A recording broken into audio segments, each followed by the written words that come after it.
There we go. Anyway, easy fix. How are you guys doing? Welcome back to Monster Rancher Battle League Week 8A. We're back in B rank. You know, we took some time off last week because COVID vaccine was kind of kicking my ass, but we're good again. We're going okay. So I hope you guys are doing okay. I'm doing okay. Everybody's doing okay. We got two Suezos up first. We got Lontar and Suezo. Fantastic names, just chef's kiss. Just the most creative names. Nothing but the best in the Monster League, you know. Let me fix my video stuff real quick. Also, I was too lazy to shave today, so you guys get the gross neck beard. That's how much. That's how you know I care, you know? Keeping care of myself. It's patchy. It's a patchy Sunday morning. I'm doing fantastic, though, except for the fact that I ordered McDonald's this morning so I could get an iced coffee because it's like 900 degrees in here, and I didn't want a normal coffee. I was like, you know what? I'll order an iced coffee. So I went on my Uber Eats, and got an iced coffee and a couple of breakfast sandwiches just because whatever. And it showed up, and it was just the breakfast sandwiches. No coffee. So I had to make a coffee anyway, and I spent way too much money on fucking delivery for 2 breakfast sandwiches that I didn't even want. So, you know, bad start to the day, but it's been good since then. Today in Rank B, we got Lontar, belongs to Tarf. We got Society, belongs to Ekin Settler / Pile of Cats. Price is Comrade Bob's Monster. Moldy Grandpa belongs to Macho. Mango Mamba. Moldy Grandpa. Mango Mamba. Country Roads. Mango Mamba belongs to Vibberbuns. Cetonmaphis belongs to what's his name? Cronius Nightmare.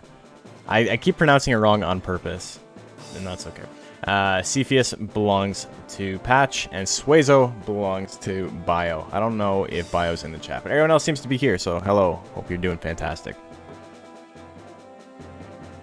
But yeah, we got Suezo fight to start things off. Monster Rancher Discord is where you go for the best and most creative monster names. You guys, you know what? You've had some funny ones. Some of these are just, like, phoning it in. I've talked to a couple of people in the Discord about it. And not like talk to them as in like, hey, you know what, you should come up with a better name. But like I've talked to other people about some of the bad names, and like, you know what, you can name your monster whatever the fuck you want, right? But some of them are just very, very one note. Like, I have a feeling a couple of the names that we get are somebody said a joke once and it got a laugh, and they're just like, you know what, it worked once. I'm just going to keep doing that same joke over and over again. And you know what? More power to them. But doesn't mean I'm not going to make fun of it. Yo, Crumpets, how are you doing? Your names are fire. Your names are good. Your names are some of my favorites, Macho. We was talking to Macho yesterday. My new video is almost done. It's like 90% done. I wanted to have it done by today, but I wasn't happy with what I had, and I'm going to go back and record a couple of voice lines. Prediction is live, by the way. But yeah, I want to go back, record a couple of voice lines because some of the audio is kind of wonky in it. So I think by Tuesday, Tuesday is probably a good, like 100%. It'll be done by Tuesday. So if you guys like the Rancher Rundown series I'm doing on YouTube, new video Tuesday. That'll be a lot of fun. And I've taken it upon myself to start naming tech loadouts, because you know how I gave, like in the Pixie one, I gave samples tech loadouts, and I was like, you know what, here's some stuff you can do. From this point on, I'm going to be naming every tech loadout, and they're not going to be serious names, they're going to be jokes, but you know, it'll be fun. You'll see what I mean once you watch the video.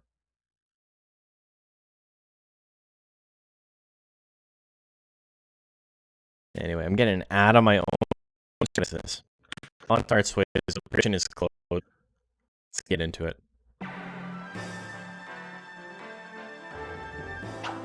Seems the stock Suezo has escaped from the market. Yeah, and he made it into rank E, and he's fighting Lontar. Let me know if music is too loud, too quiet, whatever. It looks like my voice is clipping. Just weird, because it's not clipping on the in, but it looks like it's clipping in OBS. OBS is strange. So Naga, how are you doing today? Ivy misses at 66%. We got Intelligence Suezo, and we got Power Suezo. Ooh, it's the chewing. Look at the gross veins. Ugh.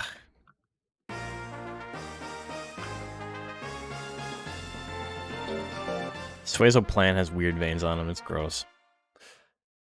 Sleepy? I'm doing okay. I actually woke up super early this morning. So I've been working on stream stuff since about 8:30. So 3 hours already. Telepathy lands. A little bit of damage, a little bit of withering. Lontar still at 50 guts though. Goes for another telepathy, misses at 72%. The bite as well. Less accurate though. Ooh, tongue slap at 37. That's all he needs. That's it. Running extremely low life isn't always the best play. Lontar with a quick 2-0.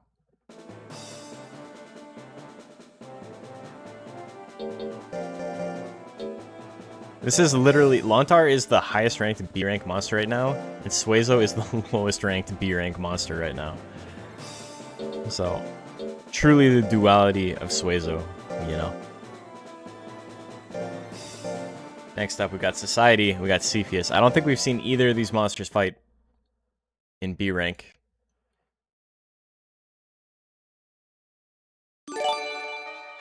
JP Mockman just subscribed. Gaming. We are all gaming. Will we be seeing some B rank repeats? Yeah, there's some monsters here who have fought before. Is that a mono? Yeah, it is a mono. Interesting builds here. You got your speed mono. You got your mixed attacker Joker. Who do you like? I got on this now. Let's go. I'm gonna make some big bets. Oh, it's broken though. It won't let me bet. Hate to see it.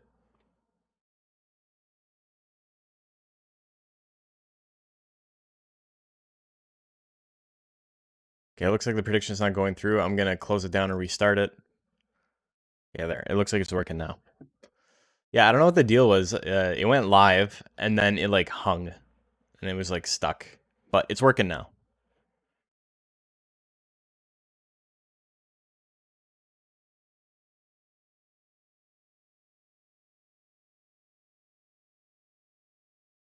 Models are rad. I love model, man. Abeth's champ?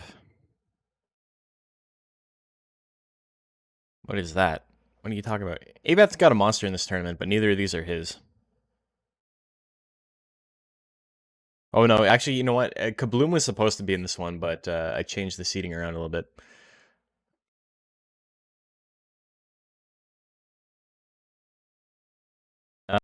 Oh yeah, so that reminds me, there's actually one monster. And just to prove I'm serious about you guys getting stuff in time, there's one B rank monster who has not been submitted yet. And I'm not going to say who it is, but I'm sure you'll be able to figure it out on your own. I just want to call them out. The issue is when you don't get it done, it really fucks up my scheduling, and it really fucks up like how fair I can make it, you know? If your monster advanced like forever ago and you're not doing any sort of work to get them done, while I don't think it's the case, people may start to suspect that you're just waiting to see what the builds are like before you like counter build against it. I don't think that's the case. I don't think that's what the person is doing. I think they've just been busy.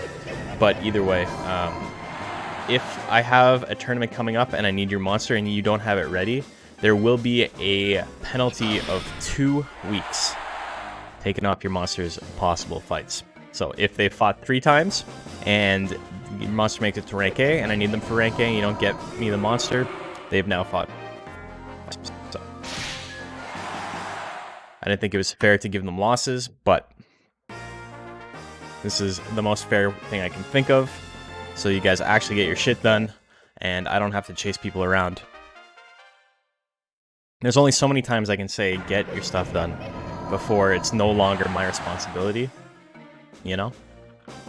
It sucks. I really don't want to punish people for this stuff, because it's supposed to be fun.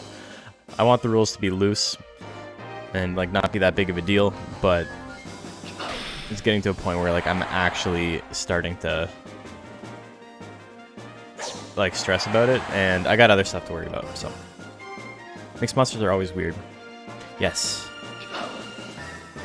Mixed monsters are awkward. The thing is that Joker if you're making a mixed attacker Joker, you kind of have to go all in on both attacking stats. Oh my god. All the death punches missing. What's weird is Joker has like 3 techs total. Yeah, he has like none. Oh my god, he can't land anything, but he's still winning. Charge lands at 94. 2 in a row? That's what we see. And Cepheus gets the 2-0. Yeah, it's really hard for Joker to build the mixed attacker build.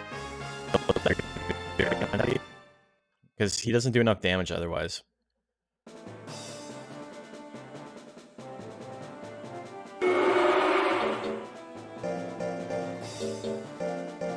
But anyway, that was kind of a rough matchup for him. His opponent does a lot of withering, had a lot of speed. Next up we got Price. And we got Ceton Muffis.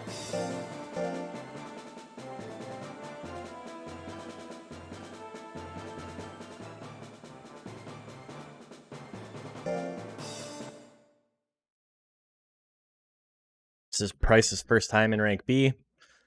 This is C's second time in rank B.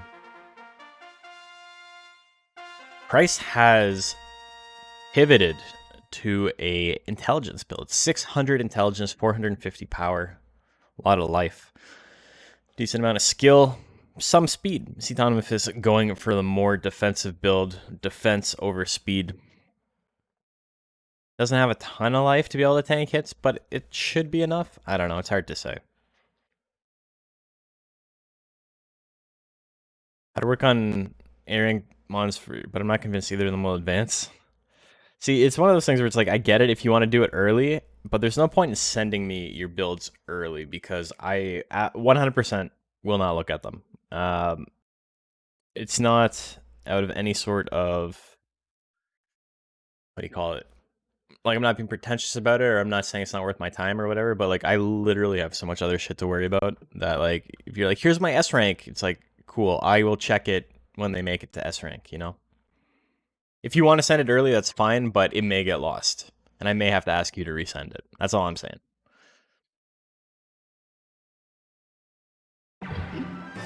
Ooh, roll assault at 81 lands.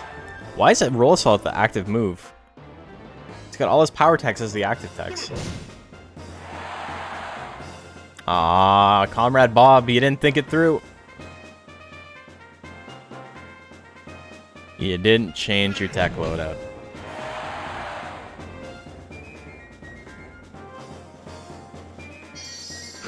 Magic Punch lands. So, you know,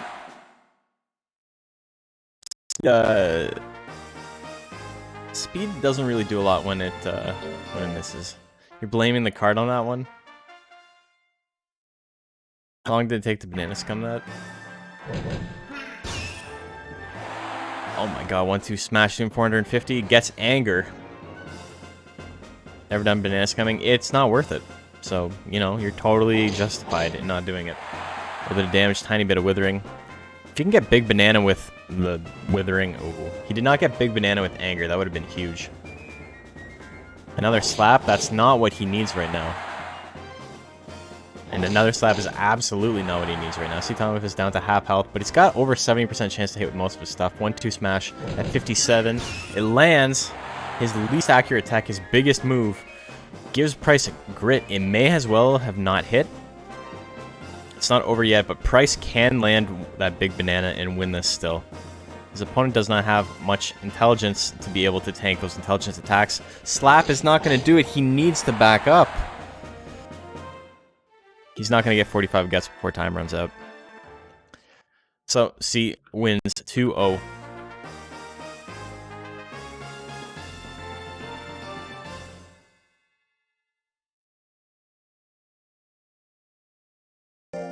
Man, I thought that was a good matchup for the ape because it had the intelligence techs, and then lo and behold, they are not the active techs. I got bamboozled on that one. That was some monkey's paw shit. That's what that was. Anyway, we got Moldy Grandpa, who is one of the first monsters to make it to B rank, who has not fought yet. And just like the song, we got Moldy Grandpa and Mango Mamba. Country roads take me home.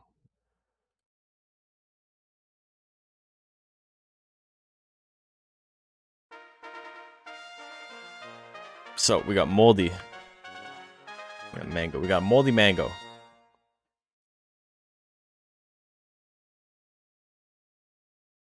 Prediction is live. Make your bets.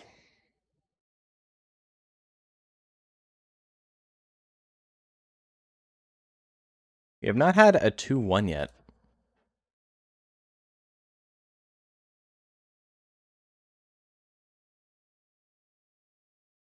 Low skill on Grandpa's side. He went full power, full speed. Interesting. Interesting build. We've seen Mango Mamba. It doesn't have the most firepower under its belt, but it does have a good chance to crit on a couple of its techs, which, you know, patches up the otherwise low damage output, even with the 600 intelligence.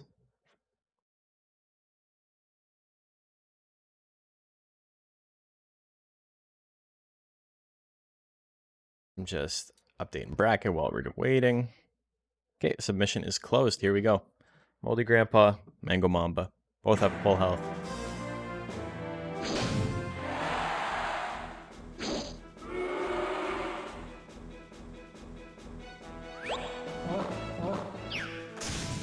Ooh, gets him with the sake fire, the big damage. 2 in a row. Uh-oh, that's not what he wants. Misses the evil shot, though.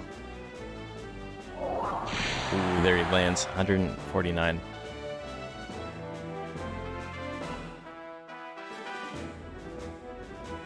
Thrust Claw 51. That whiffs. Mango Mamba in the lead right now.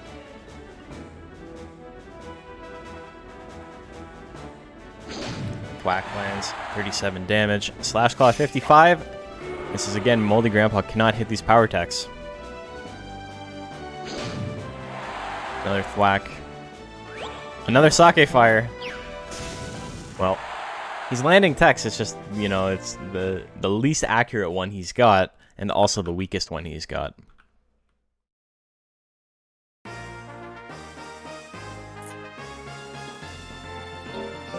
Not great. Oh yeah, also, if you guys haven't watched Abeth's Queen's Tournament, you guys should watch that. It's pretty entertaining.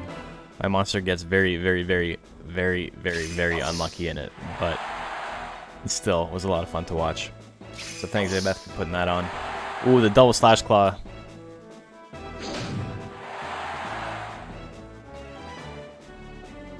Yeah, spoilers. My monster actually came in last in it. There's, I think, 7 rounds where my monster literally does not land an attack. Like 7 or 8 rounds out of, there's only, I think, 10 total. Almost every match he did not land anything. That's Monster Rancher. It absolutely is. Can't be mad about it. Nothing you can do. 1-1, going to game 3.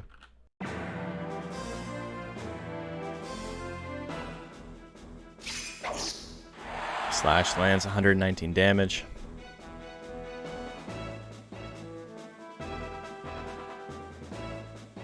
Slash claw lands again, 150. Thwack misses.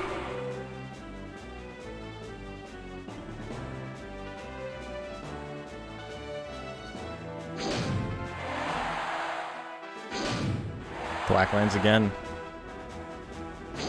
And again. It's not doing any damage. 4 in a row. Moldy Grandpa's got 600 speed. You'd never know it. But at least he wasted it all on attacks that don't do any damage. Corkscrew misses. Mango Mamba's got a big guts lead here. Can do something big with poison gas. That lands as well. Moldy Grandpa has not dodged anything, I don't think. Lands it again. Moldy Grandpa literally not dodging a single attack. Mango Mamba wins that one 2-1 against all odds. So far, we're seeing that speed is a very useless stat. Speed means nothing in the Monster Rancher Battle League today. That was kind of wonky, but pretty fun first round of matches. Let's take a look.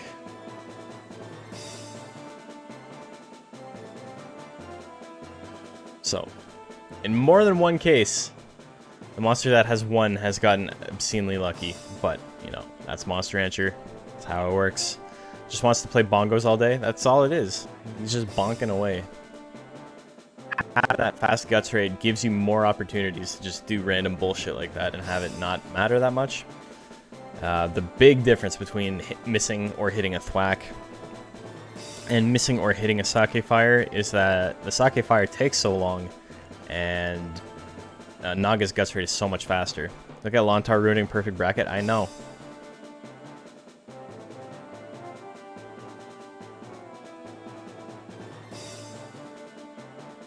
I put it on the wrong screen for a second. You saw nothing. If only Ivern was fighting this bracket because he ain't dodging anyway. Did you do full life mixed attacker? My favorite part about that is we know how it turns out already, right? Like, we have case studies on it. We know it doesn't work. It works until you can't one-hit KO your opponent, and then at that point, you're fucked.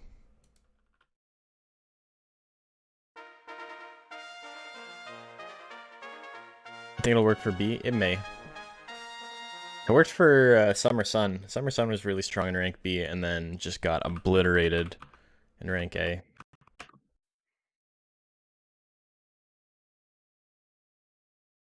If Ivern was fighting, he'd be Price's only win in the bracket. Got Lontar, we got Cepheus. Who do you like?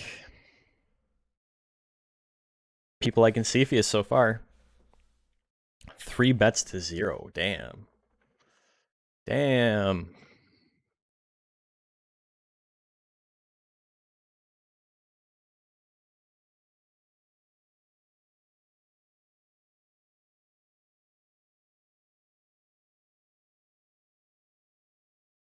Mock doesn't have a problem with one-shotting. I mean, he does, considering it's like a 50% chance. And if he misses, he loses. Like, I don't know, man. You have so much faith in Mock, and I don't understand it. Okay, here we go.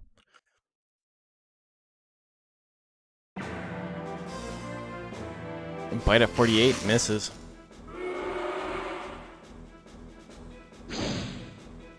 Knock lands 88.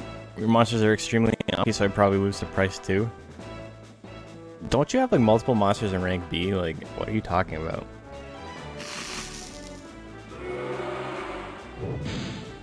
Charge lands. Bite lands. 300 damage. Big damage, but Lontar is in the lead.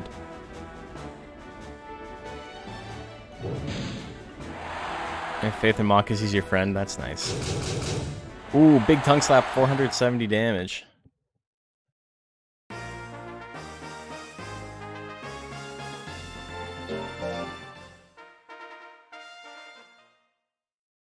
How did they make an actual brick wall have more personality than all the new Pokemon combined?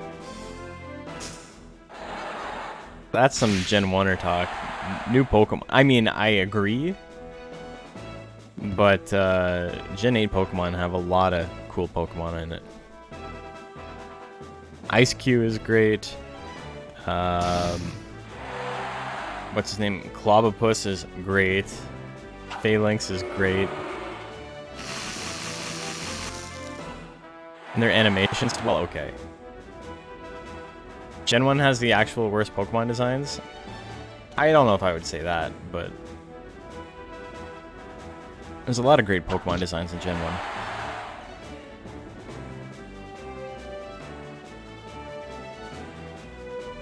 Needlestabs lands at 70. It's not enough. Lontar's still winning. 168 life left. Cepheus needs something big. Scratch is not going to do it.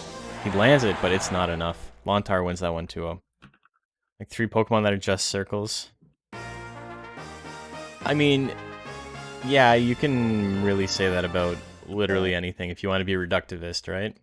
If you want to be, oh, Pikachu. Pikachu's just a mouse. There you go. What kind of design is that? It's just a mouse.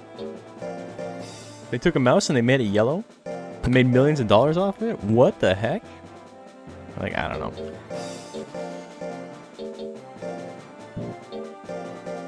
I'm not a big fan of reductivist arguments. I know people just say it as a joke and it's not like a big deal. Like nobody's sitting here like actually fuming over Pokemons. Some people do, but I have a feeling my chat is a little bit more intelligent than that, a little bit more emotionally held together, you know? But I do see that argument a lot and it's so goofy to me. It's like, this guy's just eggs. It's like, no, it's like 6 eggs, and they have like a hive mind thing going on, which is pretty funny because you wouldn't expect that from a half dozen eggs. I don't know. It's an interesting design. The fact it turns into a coconut tree is really goofy, but the coconut tree is also great. So I don't know. Mickey's a talking mouse with red trousers. Yeah, they're not even trying. Watching at the pub. My man's watching this. He's out with his friends. And he's watching Monster Rancher. And then the coconut tree becomes Doug Dimmadome. Yeah, exactly. I don't know. But yeah, there's so many...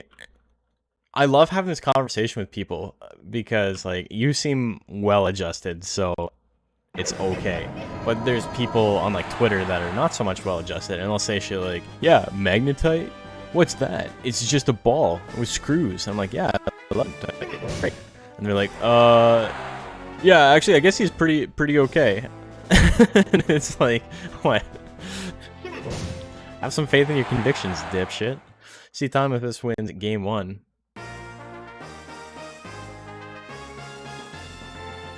Weezing is great. I love Weezing. Weezing's one of my favorite monsters.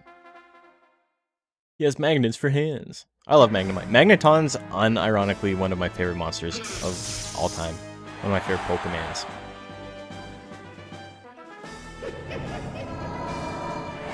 You hate Voltorb's design. Voltorb has so much personality, though. He's such an asshole. Such an angry little bitch.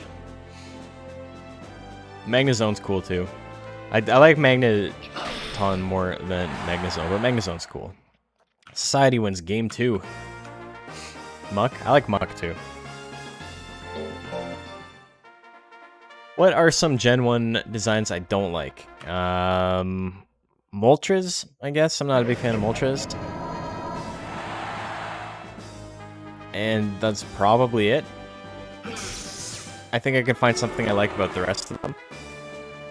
Not a big fan of Moltres, though.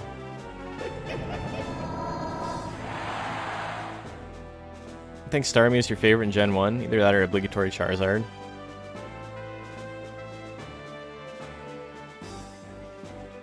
Yeah, I'm not a big fan of the Charizard line. I think Charmeleon looks really cool, but I think Charmander and Charizard are a little bit whatever. But they're still good designs, right? Like, I'm not sitting here talking shit.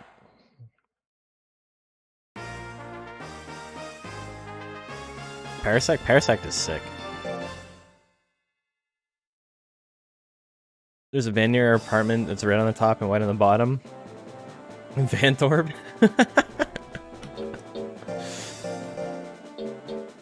Also, Society wins that one 2-1.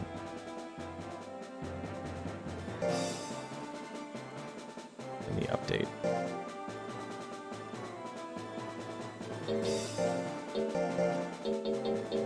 Ooh. We got Monkey and the Mango.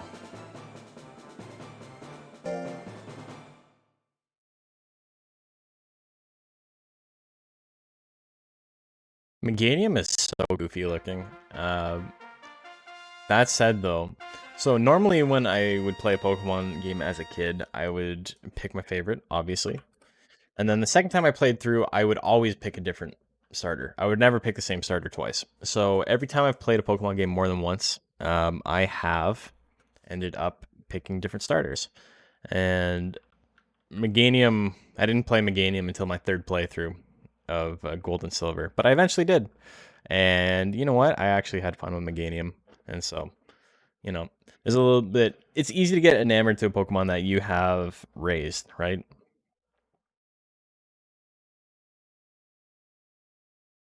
I don't know how much I want to bet here. How about that? Oh my god. My friend has a betting system. You guys know Mikey D. Luffy. We've rated him a couple of times. But he's got this betting system in his chat with a different currency that's not like channel points. And you can like do like roulette games and like you can play mini games and stuff with it. It's a lot of fun. I had debated putting it here, but the thing is that it takes up the chat. You have to like type into the chat to do your commands, and it's a lot of spam. He doesn't mind, but I think you guys would mind if everybody was just like doing roulette shit. But on his channel the other day, I was betting all of my points just over and over again on this roulette, and I kept losing everything. And then I said fuck it, and I just dropped everything on a single number. So I was betting like odd or even or red or black, and then I picked the number 9, and I'm just like, you know what, all my points on number 9, and it cashed out. So 36 times my points. And that's the luckiest I've been in quite a while, because if you've seen my recent Monster Rancher play, it has not been quite so lucky. Ooh, we finally see an Intelligence Tech Big Banana coming in. Misses at 85%. Are you serious? Are you serious? Best Jet 4 starters are Turtwig and Kricketot. Yeah, Cricketot's my favorite starter.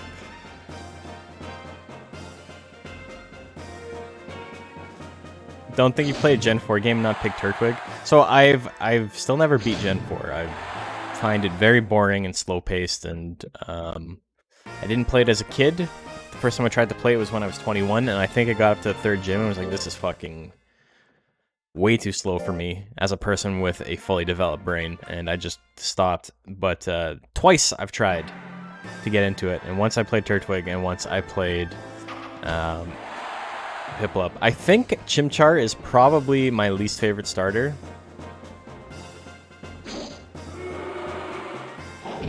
I know people like him, but I don't get it. I'm not a big Chimchar fan.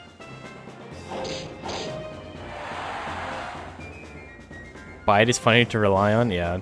Bite is just a really, really funny casual move, because the AI doesn't give a shit. It'll just keep attacking.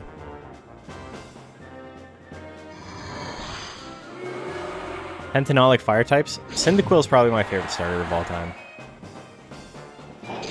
Cyndaquil's adorable. Chimchar sucks? I wouldn't say he sucks, but you know, it's not really a design I'm a big fan of. Sadly meta due to the lack of fire types. I mean, yeah, Infernape is like fucking S+ tier in Gen 4 meta, but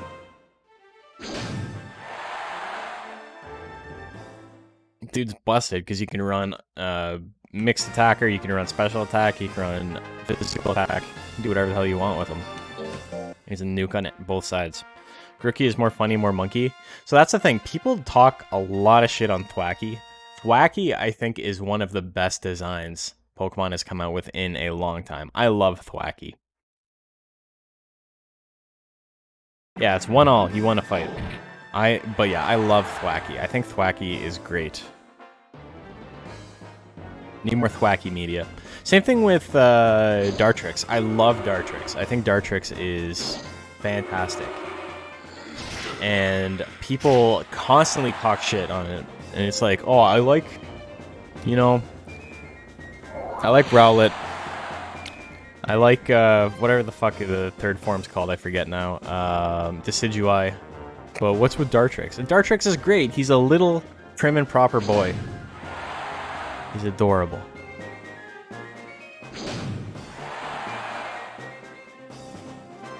He's on his way home from boarding school. Dartrix is such a posh boy, yeah. Thwack misses. We finally see a Thwack miss. Uh-oh. Price getting up to 45 guts.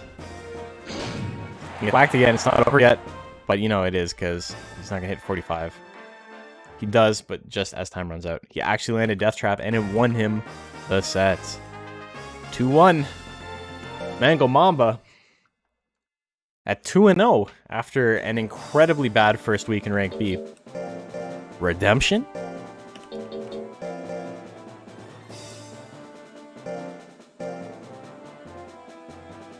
Monkey can win. I keep betting on Monkey. Hey, Mango Italiana. 11 to 18 gets rate. Me too, man. It's terrible.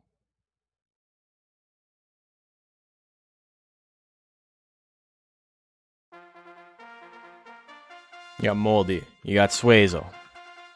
You got combination Moldy Suezo. What do you like? Prediction is live. He isn't fighting Latoverture. Yeah, that sounds like a really bad matchup. Does Price have max speed?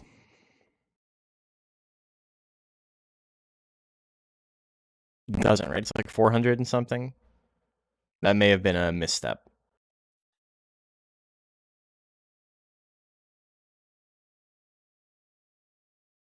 $300 speed. Oh man, I make these videos. I try to teach you guys how to play. You hate to see it. 300 speed. Yeah, I think he's gonna struggle a little bit just because of how bad his guts rate is. It may be a bit of an issue.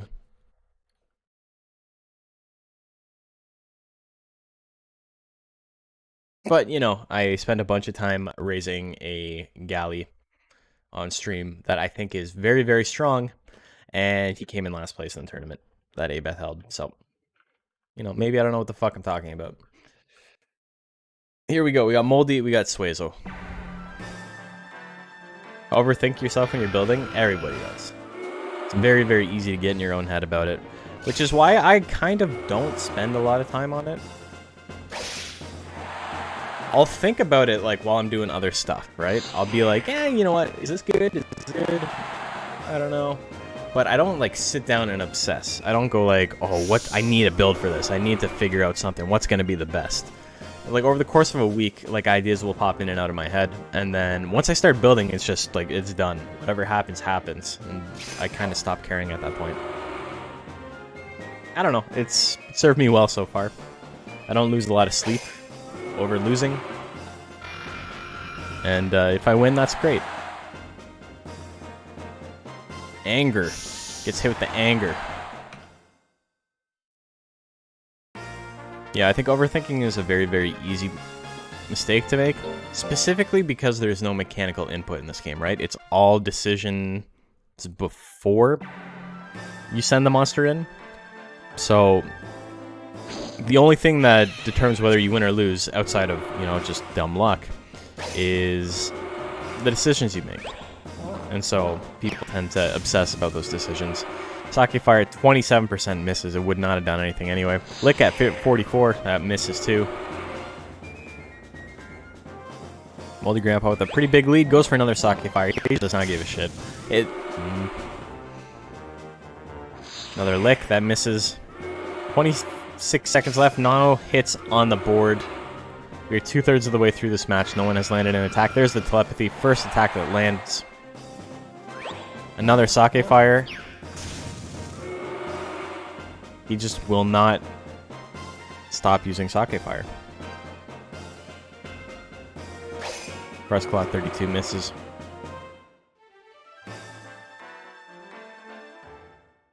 That's how it ends?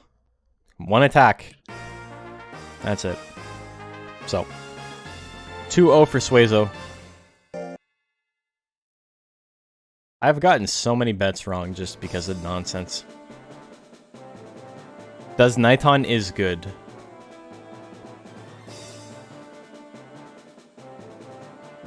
That's a hell of a question. Anyway.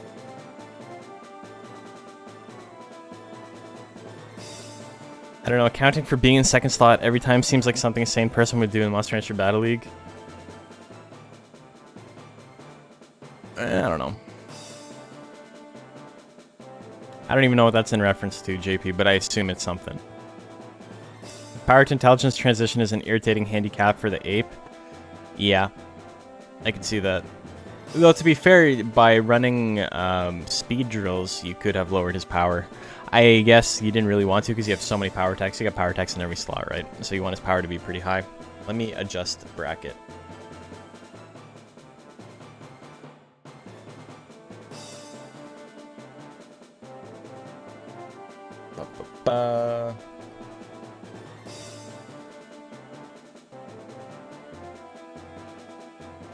Man, I don't do League for like 5 days, and I forget my entire workflow.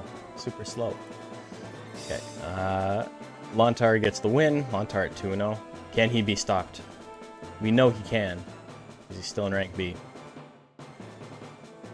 Society beats Mr. C.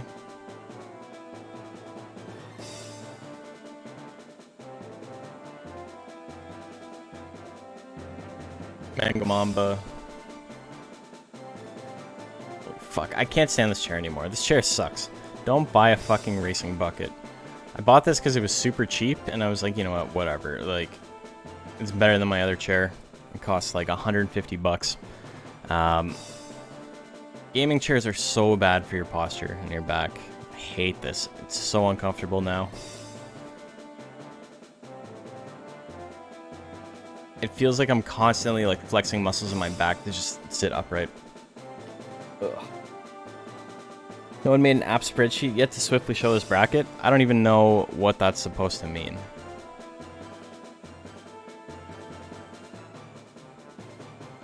+1 to this gaming chair suck. They're awful. And it's got these fucking little wings on it. Here, I'll show you. What's the point of these? What's the point of this shit? It's stuck on my fucking arms and I'm trying to move. Take a big knife, cut them off. Turning results table, it's just a Photoshop file I have locally, so you can't really link to it.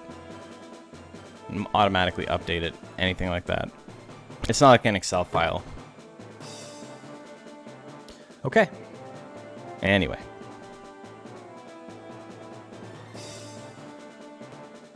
Gaming chairs give you shit posture for the true gamer experience. They give you scoliosis to make sure you're never attractive to women. If you weren't a gamer before, you'll be a gamer afterwards. They'd be useful if the chair actually did what bucket chairs are designed for, which is holding you from rolling in a cart. Exactly. The entire point of a racing seat is to make sure you cannot move. So literally your arms can move, and that's it. That's the point of a bucket seat. They're really comfortable for short amounts of time. Like, if you were doing like a 3-hour race or whatever, you know, I'm sure that shit is not too bad for you. But if you had to get into it 9 hours a day, every day, I don't know. Gaming chairs with seatbelts when? I don't know. I've seen some people, man. They should probably come with a helmet on the back. Just get your head in place. What do you like? Make your bets. What do you like?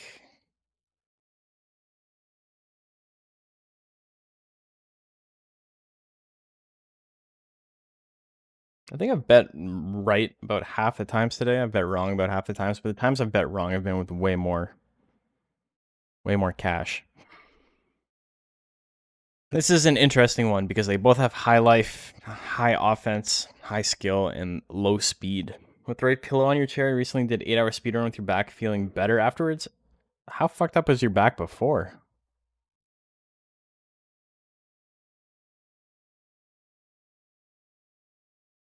The missions are closed, but I did bet, so we'll see. We'll see what happens. 5-point racing harness, make bank, yeah. For your high octane gameplay. Pretty fucked lately, true. Yeah, no, I can't. I'm starting to, like, become really uncomfortable and irritable. It's amazing how much just, like, being, like, slightly physically uncomfortable affects your mood. Right jab lands, a little bit of damage. Gives him power, though. Don't want to see the power spits. Oh, gets hit with the hook. He doesn't do fuck all. Oh, he's got grit, though. It's not over yet. Iron Maiden and call it a gaming chair. Probably more comfortable. Yeah. Oh, how many tail assaults? 2. 3. Misses at 94%. Oh, my God. Lontar can keep attacking. C cannot attack yet. He's getting close, though. Are you serious? Lontar's just not going to attack at all. If he loses this, it's his own fault. He's not even trying. I have chronic tension and it's impossible to find a chair that works for me and that isn't prohibitively expensive. That's the thing, is that chairs are brutally expensive if you want to buy a nice one. The ones I'm looking at right now are like $500, and I don't have $500 to spend on a chair right now, so it's unfortunate. Are there any monster breeds you want to see used more? Yeah, I mean Zoom, which is why I'm holding the tournament. I don't think enough people play Zoom. I think he's fairly strong in hard mode, but there's nothing like super exciting about him, so people don't gravitate to him. Who else? I would like to see more Pixies. Pixie kind of sucks, though. What is happening? Why did my fucking live split open? Get out of here. We're not speedrunning this. So this is a game 3, so that's the opposite of a speedrun. Hell right. Darkest Tempest, thank you for following. Appreciate it. Magic Punch lands at 72%, minus 14 guts. Ooh, the spit. But he gets the tongue slap immediately after minus 27 guts. Procs the anger. Well, Lontar has a pretty fast guts rate. He won't be able to keep up exactly, but if he can dodge the 1-2 straight, or 1-2 smash, as I'm saying it, he does it. He can brain power. Seeing it happen. When's a speedrun of Blue Kato's only? When's a tourney of speedrun Blue Kato's only? Everybody who beats the game with a Blue Kato in under 2 hours gets to enter a monster into the tournament. That's actually really interesting. Lontar wins that one 2-1, by the way. I accidentally hit reset.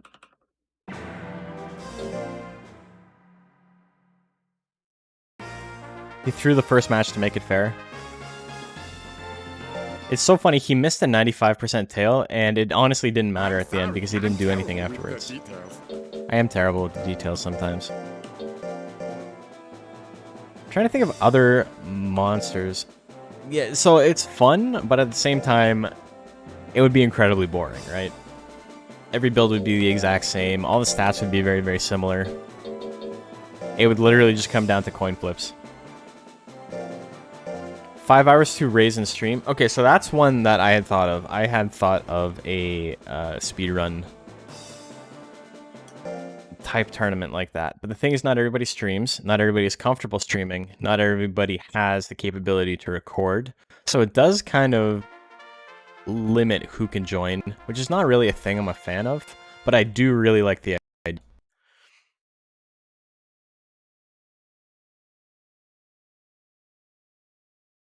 The thing is, in 5 hours, I could raise like a 4-stat monster.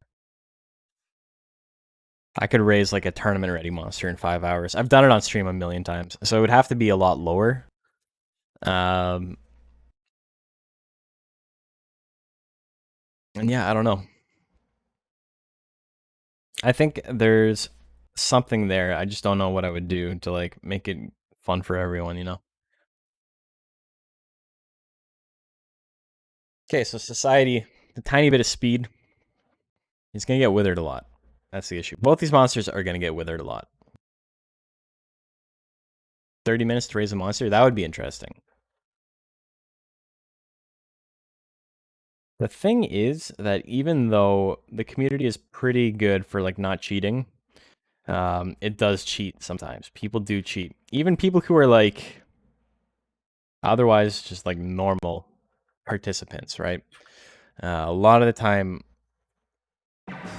people will be like, ah, you know what, I got close enough, so like I'll tweak things at the end. And I think with a 30-minute speedrun raising tournament, a thing like that, there would be a very strong incentive to just fudge your numbers a little bit. Time varies of skill of person playing. That's very, very hard to determine. There's people who have never won a tournament who are good players. There's people who have won like one tournament who are like one of the best in the entire scene. Doesn't stop saves coming. Yeah. The thing is, there's very little you can do to stop cheating in this game. Unless you're very, very good. Okay, how do I say this? I've talked about this before. It's actually incredibly easy to cheat a monster if you know what you're looking for. I could easily make a monster that is cheated that literally no one would ever be able to tell was cheated. That's not the case for everybody, because I catch cheaters all the time. There is a specific way to cheat that makes sure you will not get caught. And I've debated talking about it in more detail, but I haven't, because I don't want to make my life any harder than it already is trying to run all this shit.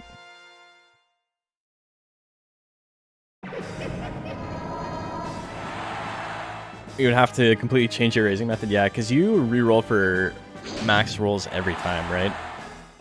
That's so unnecessary for you don't need to do that. I know it's probably like an OCD thing, and it's just like it's the only way that you play, but like it is absolutely not necessary. Poison gas lands, big guts lead for Mango Mamba, and he procs the anger. If you can land another poison gas, it's pretty big. Belly punch, not so much. A little bit of damage, a little bit of withering. Death Cutter 58 lands. Oh, big crit. But there's the grit. It's not over yet. 30 guts lead for Mango Mamba. Death Trap would be huge here. 86%. He decides not to do anything that would have probably won him the game. Evil Shot at 83 lands. 227 damage. Mango Mamba still in it. His opponent has anger, so he's going to have 99% chance to hit. Goes for another Evil Shot. And that's it.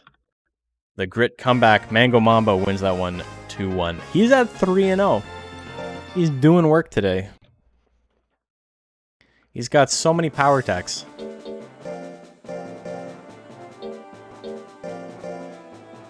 You think 30-minute time constraint would limit scumming or push it to the max? You can't scum in a 30-minute time period. It's absolutely not possible.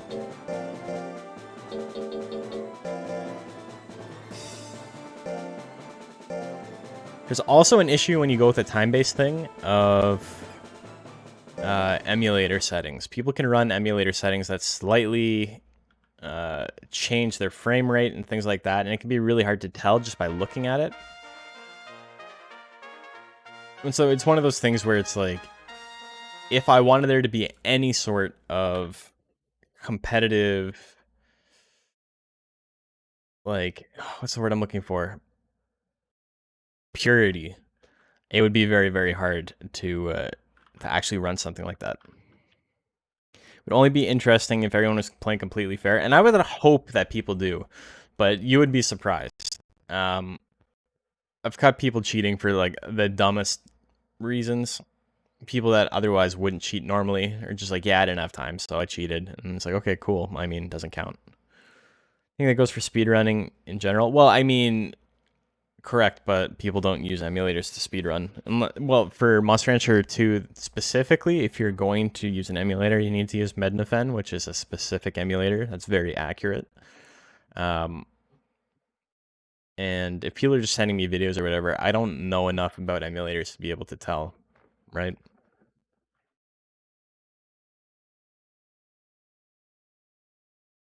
Okay.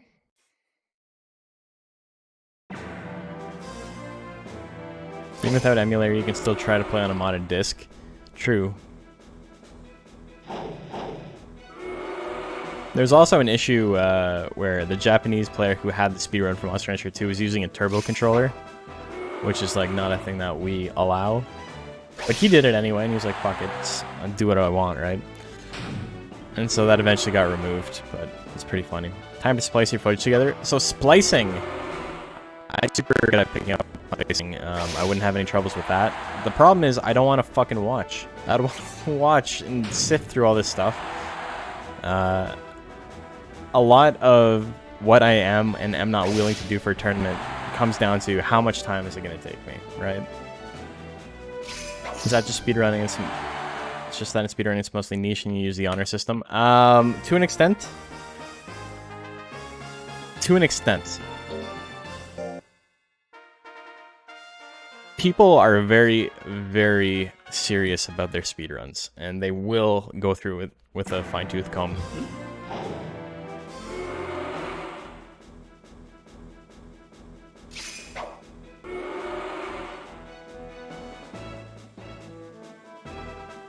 Yeah, I don't think the name will stop splicing. It's pretty easy to splice.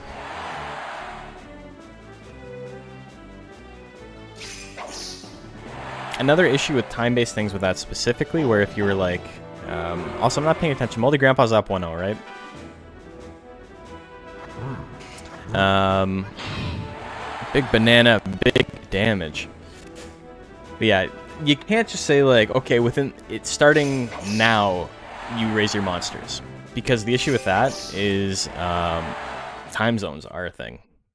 And that means that half the player base wouldn't be able to enter a tournament. No matter when you decided to run it, half of the player base would not be able to, because obviously North America has a big contingent of players, but Philippines and Indonesia is probably the second biggest contingent of players of this game.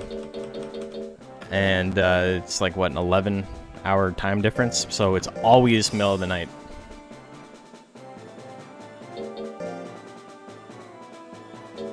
Give character names just before competition starts so you can't pre-record the stream. No, that's what I'm saying, though, is if I give it just before it starts, then that means that half the player base won't be able to play.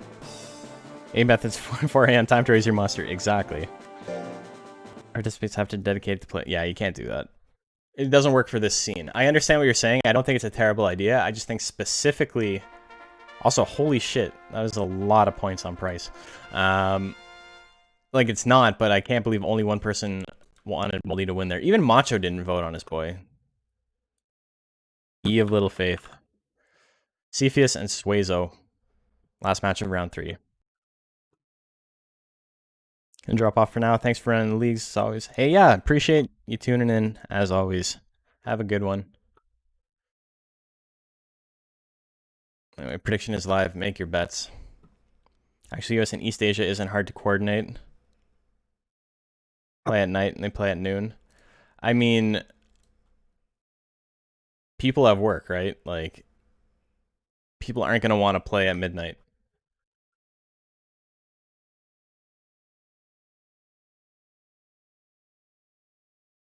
It's not like time zones are variable. You could always find a time that like works for everybody in theory, and then because it's like, well, I mean, midnight's not that late, right? Or like 10 a.m. versus 10 p.m. is not that late. I don't know. I don't think it'll work, is what I'm saying. Weekends? Yeah, because that's what people want to do on their Saturday night, is play Monster Entry. This game's already a commitment enough, is the problem. Trying to get people to play at a certain time is really difficult.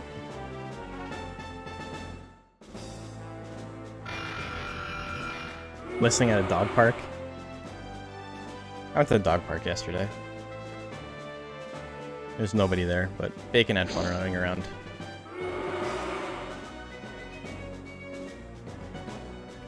Damn, so Lontar, Mango Mob are both 3-0 right now.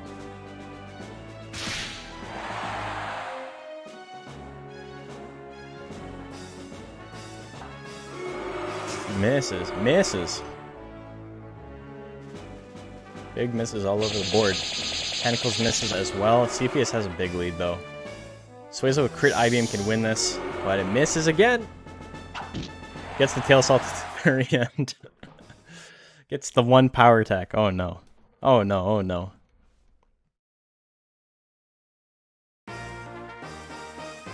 Speed raising bracket would work best at an in-person tournament? Yeah. If you had like multiple setups, you could make that happen.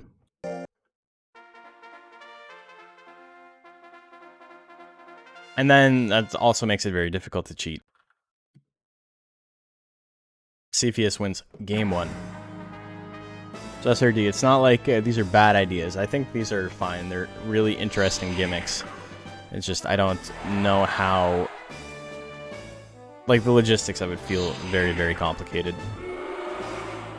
Way more than I think most of the scene is willing to put the time and effort into, you know? If there's money on the line or something, maybe. Ooh, gets him right in the open eyeball. The knock gets the one-hit KO. Cepheus 2-0.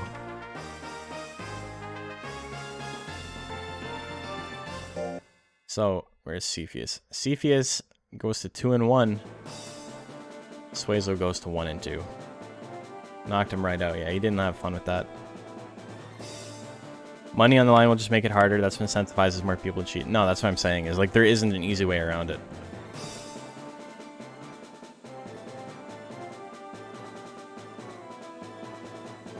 Jack posted the idea for the 0-year-old bracket. That sounds fun. AKA, who can combine for the best bracket? I think it's a fun idea, but I got two main issues with it. That's not to say he shouldn't run it, or anyone shouldn't enter it. If he holds it, I will absolutely enter it. But the thing is, one, combination is solved, right? No skill involved. This is not like the more dedicated people in the scene will win. It's just, no, everybody's going to raise a monster with like fucking 800 plus in every stat, with good techs and perfect battle specials. And two, zero loyalty on every single monster. It means that every single match will be a coin flip.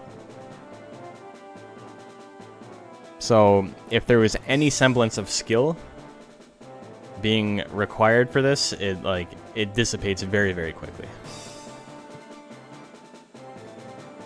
Market Monster 0-year-old tourney. I think that happened before. I know on the original Legend Cup tournaments they had a Market Mochi tournament where you just took a Market Mochi and were like, how well can I do? Anyway, Lontar, Mango Mamba in first, Cepheus in third. A lot of monsters with a 1-2 record. Society, Moldy Grandpa, Ceton and Suezo. Price the only monster without a win. Yeah.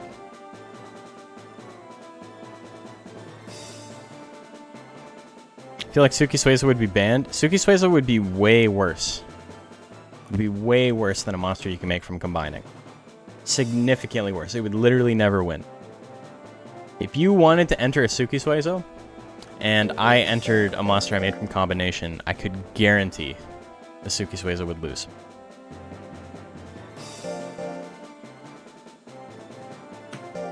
Like 100% guarantee. 999 life and defense stops mattering when your opponent has 850 in every stat. Producer would probably only time something like spoil fear chips would be useful. Yeah, exactly.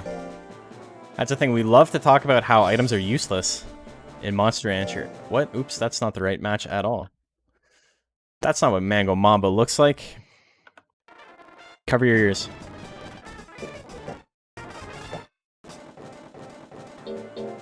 Apologize for that. It's very unsettling.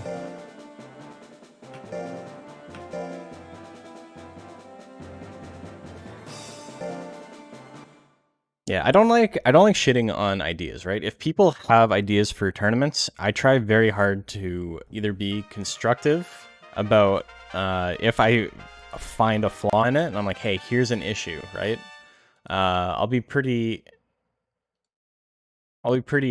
outgoing with the issue if I think it's going to stop the tournament from being fun.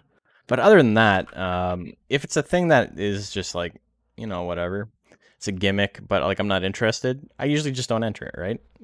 It's free to say nothing. Says the guy with the hat that says bad idea on it. Hey, bad idea made top 6.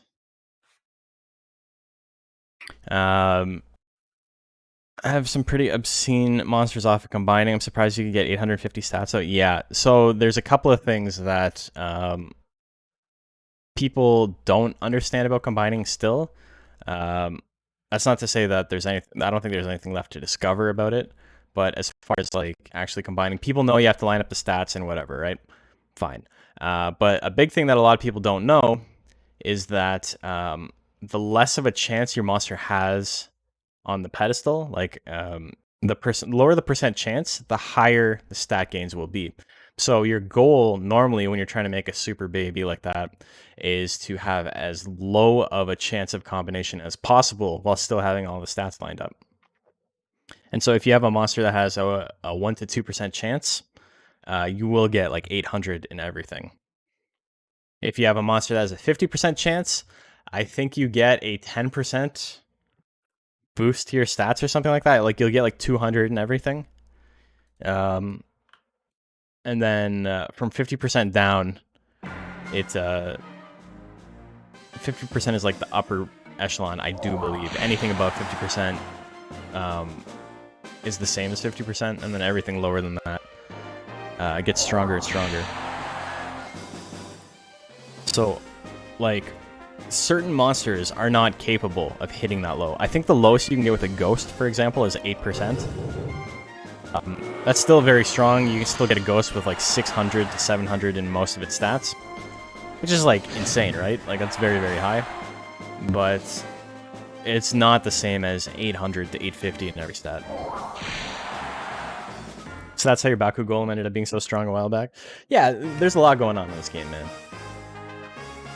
If you're new to the channel, I do suggest you take a look at the videos I make on YouTube. I don't know, sometimes people who are new to the channel know me because they watch my YouTube stuff, but I do have a couple of videos there that are kind of an introduction to competitive play. I don't have one on combining yet.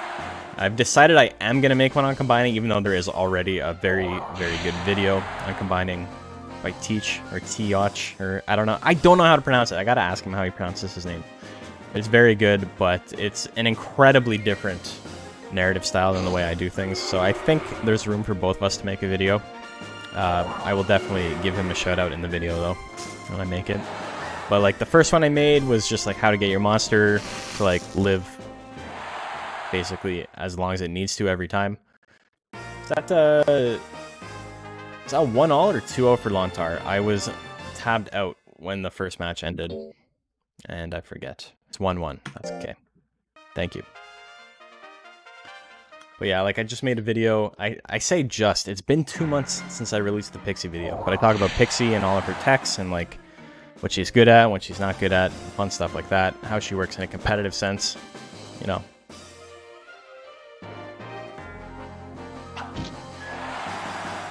Pixie's stinky. Pixie's not very good. Pixie's a fun monster, but Pixie's not very good. She does make the fire. That's true. That is what she does.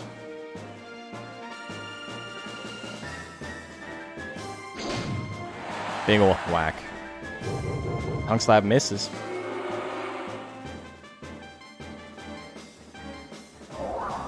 Evil shot misses as well.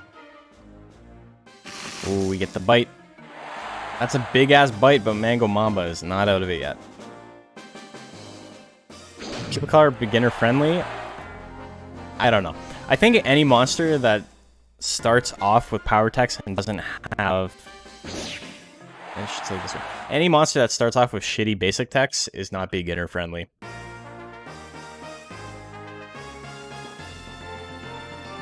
Anyway, Lontar wins that one.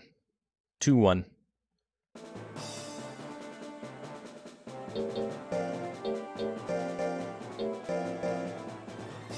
It's also a big reason why Zoom's not a very good beginner monster. People, like, I know Zoom is supposed to be, like, very beginner-friendly, and it's like, oh, his stats are good. But if you've never played Monster Rancher before and you pick up Zoom, you're probably going to raise his skill because his skill is the number that goes up the highest. And you're like, well, you know, that makes sense, right? And so all of a sudden you've got a monster that's very accurate, that does fuck all for damage, has really bad defenses, and doesn't do any damage. And also doesn't do any damage. He's very accurate, but, you know, Claw is terrible, and Tail is, like, serviceable, but not good.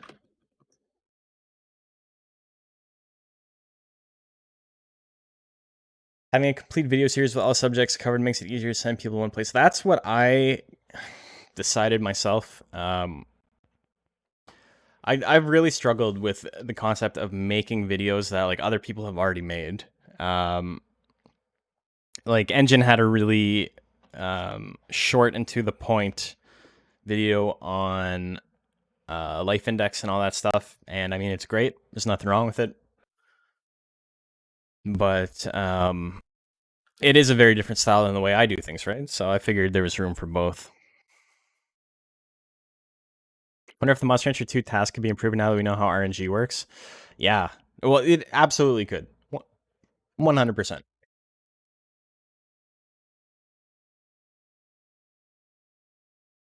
Claw combo's pretty good, even if Claw itself sucks. Yeah, so Zoom's basics that are like not the starting tag are actually very good. Tail combo is good, tail lashes is good, claw combo is good, million claws is good. Tail lash itself is bad just by virtue of literally being worse than tail combo in every way. It does less damage, it's less accurate, and it costs more. It's bizarre. Doesn't make any sense. But I digress. But yeah, if you've raised a lot of zooms, and you're new to the stream, you may not realize that we are playing on hard mode, which is a ROM hack of the game that basically rebalances all the monsters, makes some of the weaker monsters a little bit stronger. One of the most heavily changed monsters was Zoom, though, and a lot of people don't play Zoom. So I'm holding a tournament in a couple of weeks, and it's only Zooms allowed. Does the game typically give you Lash first? No. So it's actually very nice. It's one of the only times that a tech chain or a tech tree seems to have been thought out in some way, which is especially funny because, you know, Tail Lash is obviously... There's something wrong with the numbers. They made a mistake somewhere. Tail Combo takes 24 uses. Tail Lash takes 30 uses. So you will always get Tail Combo first. But Tail Combo is a hit tech, and Tail Lash is a basic tech. So if you want Tail Combo, you go to the hit tech errand tree. It's Zoom's only hit tech. So you can always get it if you want, and you can always skip it if you want. It's actually very well thought out. Almost to the point where I assume it's a mistake, because it's so good. It makes so much sense. In a game where very little works out that well. Either they gave Zoom a lot of care, or put a lot of thought into him, and I don't think that's the case, because not only is Tail Lash legitimately obsolete, he's got a couple of other weird moves like that. Like, Roll Assault is fucking terrible. Roll Assault's one of the shittiest 50 guts techs in the entire game. Thrust Claw at 0. Do we see a crit? We do not. Crit wouldn't have killed anyway. Society gets the 2-0. Roll Assault is terrible. Don't use Roll Assault ever. It's actually funny, just the way different people think about this game, right? Does it play well on PS3? Yeah, it plays fine, and load times are really fast, so... Doubt the devs did intensive efforts on balancing every text. Oh, no, they absolutely did not. And I wouldn't expect them to, right? Like, it's supposed to be a casual game for the most part. But every now and then, something serendipitously is very, very intelligently designed, and it makes me think it was on accident.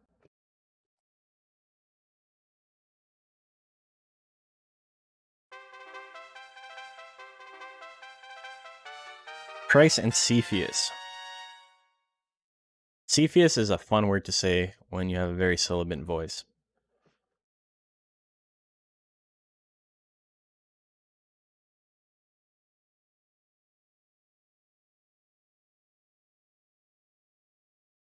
Roll Assault zoom off of disc. Yeah, so the thing is, Roll Assault doesn't do any damage. And it is not... What are some moves that are similar to Roll Assault? I think the closest move, numerically, there's two moves that are like kind of close numerically to rule assault. There's Frantic Beam, which has a very, very good chance to crit, and also sucks ass, and is cheaper. And there's Delta Attack, which is more expensive, has like plus 10 hit, does more withering, and that's also kind of a shitty move. So the only analogs it has are both not great.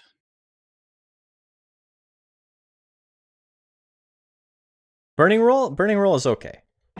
I think Burning Roll serves its purpose, and the fact it costs 55 guts, especially in an AI versus AI meta, has a lot of merit, because it means you can't attack right off the bat, right?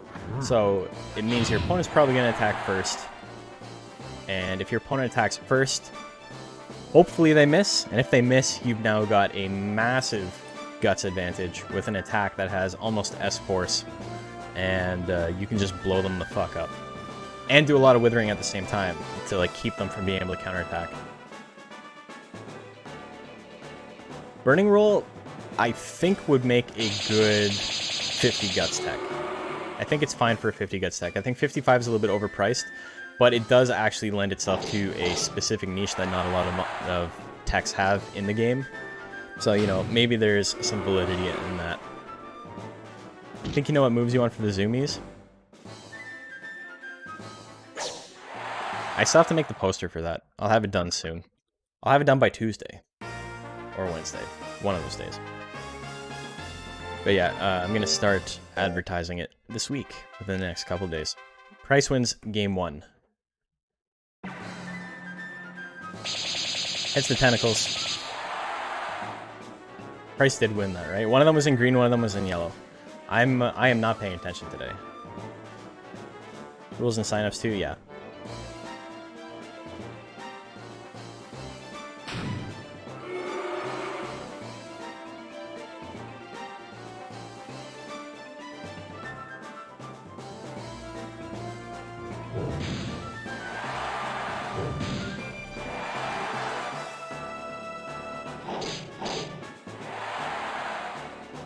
Still turn on the Zoom model and the Zoom Arrowhead.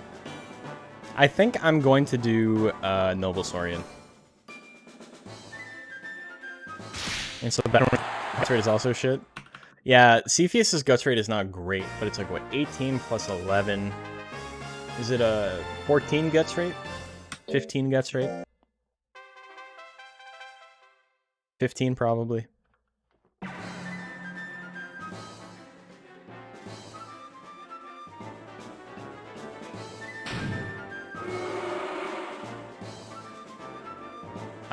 I really like Noble Saurian, and there's literally no reason to ever use him competitively, so it gives me a chance to, you know? Crab Saurian's just a banger design. I think everybody loves Crab Saurian. He's adorable.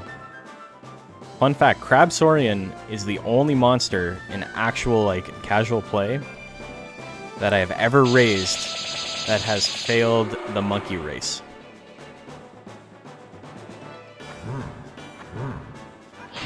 Big banana misses. Been really good over getting salty over Monster Rancher, but I'm pretty disappointed how Grandpa's doing today. Yeah, I feel you, man. It's easy. It's easy to get salty. I don't think there's anything wrong with that. Also, Cepheus was like legit looking the wrong direction. I think it's okay to get salty. I think it's totally fine as long as you don't let it ruin the rest of your day, you know? Like with when I was watching White Claw and I was like, are you fucking serious? Every time he missed like an 85% tech, I was like malding a tiny bit. But as soon as it was over, it was like, whatever, man. I spent time on this and I failed and it's frustrating, but like at the same time, what are you gonna do? It happens to everybody.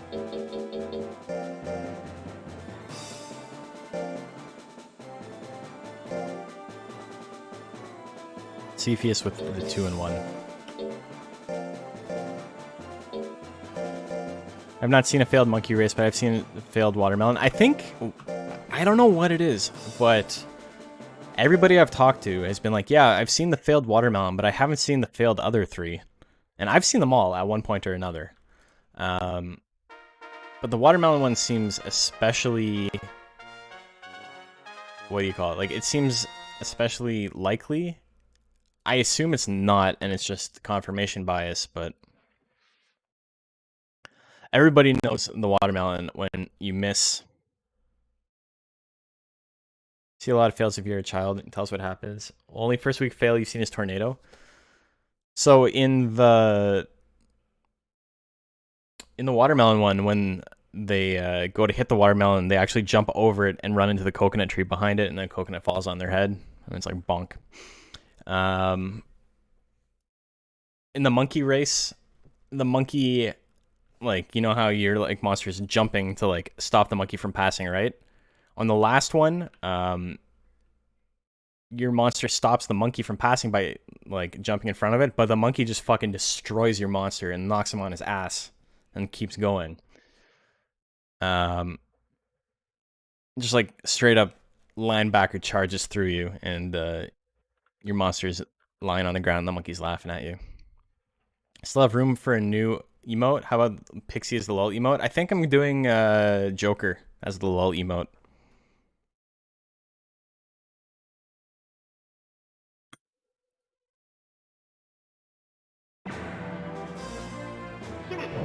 Ooh, hook misses. I need a Pixie emote somewhere, but I don't have enough slots. Tasman is another cool zoom. Tasman's neat. We don't see Tasman ever. We've seen Hachiro a couple of times, but we don't really see Tasman.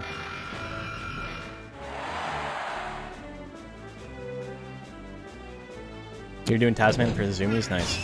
1-2 smash with anger. Don't 1-2 smash in anger. So Sally can say. Think you're gonna do Hachiro? He's so goofy. He's a little puppy dog. Cetama Fist wins game 1. Telepathy doing a little bit of damage, a little bit of withering. It's one of your favorite mons? That's nice. I'm not actually a big fan of Hachiro. I do like a lot of the goofy monsters, but Hachiro, for whatever reason, never did anything for me. Oh, that's a big smooch. Minus 39 guts. Solid amount of damage. Suezo's running away with this. I-beam crits for 333 damage. We got a game 3, folks. Roxorian is kind of rad. I like Roxorian.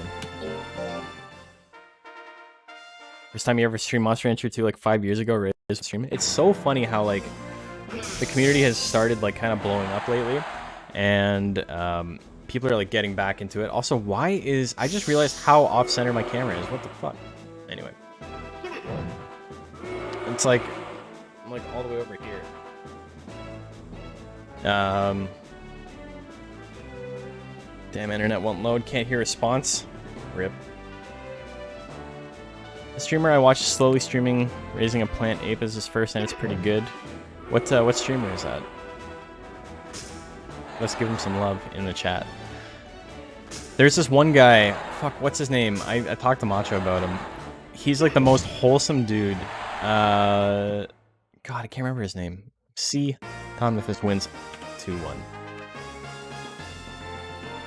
Rainy, yes. Rainy. What's his full stream handle? Anyway, nobody bet on C, so, and that was a very low betting one. Nobody was really paying attention to that one. Rainy Particle, that's it. You guys should follow Rainy Particle. He doesn't stream Monster Rancher 2, but he's a very good streamer. He's a very, very small streamer.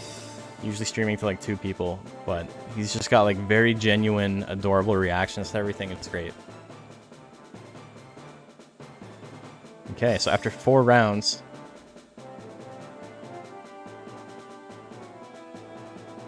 Society does not win that. That's what the fuck. That's way too many. Price loses to Cepheus.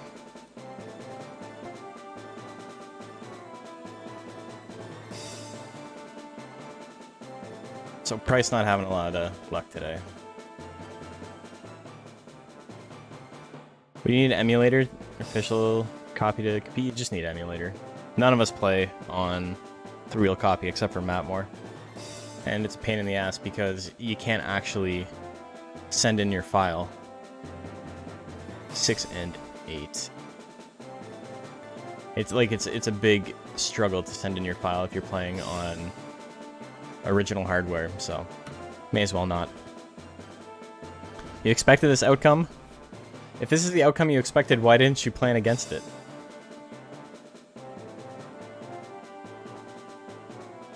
Setting your man up for failure. Hate to see it. Next up, we got Lontar and we got Moldy Grandpa. Moldy not having the best day. Lontar having a perfect day so far. Moldy's just kind of gotten stuck using that one fucking tech, Oil Fire, over and over again. Sake Fire. Start prediction. We got Lontar, we got Moldy. Predictions are live. I'm gonna put some love on my boy Macho and Moldy because he's having a hard time. And I have faith that he can beat any monster. I have to Venmo Al to take Oil Fire back out of the game. As soon as you saw the tech mix-up, you knew he was done for? Yeah, that's kind of rough. Still need to figure out how to reskin a monster for the Zoom tournament. It's very simple. All you have to do is you make a Fairy Saurian, and then you freeze it, and then you change the codes to make a monster into the breed you want, and you take the Fairy Saurian out of the freezer. Easy peasy. Easy peasy.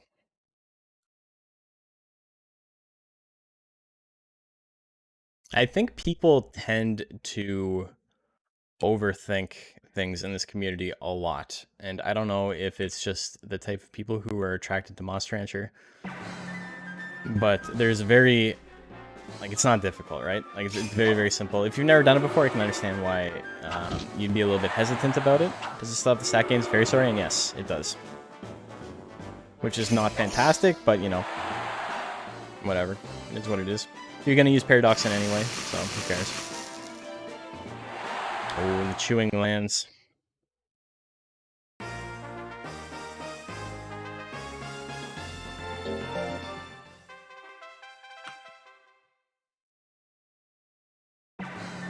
But yeah, there's a lot in this game that's very simple, and I think people are just a little bit worried to try things on their own. And I encourage people to just experiment, you know? Start a new file. If you fuck up the codes, oops, whatever. If you completely destroy the file, whatever, it doesn't matter at that point. Sooner reskinned Hound Saurian. You can do whatever you want.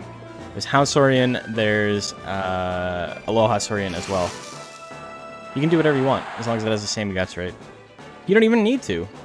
If you'd prefer not to, you don't have to, but it's just that those monsters are better, so. You can do Hound Saurian, you can do Aloha Saurian, you can do Zebra Saurian if you want, but Zebra Saurian's not going to be able to have battle specials, so, you know. Chewing, he only needed to do 1 damage. He did like 400 times that.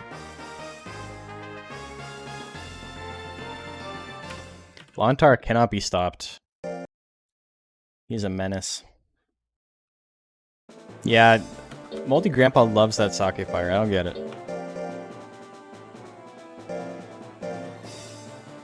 I feel like this is a thing that we would have discovered by now if we had actually had anything worth discovering. But it seems like monsters are very streaky and their AI is like predetermined when I open the emulator. I don't know what it is, but things like MK Ultra missing like 80% of his 75% and up moves 1 week, and then like landing them a normal amount the next time. Moldy Grandpa never using Oil Fire and then using it almost unilaterally. Things like that. Seems like very streaky, almost as if there's a seed that's set. He was already dead. He didn't need to be chomped. It's unfortunate. He was just role-playing Quen. Below 30% health. He used to eat. Ate him up.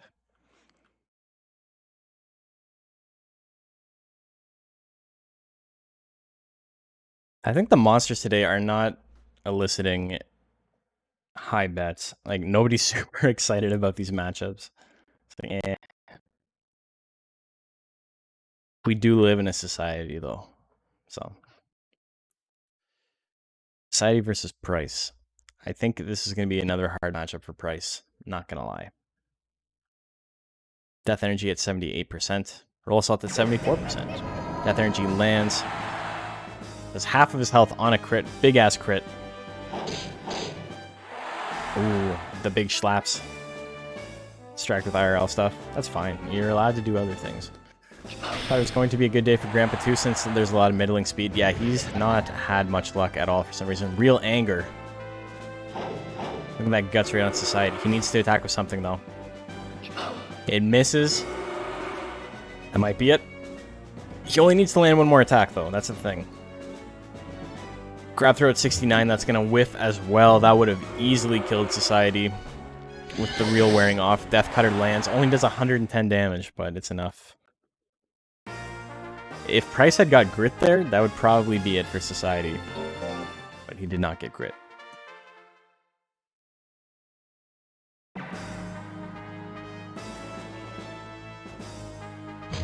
I was originally going to do 2 brackets today, and I'm like torn on it. I really want to. Because I have enough monsters to do 4 rank B brackets, but the humidity in here is crazy. It's killing me. I got such a bad migraine. So I'll take a 20-minute break after this is over to eat and get some water and stuff like that. And then we'll see how I'm feeling. Ooh, Death Cutter lands. Or not Death Cutter, Death Slash. Too many death techs.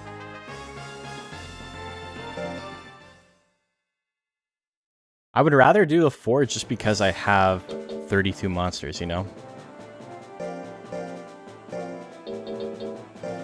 And then it lines me up nicely to start doing A rank stuff. Yeah, we haven't seen that all season, I know. It's a premiere. The world exclusive. Mango Mamba. Shuezo. Patrick Shuezo. Society gets the win. No one is surprised. Can't beat Society. Mango, or do you like Shuezo the Shuezo?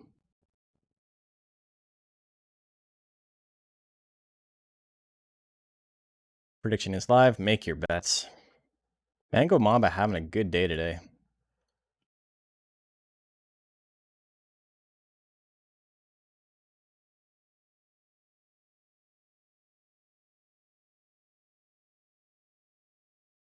Lontar having a very good day though.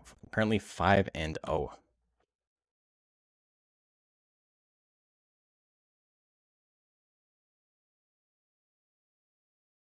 Nobody else really close to that. Mango Mamba's the closest, and Cepheus is as well. They're both at 3-1. If they can win their matches, then they'll be in contention. The crazy thing is that, I don't know. Oh, Society also has, Society's at 3-2. It's really hard to say if anybody's eliminated yet. Price can't make it in, but I don't think, it's unlikely, but I do think it's possible for Moldy Grandpa to advance. It's not often you see a monster with a 3-4 record advance, but we saw it last week. We saw Fuzzy Ween advance with a 3-4 record. He got summarily executed in top 4, but you know, he made it. Okay, I'm gonna try turning on my fan. You guys let me know if it's making my voice robot or not, and I can turn it off.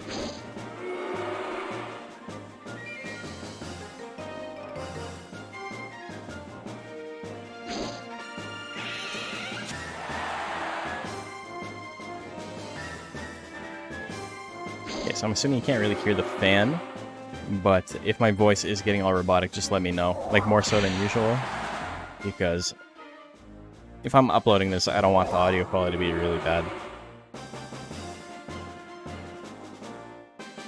Shuezo with a little bit of a lead, 9 seconds left. As for Thwack, it's not enough though. You can attack one more time. Here comes the poison gas and misses at 48%. Oh my god. Shuezo's going to win game number 1. Very close. Haven't noticed Robo Moose? Okay. It does happen occasionally. It's a CPU usage thing. I don't think we've seen a poison gas hit in a while. Kiss at 65. Misses. Yo, Outlaw, how you doing today? Poison gas lands 120, minus 44 guts. Damn. Whack misses as well. Tail assault. Whack misses again. It's not like it can do any damage. It goes for poison gas immediately after. That lands though. I just realized I still have the garbage metal nerd cosplay thing. This is mostly a joke. I don't even really want to do this. I'm probably just gonna take the donation incentive down, or the sub incentive down. Wow, the power I-beam gets a grit though.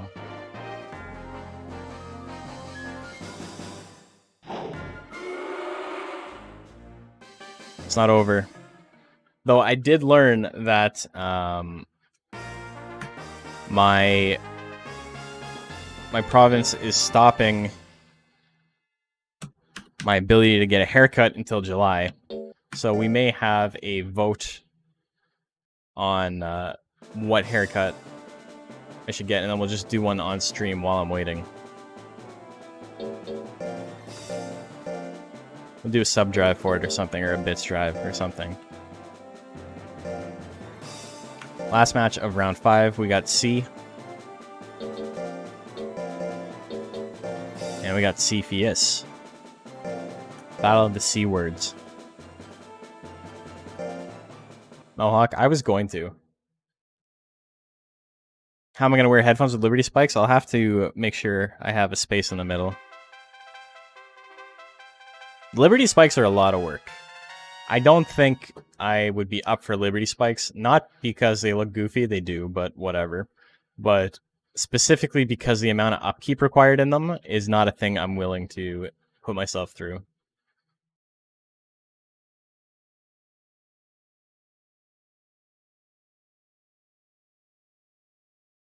Oh, let me get the prediction live.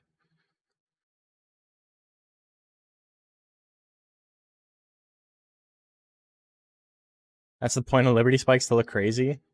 That's not what I said. I didn't say anything about them not looking crazy. I said it is a arduous task to get them up.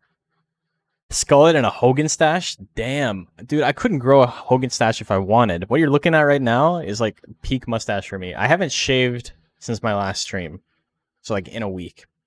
And I got gross shit down here and a little bit right here. But here and this here, there's just this gap of like nothing. I got like scraggly hairs here, but nothing. I guess you don't need this for the Hogan stash.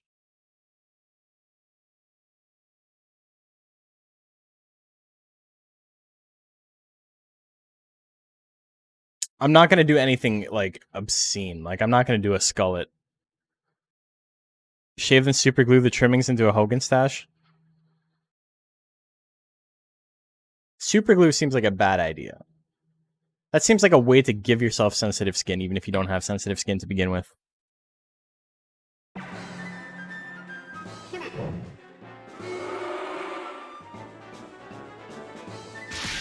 Needle stabs, 260. And if you think your current haircut is obscene, it's pretty bad. That's the whole point. But Skullet's basically the same haircut, but also I'm bald on top. Which is just worse. Hence the hat, exactly. My hairs are very long right now. Magic Punch lands, 275 damage.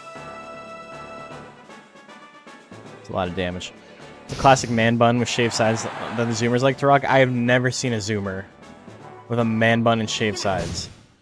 That is very much a 35-year-old man hairstyle.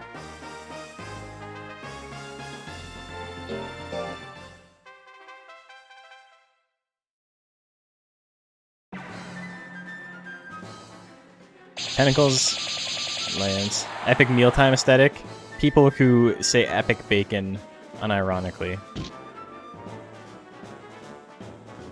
Old man Moose Bones. It's me. I mean, I'm close. I'm 30. Right? So that was all the rage when you were in high school 5 years ago? Really? Well, I mean, there's all the rage everywhere, right? So I don't think it's a Zoomer thing specifically. Damn, power needle stabs doesn't kill? Are you serious? Buff that move. Don't think I've ever heard someone say epic bacon. Were you not alive 10 years ago? Magic punch. Anybody who, like, thinks internet culture is a thing worth, like, doing IRL. So, C wins 2-0.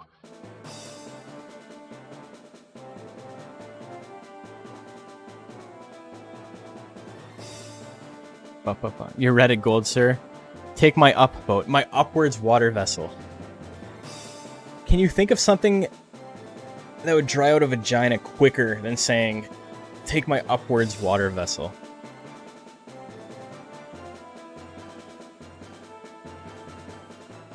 Like, Jesus Christ, man. Have some self-respect.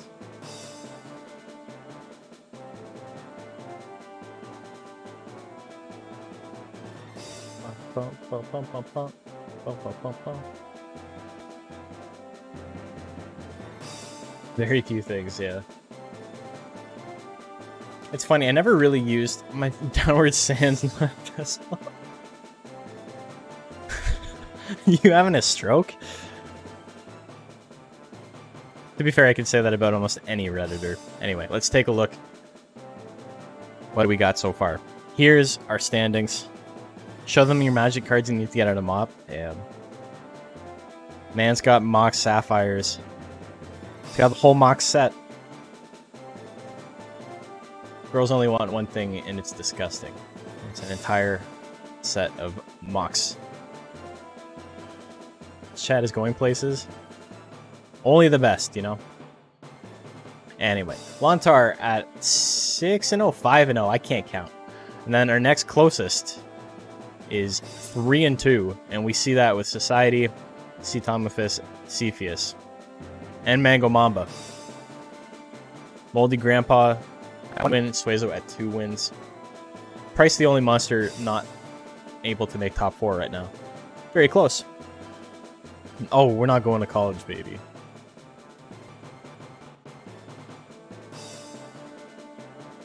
How many times are you gonna make that joke for him? It's good. But, you know. Like that joke, it's pretty good. Next up. Price is still a winner to you? I'm happy. Because he's not a winner, like, in reality. So at least he is somewhere. The Monster Rancher Reddit... I'm still talking about Reddit. I'm still furious about Reddit. The concept of Reddit. I never used Reddit, right? Like, ever. It was just not a thing that interested me. I found it very, like, juvenile, even when I was younger. It was just, like... I didn't like the feel of it, you know? Like, it felt very... like, incel before incel was a word. Like, it was awkward. It was just, like, people with no social skills, like, wanking each other off, and it wasn't really my thing. And, I've recently started using the Monster Rancher Reddit, which is extremely small. There's only, like, 100 users in it or something, and there's, like, maybe, like, 3 active posters. Very, very small Reddit. Prediction is live, by the way. Make your bets. And I don't know what possessed me to start using Reddit in the year 2021, other than, you know, I had videos to promote and stuff like that. But I hate it. It fucking sucks. Everybody is just the biggest fucking moron on the planet, and everybody thinks I played this game for 20 years, so no, I know what I'm talking about. And it's just, it's bizarre. It is like Dunning-Kruger distilled to its purest form, and it is the most infuriating thing to read through. People talking about how emulation doesn't work, and people talking about how they know things about the game that nobody else knows and things like that. And it's like, what the fuck are you talking about? Damn, big ass tongue slap. Price gets back up. But why? Sounds like a challenge. I think I might need to make a post on why hares are the top tier monster. I mean, to be fair, hare is one of the best monsters in the game. The Monster Rancher wiki moved back to the old fan and stuff? That's okay, I got the video. Here's some documentation so you can do a thing. No, that doesn't work.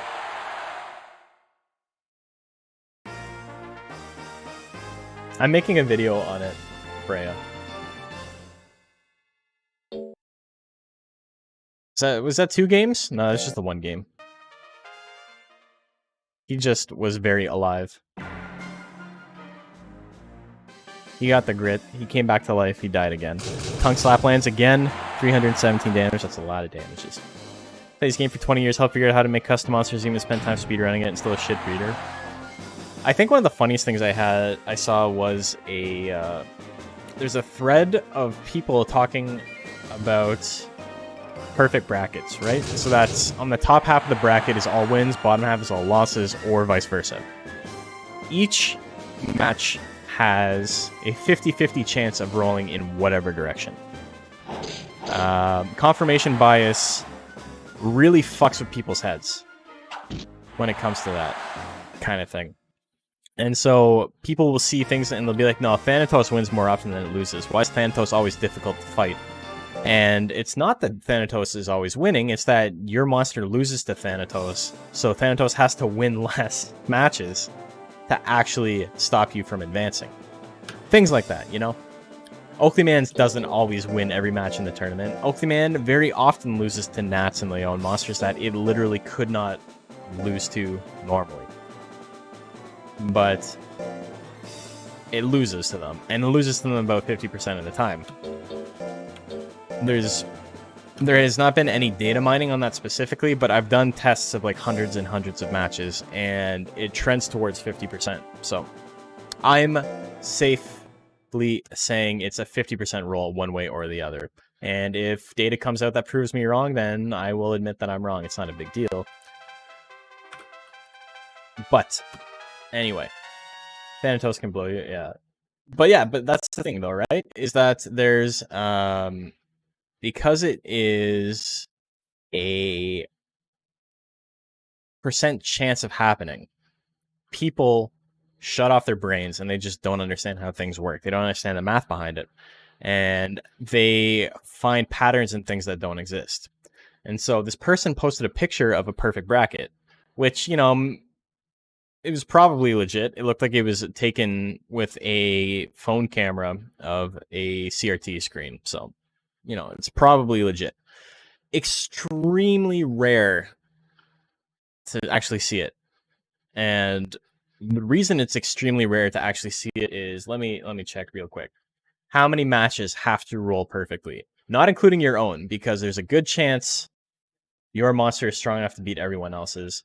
So disincluding your own matches, you have what? 1, 2, 3, 4, 5, 6, 7, 8, 9, 10, 11, 12, 13, 14, 15, 16, 17, 18, 19, 20, 21. 2 to the power of 21. 1 in 2 to the power of 21 chance of seeing a perfect bracket. That's 1 in 2.3 billion. That is a very unlikely scenario. But people were just adamant that it happens once every 15 matches, every 20 matches. That it's a 1 in 20 chance. I see it all the time, bro. It's like, you don't. Like, I can guarantee you don't. I don't know what to tell you. It's literally not a thing you see every day. And I was like, you see it in 4 monster brackets all the time, because that's a 12.5% chance. And you see it in 6-man brackets occasionally, because it's like 1 in 1,000. You know, those aren't terrible odds, right? 1 in 1,000 is unlikely, but, you know, it can happen. And it can happen, especially if you've been playing the game for 20 years. You've probably seen it a couple of times. And I assume people are conflating those with the 8-man bracket, and they're like, yeah, I see it all the time. And it's like, no, dude, you don't. It's literally like 1 in 2 billion chance. And they're like, no.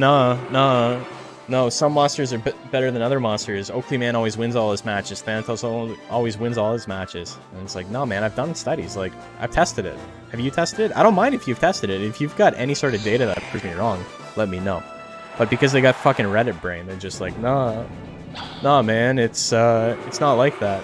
I know because I've played the game for 20 years. That's the other thing. It always turns into a dick measuring contest, you know? Everyone's always like, I played this game for 20 years. And it's like, bro, we've all played the game for 20 years. I don't know. What are they on? They're on Reddit. That's what they're on. Suezo wins game number 1. Damn. Suezo is not a fan of society. Suezo is a Redditor. I wish my brain could evolve to Reddit brain. I think easiest way to evolve your brain to Reddit brain is to put a fucking bullet hole in it. That's the quickest way. Death energy misses at 62%. I love the shading on Suezo when the death energy misses. Isn't that 1-1? Is it 1-1? I don't know, man. Let me recheck. But that was 0-2? Was it really? Was it that quick? Hold on. Hold the fucking phone. Let me check. Nobody knows what they're talking about. Society won the first game. You guys are crazy. How do you know I graduated at the top of my class in monster training? I have over 300 confirmed champions. That's exactly what it feels like. That's exactly what it feels like talking to these people because they don't understand that other people know more than them. They just assume I've played the game before. That means I'm an expert. Anyway, hold on. We're recapping real quick. Give me a sec.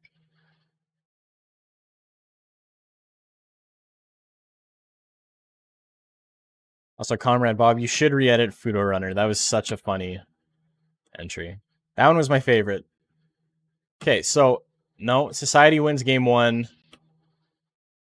Suezo wins game 2. You guys are fucking insane. What is this? What is this? We got a game 3. There we go. It's all good, Freya. It's not a big deal. So, holy shit, my, why did my bitrate tank? My bitrate is having a hard time right now. It's a good thing I'm recording all this stuff. Society gets real. It's real telepathy. Whoa, it just keeps dropping. What the hell? Okay, it looks like it's going back up. Kiss misses. Ooh, Death Punch misses as well. Yeah, I'm at about half the bitrate I normally run at. It's very strange. Death Energy lands. Society cannot be beat. Take that, Redditors.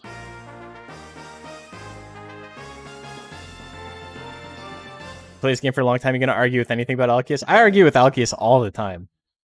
I think we don't actually argue, but like me and him have very different opinions on certain things. And I don't think either of us are inherently wrong on it. We just see things differently.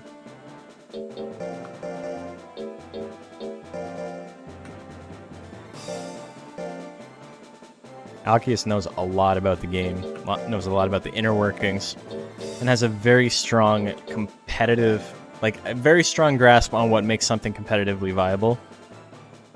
Is my Saul bad guy or is he? I want to be Saul. I don't want to be Kai. I want to be twink ass.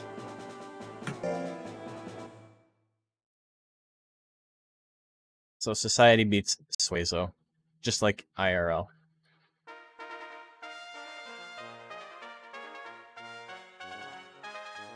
Moldy and Cepheus. What do they raise mainly? So Alkius is the person who made hard mode.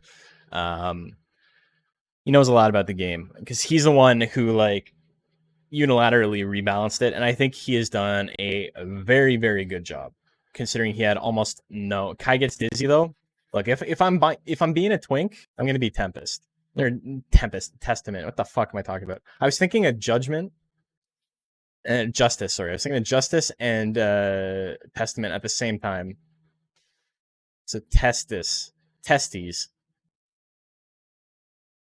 I'm gonna be Testes. What am I talking about? We're talking about Guilty Gear. This is going to be a Guilty Gear channel in 2 weeks. Fuck Monster Rancher. I'm done with it forever. That's not true. But Tuesdays are going to probably be Guilty Gear grinding. When I'm not raising monsters on stream. I'm pumped for Strive 2.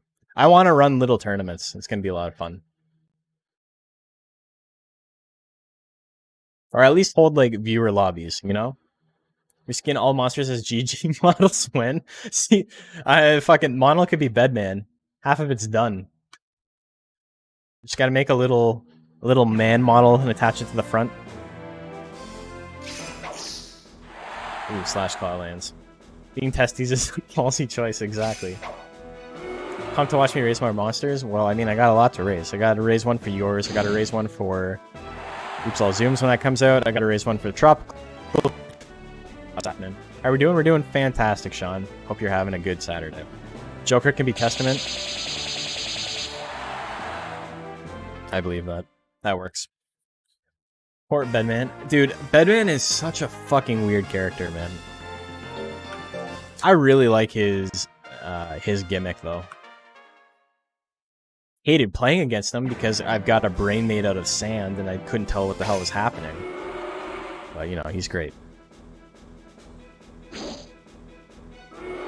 Go to get yourself banned from the Monster Rancher Wiki. Join the club, man.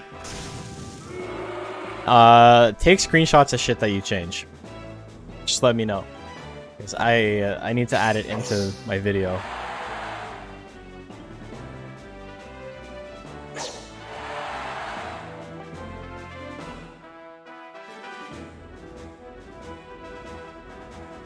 I do have the stuff from the video, but I'm only going to be using them as stills. All Naga Subri tournament might be cool. You're forced to raise a little stinker. A little jerk, if you will. Got to bounce. Second COVID shot, almost wrecked you. Damn, can't even sit in a chair. Damn, you can't sit down. Fucking nanobots making you move. I feel that, though. Have a good one, Fenric. Hope you feel better soon. Cepheus with the 2-0. Moldy Grandpa having a extremely rough time. But, you know, plenty of chances to make it out of B rank. This will not be his week.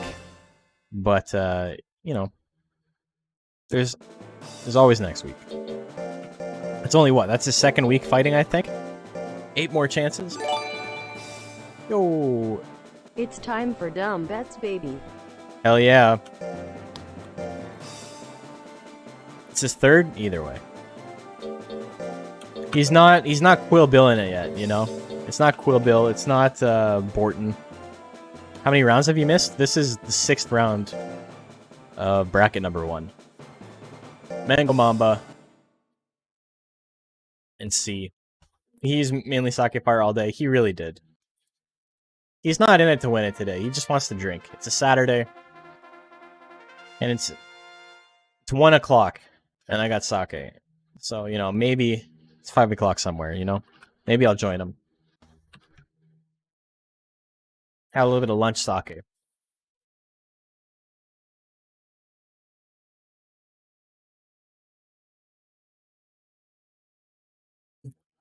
Tiana bought this, it's like a pear-flavored sake. It's really good. It's Sunday.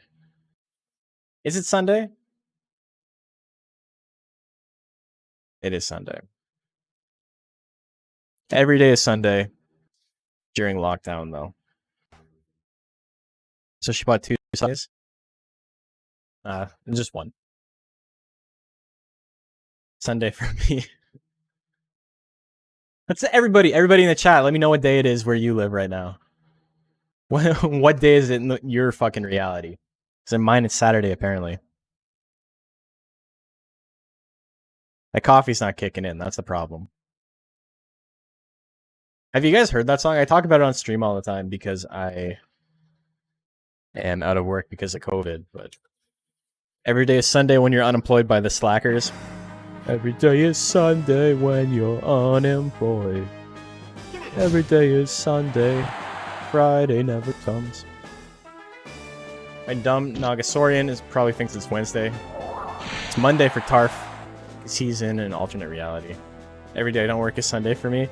Dude. It's such a good line. Oh my god, he hits the death trap. Got the guts lead. 94% on Death Trap. He could just swing Death Trap and win this entire set. It's the only move he needs. He could spam it forever. Evil Shot lands. Mango Mamba gets...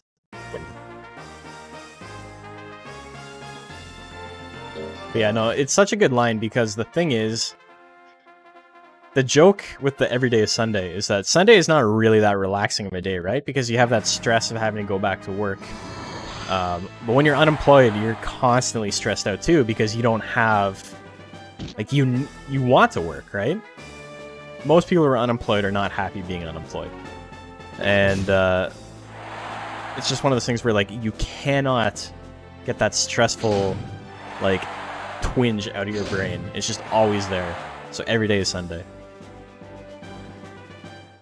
Pretty happy with it for about 6 months. If I could have got back to work in the fall, like I had originally thought I was going to, you know, I would have been okay. I got to start out my stream, got to meet a bunch of new people in the community. It's been a lot of fun doing this. But, you know, I got about 5 weeks, 6 weeks left before my government cheese runs out. So I'm starting to stress. I'm gonna have to start Ubering or something. You just went back to school? If I had the money, I would have. The thing is, I do have a job. I'm technically employed right now.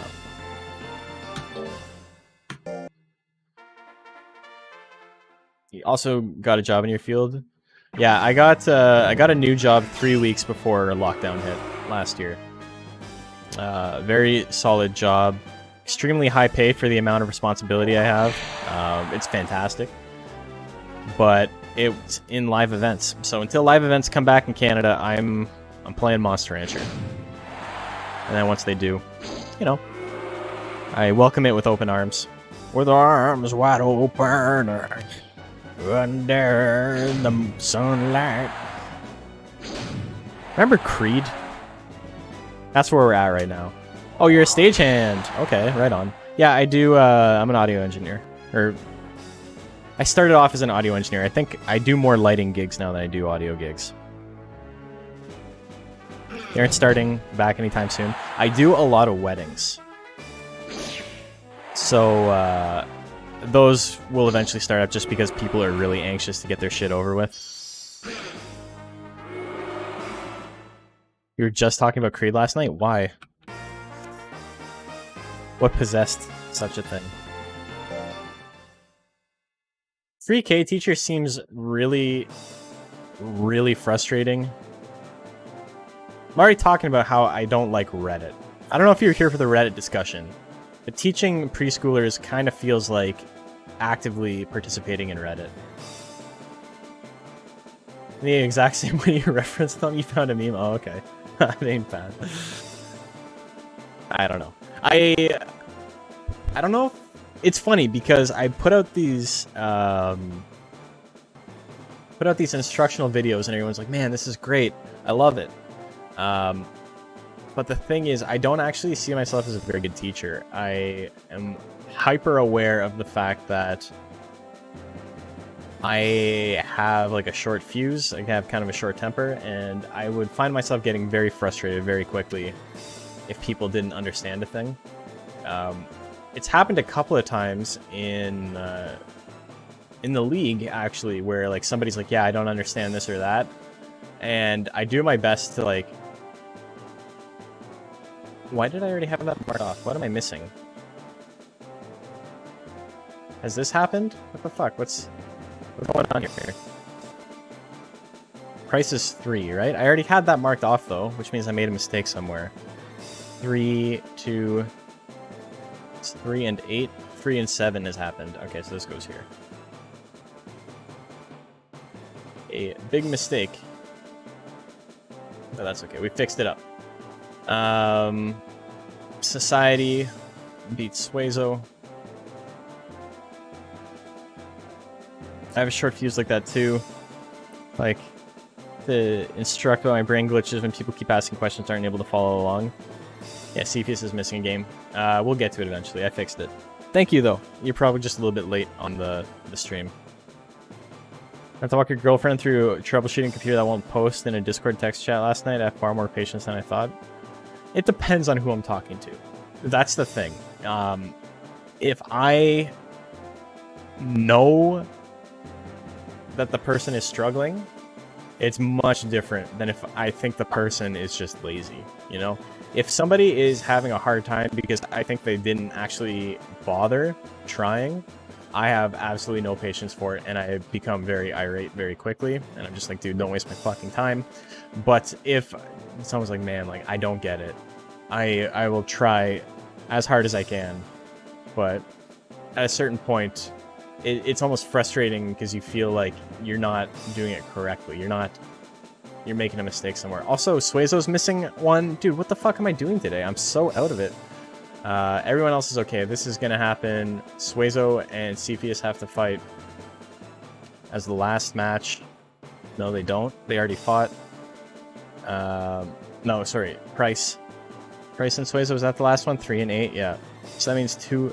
Oh, I didn't mark it off. I just forgot to mark this off. I wasn't making mistakes. I was just getting ahead of myself talking about other stuff. A lot of teaching is the production of environment and economy, too. The kindergartners I'm working with in Virginia are probably the level of third graders you were working with in West Virginia. Jesus Christ. Oh my god. That's so sad, but like... No, it is what it is. Anyway, after 6 rounds, Lontar, undisputed first. Will he go 7-0? Bum bum bum. Society at 4-2. Mamba at 4-2. Cepheus at 4-2. C at 3-3. If C beats Mamba... No, sorry. What the fuck? I made a mistake somewhere. Wait, who did C just fight? He didn't fight this guy, did he? Dude, this sucks. I keep making mistakes. Mango just beat C. Yeah, that's right. I put it in the wrong square. That's okay. That's an easy fix. I am sometimes. This has not been a very Monster Rancher friendly day. This has been a talking about literally everything else day. Anyway. There we go. Easy peasy. So, that all lines up nicely now. Cepheus and Mamba gotta fight. C and Price... No, so C and Grandpa gotta fight. Suezo and Price gotta fight. Lontar and Society gotta fight. Reddit Monster Rancher 2 today. I'm feeling like a Redditor.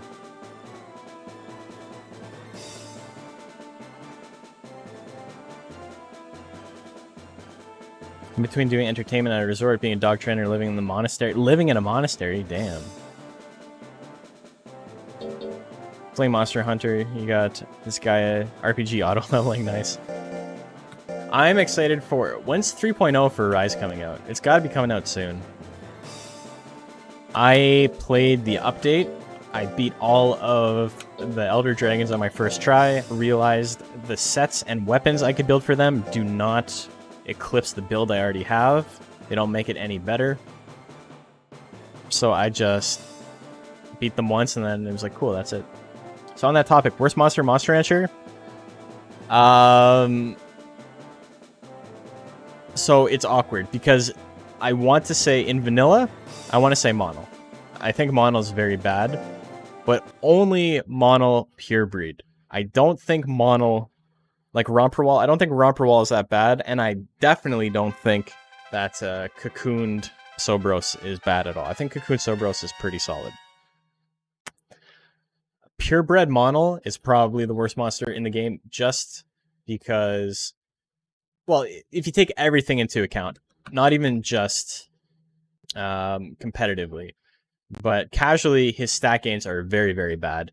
Very bad life span, awful guts regeneration, terrible stat gains. All of his techs, he has massive tech chains. None of his good techs are easy to get. And then competitively, at 18 guts, Mono is extremely weak. Soberos and Romperwall are fine. I think they're okay. I don't think they're terrible. They're probably somewhere... Soberos is probably upper mid to like high tier. Romper Wall is probably mid-tier. Skill is below average. It's not. Skill is above average on Mono. Mono's got a 4 in skill. If I remember correctly. It's either a 3 or a 4. It's one of his better stats. I think the only stat it has that's better than skill is defense.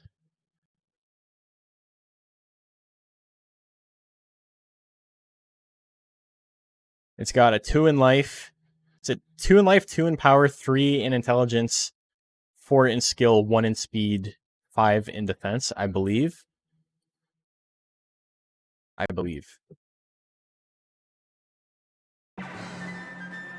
Anyway, Lontar and Society. Will Lontar go 7-0? I think he's got a pretty good matchup here, as long as he doesn't use Spit. 2, 3, 3, 2. Does it actually have a 2 in skill? That's peculiar. I could have sworn Mono had a good skill gain. That's bizarre. Why did I think it was higher? Oh well. Guess I don't know what I'm talking about. Yeah, that's very strange. I don't know what was going on in my brain that made me think it had good skill gain, but whatever. What's the best monster that having to use cheese tactics? Metalner. Metalner is the best for literally everything except for ease of use. Metalner is a huge pain in the ass to raise, but it is far and away the best monster in every category. Has the best withering in the game, has the best offense in the game, has the best defense in the game, best guts rate, just everything. Everything Metalner can do is a better version of something someone else can do. Is a better version of something that someone else specializes in. Should have checked the Reddit Mono Super Thread. I should have. Yeah, Metalner is incredibly powerful.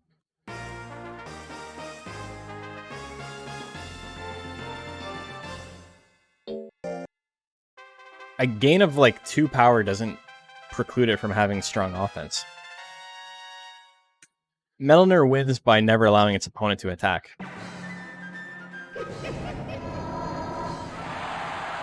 Quick 2-0, yeah, sorry, my bad. I was just clicking through. Yeah, it was 2-0. Lontar gets the easy... I mean, it was an easy matchup for him. Easy 2-0. So, next up, we got Price, and we got Suezo.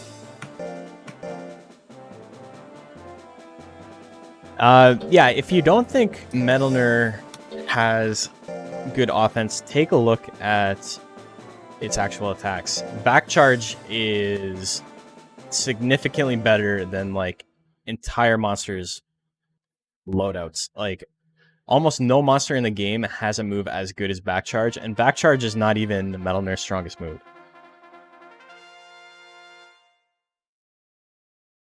Electro Whip? What? What's that? Damn, I got so hung up on Mono only having a 2 skill that it fucked me up. Why did I think it had a 4? I'm baffled by that. My whole life is a lie. Probably you misremember. He doesn't have an attack called Electro Whip. Yeah. Cheering for an 0-7 so you can call yourself best at losing, best of the worst. Can't be the best, you sure as hell can be the worst. Let me get this prediction up and running. I'm trying to do a million things at once.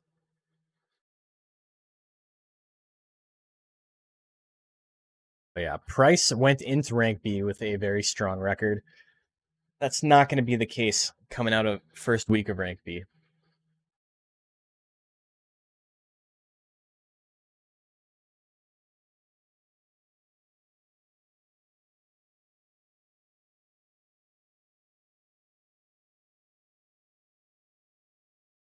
Okay.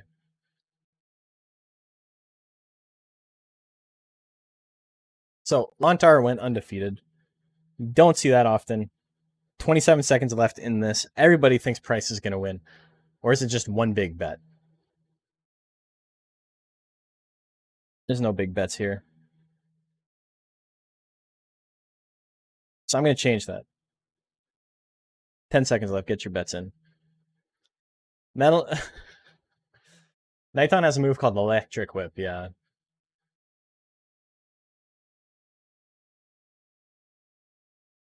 So nobody's been able to stop Lontar. Is the first place curse alive and well today, though?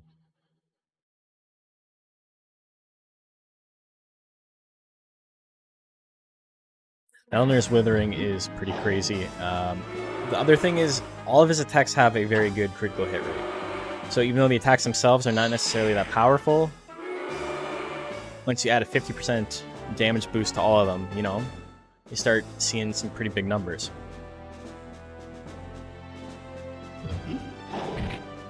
The only monster in the game that has an easy of a time KOing monsters as Metalner does is probably Golem.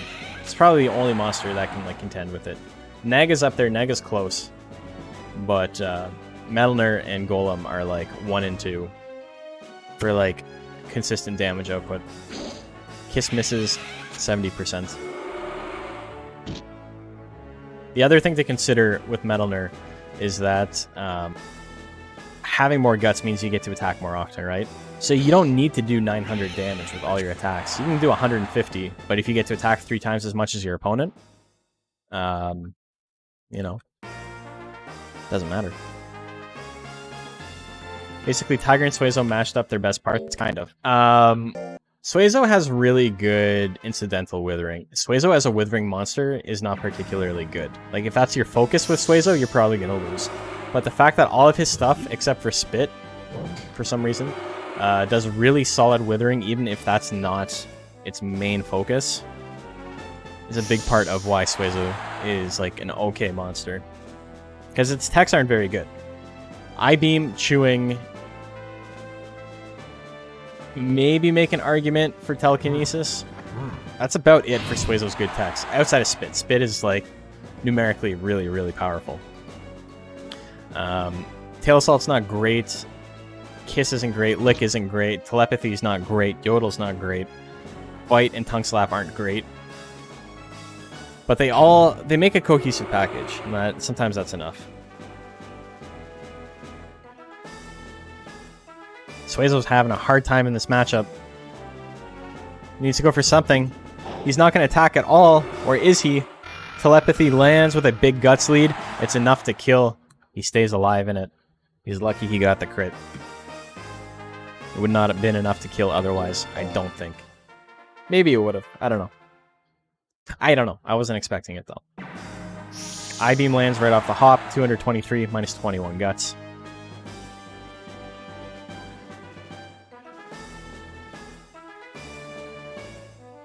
Thwack lands at 50. Takes out almost half of Suezo's health. Price is winning by a tiny bit, I do believe. Hits the I-Beam, 230 minus 16 guts. Price gets the Anger. I think Suezo's guts rate is about the same as Price with Anger. Banana at 62. It lands. That's a lot of withering. Gives him Fury. He needs to build 20 guts, though, which is a tall order. Yeah, Fury does not last very long. Both monsters at 45. Who's going to attack first? Suezo gets it. Goes for the I-Beam. It lands. No grit on Price. Suezo wins that one. Extremely close set. But Suezo wins that one 2-1. 0-7. Man's happy. So we got a 7-0 and an 0-7. Do we get an Owen Wilson? 4-6.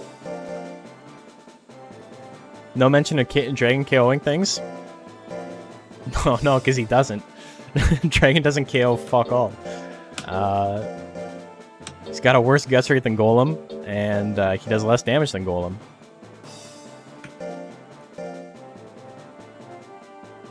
Dragon, on average, attacks like twice in a round. If he's not constantly using tail attack, he's losing.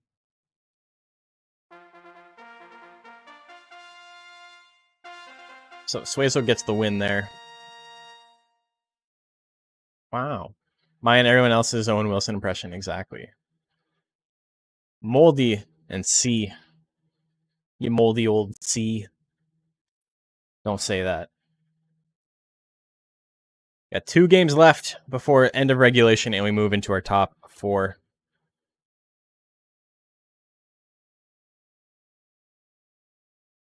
Thing about Dragon being overhyped is that flying combo isn't going to net you.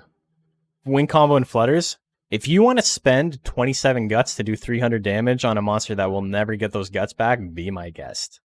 Like, go for it. If you want to assure yourself that you will, 1, not do enough damage, and also 2, never attack again, flutters is the way to go. You can make a case for a normal flutter, but Intelligence Dragon is kind of weak. Wing combo is a very, very long animation. And the issue with long animations is your opponent is building guts and you are not. So unless you have a very strong lead and you use wing combo as Dragon, what you're usually doing is running down the clock on yourself.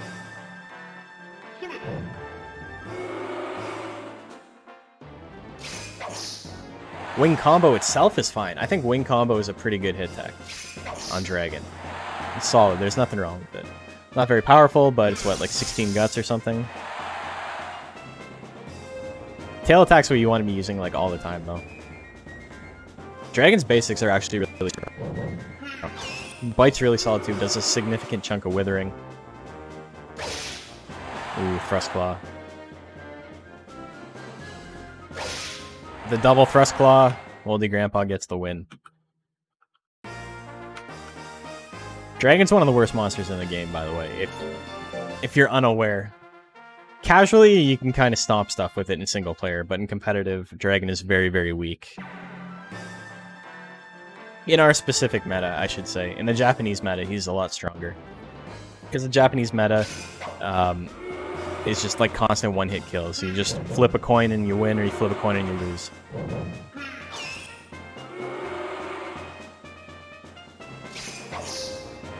Ooh, 184. Yeah, if you haven't played hard mode, I think you'd like hard mode Dragon. Trample has been reverted to its Monster Rancher 1 form. So it is stupid. Costs 40 guts. Very accurate. Still S-Force. It's one of the best techs in the game. It's one of the reasons why Dragon is a top tier threat in hard mode. Another Slash Claw misses at 82. Moldy Grandpa 5 seconds away from getting another win. He's had a bad day. Taking one down. But, he wins this one. Consolation prize. Yeah, the Japanese meta has a 2997 stat cap, which is exactly half of max stats. And we don't run that here because it's very coin flippy. It's very much, you either build a monster with max life, max skill, and max power, or max intelligence, or you raise a monster with max speed, max skill, max intelligence, and like 250 life. That's basically it. Those are your 2 builds. You build one or the other, unless you're trying to counter build.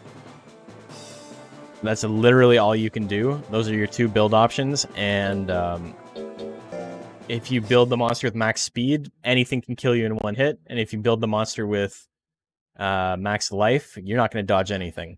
So, I don't know. It's very, very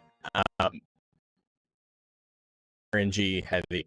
Much more so than the way we play. The way we play is still RNG heavy. Like, you can never get around that. But there is a little bit more stability in the way we play. It's more so your idea for the build, have low cost moves, decently high crit, and hope get budget chances to attack and dodge. Yeah, I think that's a pretty solid strategy on a monster with a slow guts rate. I think that's... Hey, Natural Prime, thank you for the follow.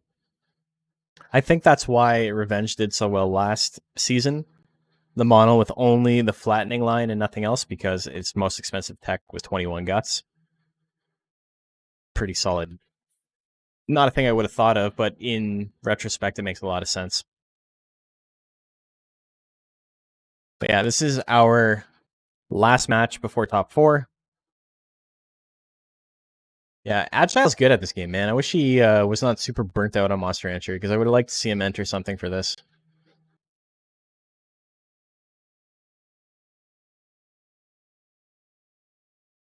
Okay, here we go.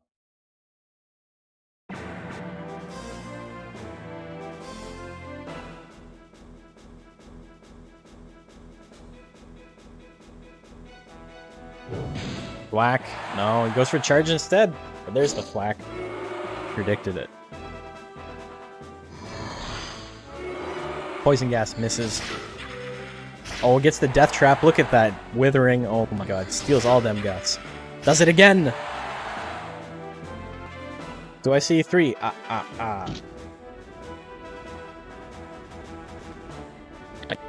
We saw 2. 2 still a lot. Mango Mamba back up to half health. I love the little laugh. He's just being an asshole. Also, if you guys noticed that slowdown on the stream a couple of seconds ago, that was literally the emulator. I don't know what the deal is with it. Evil shot, and then it sped up there. That went super fast animation for some reason. 3 and 4 today at least? Yeah, he didn't do bad. He did okay.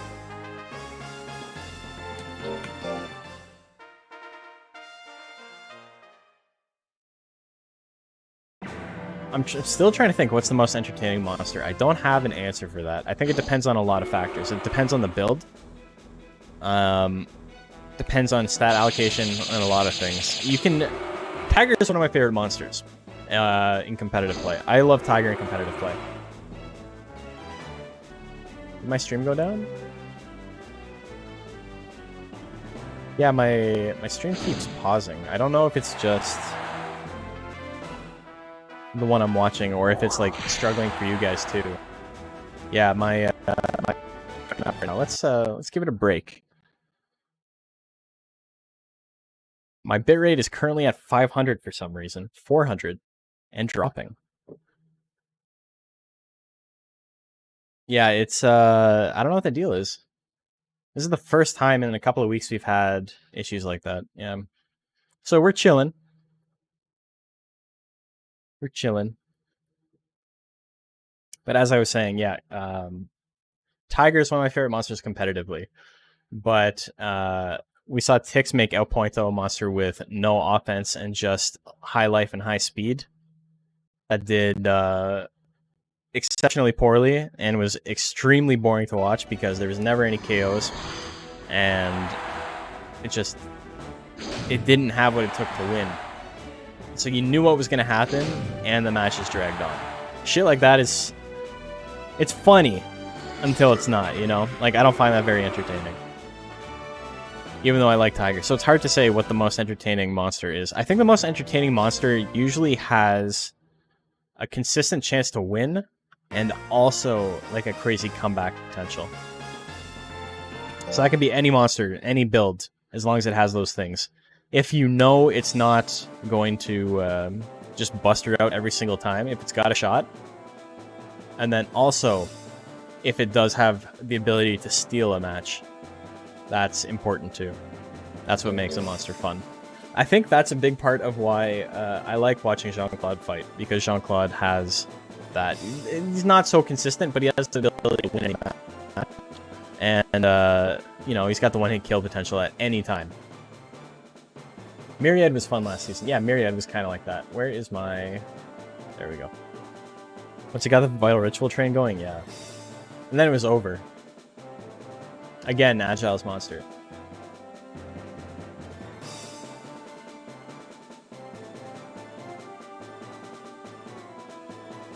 And Mango Mamba with the big win. Putting it in second place, I do believe. Yeah. Mango Mamba second after a pretty weak showing. Its first rank B. Neowise 2 also agile. Yeah. Neowise's build was great. Duel had that one hit kill potential in the Speeble. Yeah. Okay, so Lontar first place overall, unsurprisingly. Mango Mamba moves into second. And then we've got Society and Cepheus tied for third. We need to do a tiebreaker by looking at wins and losses to see who's actually third, who's actually fourth. seeding does matter for top 4. How many wins does Society have?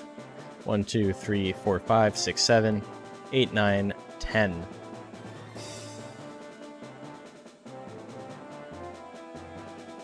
Yeah, that's right, 10.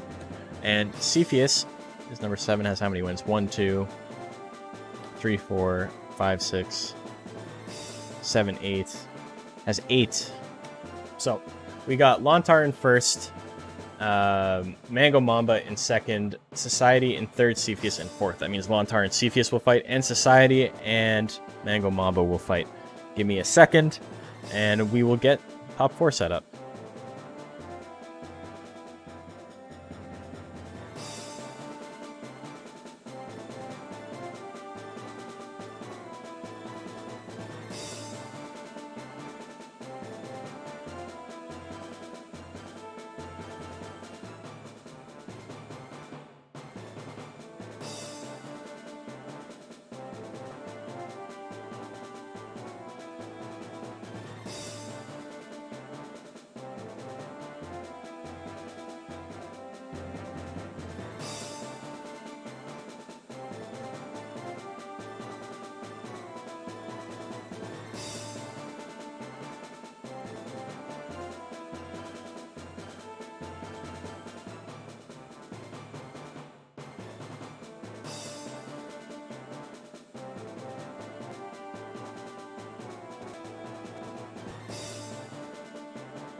Welcome back to Monster and Battle. Monster. Let's retry this.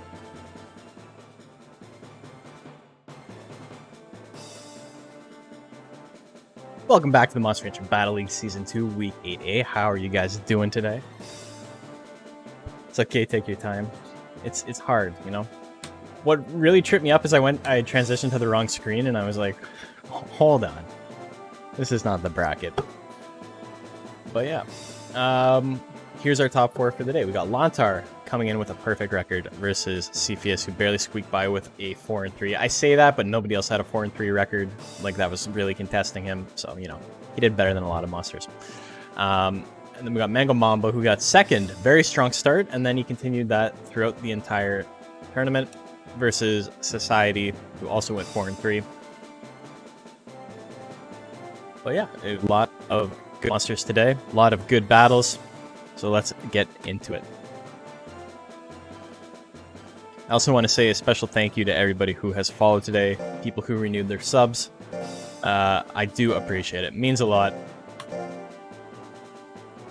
Having fun. We're almost at 400 followers, which doesn't really mean anything. Follower count on Twitch is kind of a weird metric because I know people with like 10,000 followers who have the same viewership as me. I know people with 1,000 followers who get 200 people per stream watching. So it doesn't really mean anything. But once we get to 500, I am going to I'll probably do something fun for 500. Maybe a 24-hour stream or something. So we're slowly marching towards that. Lontar versus Society. Just like looking at that right now, that's the last one that we had. It's so funny. It sounds like a bad young adult novel.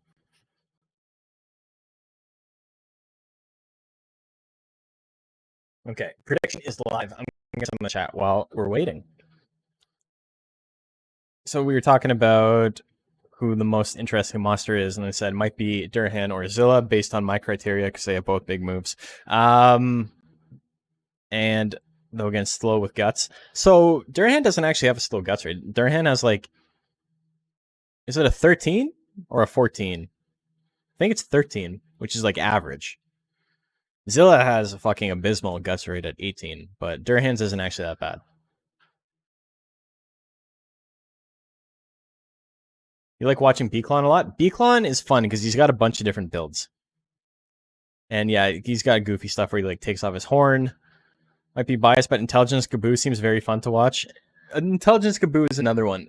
A big thing that makes something fun, and this is going to blow your minds, is novelty. You know? A thing that you haven't seen a lot, that's fun to watch. I'm always trying to make something new when I make a build. I don't try to do gimmicky shit. I know there's a lot of people who make gimmicky builds, and sometimes they work out and sometimes they don't. Sometimes they're entertaining and sometimes they're not. But I always try to make something that I think has some niche competitive viability that is also incredibly like interesting to watch, right? Like when I made Bad Idea, nobody else in the league when I entered Bad Idea had even entered a hopper, right? I was the only hopper, and I decided to go with a full tank hopper build, which I thought was really funny. And, you know, it worked out. He did really, really well. Same thing with Eden built tank power plant. That's a gimmick, but like not like it's not a thematic gimmick. It's just like a thing that people don't expect. And Eden built did really, really well. Baroness was just a Zilla, but you know, not a lot of people run Zillas, so that was fun. And then what was the other important? Intelligence-based Worm. That's also a thing that people don't see very often. He did okay. He didn't do terribly. And then this season is more of the same. I picked Golem, who's just basic Golem, and then everyone else is just random bullshit. And Golem's been doing well, but the other three not so much. Actually, you know what? They've all made top 4 at least once, so all my guys are doing okay in my books. But that's my approach to building. I take what I know works, and then I try to extrapolate that into a fun build without just being super, super tryhard. I have a couple of tournaments coming up where the monster I'm making is super tryhard. The one for Freya's is a tryhard build on a monster that you would not expect, given the 15 guts rate cap. Because if you wanted a tryhard build in a cap with 15 or worse guts rate, you would just build a dragon or you would build a phoenix. Like, it's solved. That's it. You just build that and you will win. But I decided to go with something a little bit more interesting because I'm curious to see how it will work at a lower guts rate. A monster that I'm raising normally has a pretty fast guts rate, and that's a big part of what makes it powerful. So we'll see how it competes with a worse one. Tongue slap misses. Uh-oh. The power tongue slap misses. Goes for tail assault at the last second. He wins it. Lontar gets the win. That's just over. This is top 4, so I keep fucking around with is it or isn't it.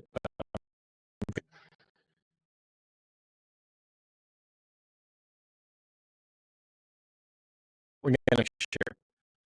The monster then.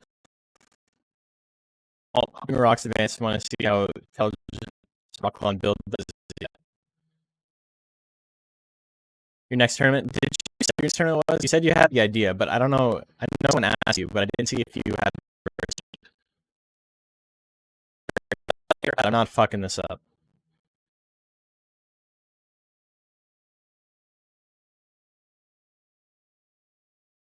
But.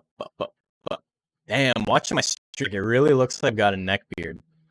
Like, it really looks like I just let this go, just because of the shadow. Need a better light. See if it's 1 game 1. Nobody correct that, because I can check myself. It's not your responsibility, it's mine.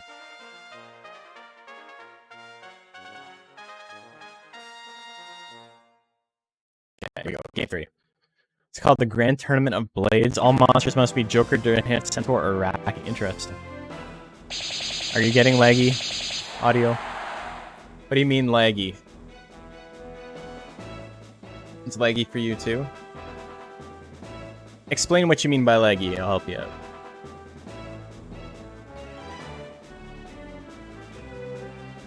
It's skipping. So, yeah, it seems to be when I'm watching back the stream. It's probably better now, right? Popped up like a dropping Discord call. Okay, so that's what I was talking about with the fan. Makes me robo. It's an issue with... What do you call it? It's an issue with my GPU. So I'm using a thing to remove background noise right now. A plugin to remove background noise. And it's really GPU intensive when it has to actually like actively remove background noise. Also, Cepheus could have won that with Tentacles, but he didn't even try. Lontar wins that one 2-1. And so, as long as it's okay now, let me know. But I think what happened was because I was watching the stream while the stream was also running, and it was also trying to remove the background noise, it was fucking up the audio.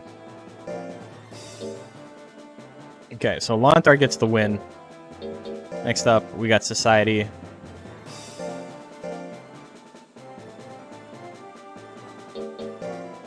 And we got... Wait, who do we got? Where is he? There we go. Mango Mamba. So yeah, if my audio quality is ever like garbage, don't like be afraid. People like to I know most people are just like okay with it, right? Like they're just like whatever. You know, it's fine. I can deal with this. But it's not doing me any favors to like you're not sparing my feelings.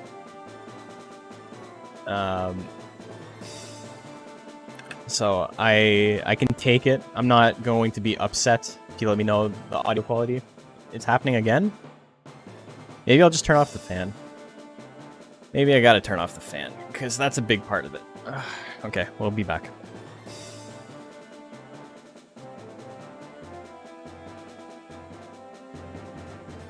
Okay, so we're gonna deal with the humidity. Turning off my computer fan? No, it's not my computer fan. It's a massive industrial fan I have. Don't worry about the audio. Yeah, so it should be okay now. If it's still fucking up, it's because I have some massive problem I don't know about with my computer. Let me check my task manager real quick to see what I'm running as far as CPU and stuff goes. Why am I at 97% CPU? Why is... Yo, this is some shit. What the fuck? Okay, give me 1 sec. It's a big part of it, but I cannot... Yeah. I really need... So, Outlaw was telling me about this thing that allows you to manage notifications without, or not notifications, but predictions without having Chrome open. And I really need that because right now Chrome's taking up 4.5 gigs of memory. Why is that? What the fuck?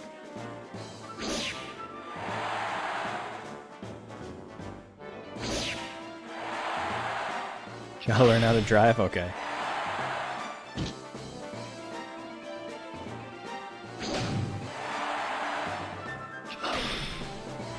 So I'm saving this as a PSD. I'm just gonna close Chrome entirely.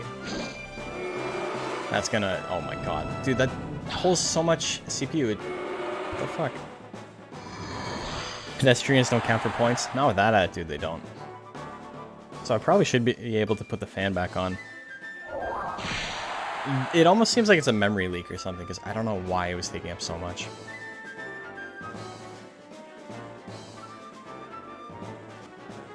Okay, let me turn the fan back on. Mango Mambo wins game 1. Oh, he goes for Death Trap at the last second, just to be an asshole? Okay. You're already gonna win, Mango. That's a killer instinct you love to see, though. Okay, game 2. Alright, we're experimenting. We're turning the fan back on. I'm going to see a small spike in my GPU, probably, but it shouldn't be that big of a deal. It's only using 1.5% of my GPU right now, and 20 megs of RAM, so that's like nothing. That's not bad at all.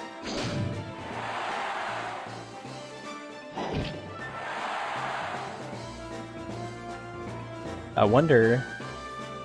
Is there like a stream assistant app you can get on your phone to like run predictions and stuff from your phone?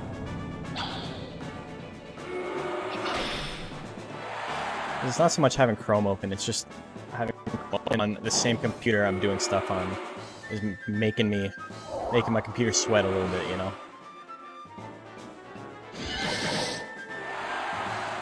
Ooh, Death Cutter lands. Clippy's not a stream assistant? Unfortunate. Hate to see it. So, Society's gonna win game 2. Yeah, I just opened Chrome right now, and it's taking up way less than it was, but it's still taking up quite a bit. Ooh,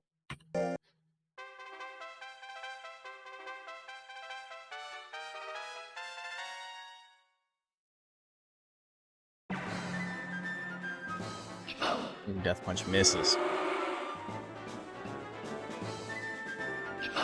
Hits that Death Punch. Society is a decent advantage right now. Mango Mamba lands the poison gas. And another one. That's a big lead. When you have a life lead and the guts lead, you're in good shit.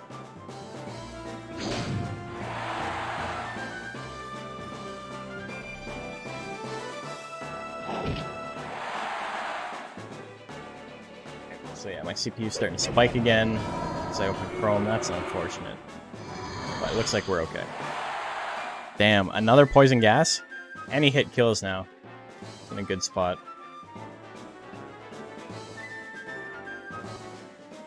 Chrome actually crashed my entire computer yesterday, so I don't know what the deal with it is, but it's been doing nothing but bad stuff for me lately. Mango Mamba knocks out Society. So, that means the top 2 monsters to make the bracket are the top 2 advancing to winners finals. Clear its cache. Yeah, I think I may have to. I don't know what this fucking memory deal is. Once I'm gonna get my next one up and running, the next match up and running, and then we'll do that. So, Cepheus versus Society. C people plus Cepheus equals Society.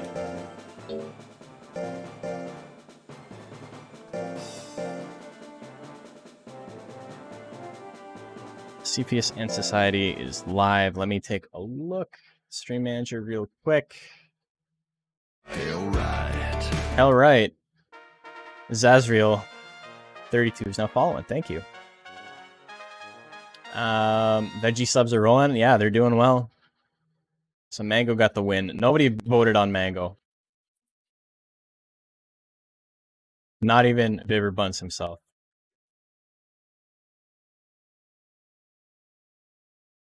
Cepheus and Society. Society. What a terrible song. Man, the Strive soundtrack has some bangers and some just like absolutely shitty tracks. I don't know. There's like no quality control. They just let Daisuke do whatever the fuck he wants. It's his game. Nobody's gonna tell him. Not a betting man.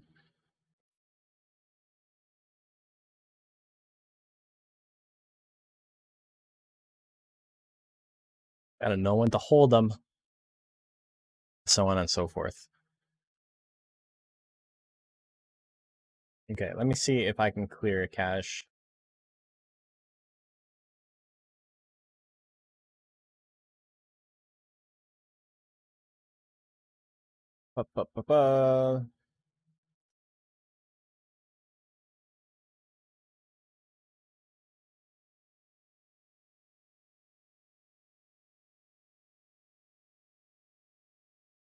Yeah. I don't know if it's going to make a difference.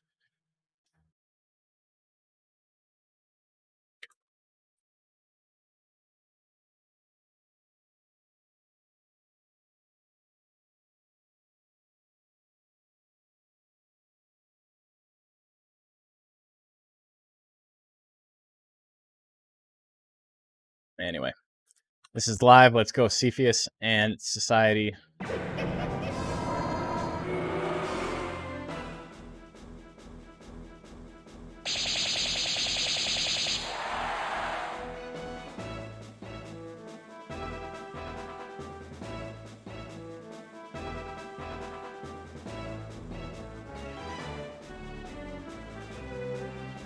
Man, what the fuck? Why does he keep doing this? It's giving me a hard time. I'm not even commentating.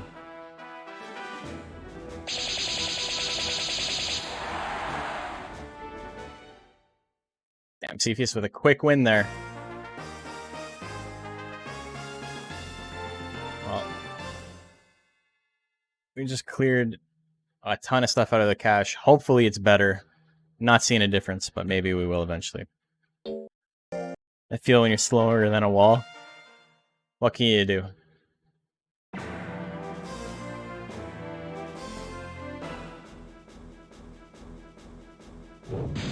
Ooh, charge lands. Death Slash misses. Death Slash misses again. Cepheus running away with this. Oh, hits the knock. Knock, knock. Who's there? It's the Joker putting it into Society. This is going to turn Society into the Joker, though. That's the problem. Death Cutter 51 lands. Ooh, big damage. Minus 27 guts. Society has the guts lead. It can attack again. Lands again. Oh, it's not over yet.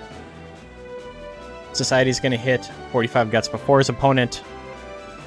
He is losing by exactly 3 health. He needs to land 1 attack here. Death Energy is the perfect play. Tentacles comes out. That lands first.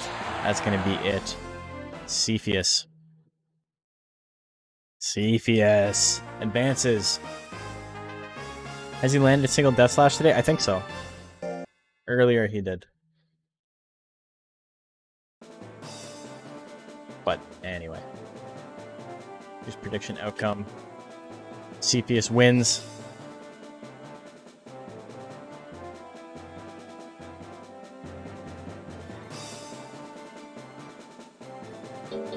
And that means we are now on to our winners finals. We got Lontar, we got Mango Mamba. I forgot that I cleared my cache, so Twitch keeps asking me stuff. It's like, are you sure? Like, and then I have to like click the don't show this again shit.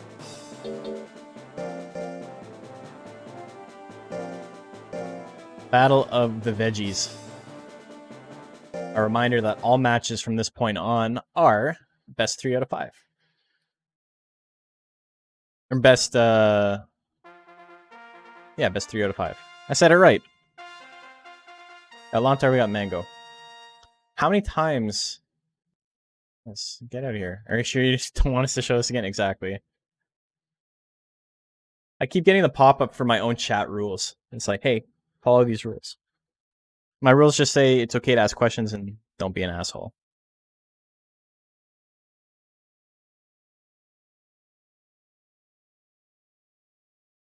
$40 left. What you are betting on right now is who is going to advance to A rank. Who do you think out of these two is going to advance? I'm down on the day, actually. That's kind of crazy. I made so many big bets that were correct, and I'm still down on the day.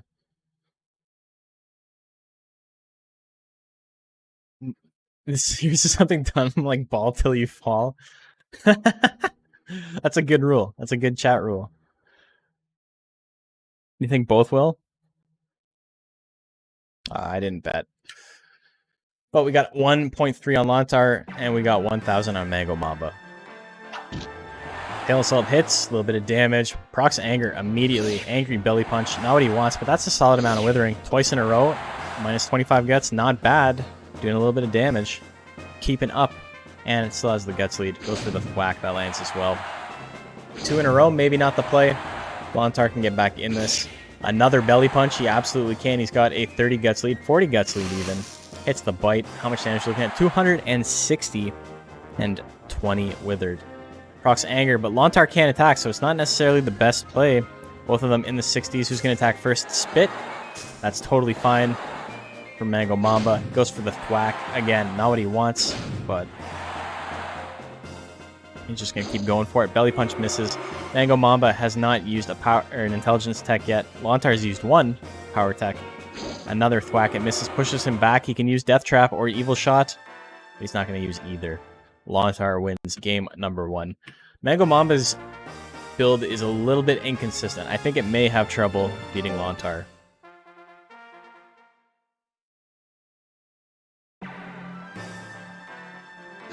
Whack lands again. That does not really do anything. Here comes the Tongue Slap. That's going to do a massive amount of damage. Huge chunk of Withering. Mango Mamba doesn't get angry, but, you know, I don't know how much that matters. With such a big deficit to start things off. Here comes another thwack. It's landed both of them, but doesn't matter. So, game 2 goes to Lontar. Don't know how the Lontar build does so well. Nobody's building speed. That's the thing. Nobody's building speed, so he's got a 50% chance to hit his instant win move. He lands it again, by the way.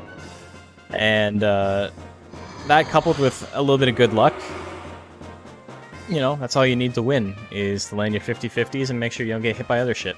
Another Tongue Slap lands again. Okay, so that was a quick 3-0. This is a very quick 3-0. You did? Yeah. Anyway.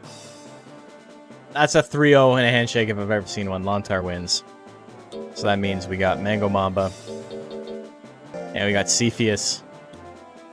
Who is going to advance along with Lontar to rank A? That's what we're looking at now.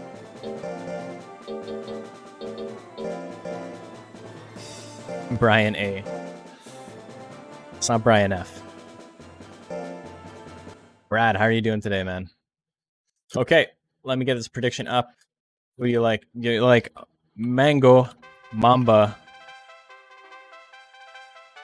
Or do you like Cepheus? You tired? How long did you stream last night? It's not mad hot today. Dude, I have a massive industrial fan. I keep talking about this fan. I've never shown the fan. But, do you see the fan? That thing is gigantic. I'm gonna go stand by it for scale. Can I can't... Here, let me see if I can... Also, yeah, I have a vertical monitor set up. I don't know if you guys know, because I got no desk space. Fan reveal at 40,000 subs.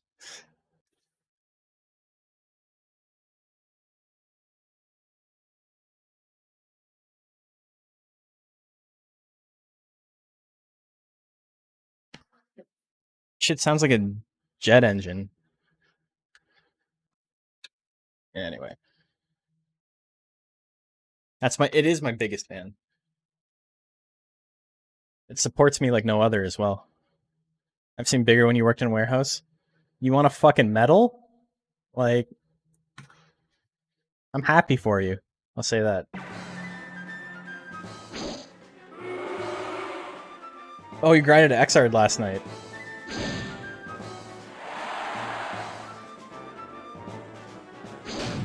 I've seen bigger.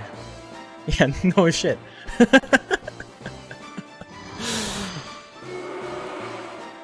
Trying to S rank all the missions? I did that a little while ago. Some of them are really hard. But yeah, I just sat down one day and was like, I want to do this just for the hell of it. Doing stuff 5 times consistently in Xrd is really hard. Anyway, Cepheus off to a really good start. Mango Mamba on the grit. I feel like it's good practice. The air throwing one is like imperative to learn. Very, very difficult, but imperative. Air throws are so strong in Xrd, but just like getting them is difficult. Purple SpongeBob, sorta.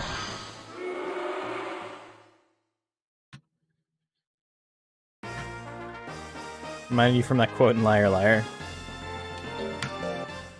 I know Darkbeat's not like serious about it. He's not like, the fuck? That's your fan? Uh-oh. Like it's not like that, right? He's not actually trying to make it into a pissing contest, but I just think it's a funny reaction.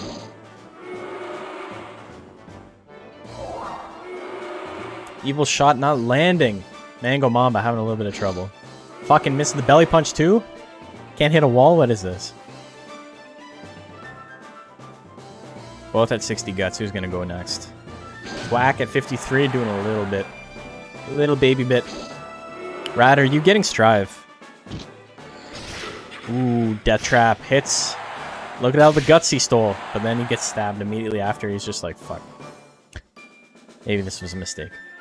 On PC though? Is this the finals? This is losers finals. Haven't touched the betas? Oh, true.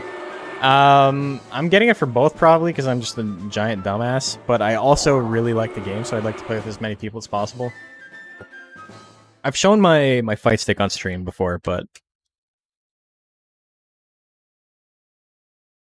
I got a May fight stick, and the stick is her nose. Yeah, I saw it on my desk. That's true. It's so fucking big, man. I almost want to get another one. Anyway, that's 2-0 going into game 3. Cepheus. Unbeatable right now. Mango Mamba did so well. It'd be such a shame to see him not advance to A rank and not be able to get rid of those techs. Death Trap misses. You got the cross-up. That's right, I saw it. You got the fucking cheater stick. Needle Stabs lands at 69%, because of course it does. Mango Mamba gets the anger, and here comes another Needle Stabs. Cepheus with a 3-0. Did you get modded? No. No, you did not. You can Korean backdash in Tekken. I can do that too. I can do that too with my TES2 Plus.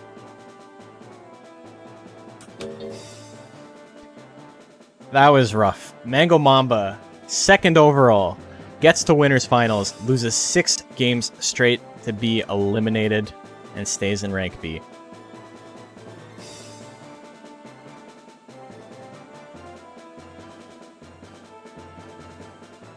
I don't even know what to say. That's so sad. It's not like Cepheus doesn't deserve it. Cepheus is a very good build, but that's a very sad way for a monster to go out.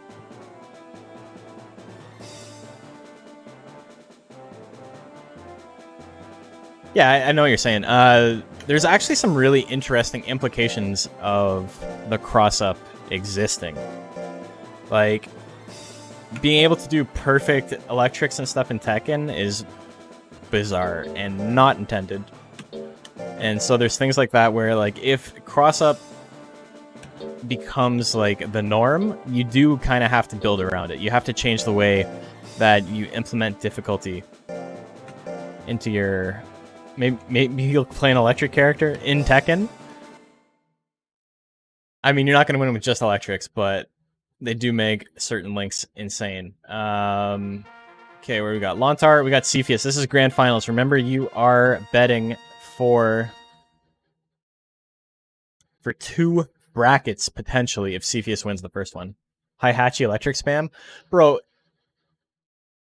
he's like, I'm going to pick up a character with electrics, and then he picks the worst fucking character with electrics.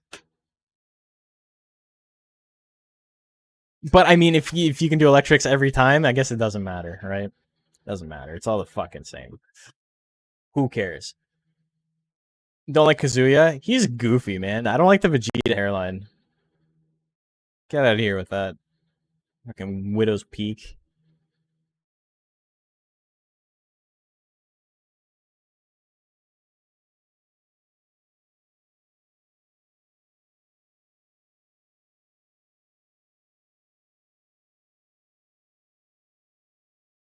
These have both made A rank? Yes, they have. This is grand finals. Both these monsters advance.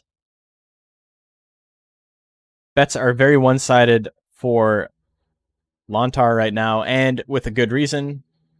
Yeah, Patch, if you just showed up, your monster did pretty well today.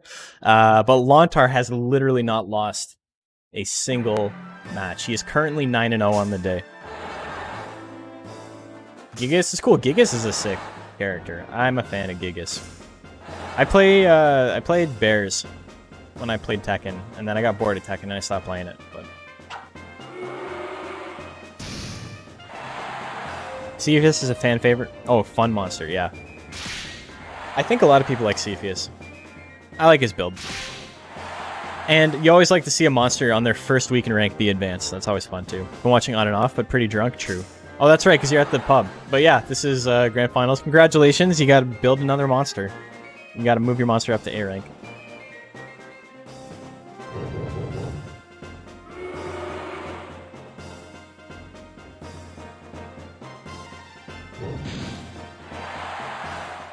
Ooh, gets the charge. Cepheus wins game 1. Look at that. Look at that. When you played Tekken, you played King. King's a really fun character. Very hard to use correctly, because all his fun stuff is not stuff you do in real matches. You always pick main a projectile turtle character, and all your pockets are big burly motherfuckers. What do I mean? Flowchart ass? Dude, you don't flowchart King. You don't fucking... King, outside of like Shining Wizard, you don't fucking use his grabs like ever. It's all neutral. It's all spacing and getting like 2 or 3 hit confirms, get the juggle. Flowchart. Every character in Tekken has a flowchart. Kazumi has like 4 fucking moves. Can't beat the flowchart. That's what makes it bad. That's true. Yeah, I feel that. Kazumi's got like 4 moves. And she's just top tier. I don't know if she still is or not, but she was when I played. Do all these monsters have grit? I believe so.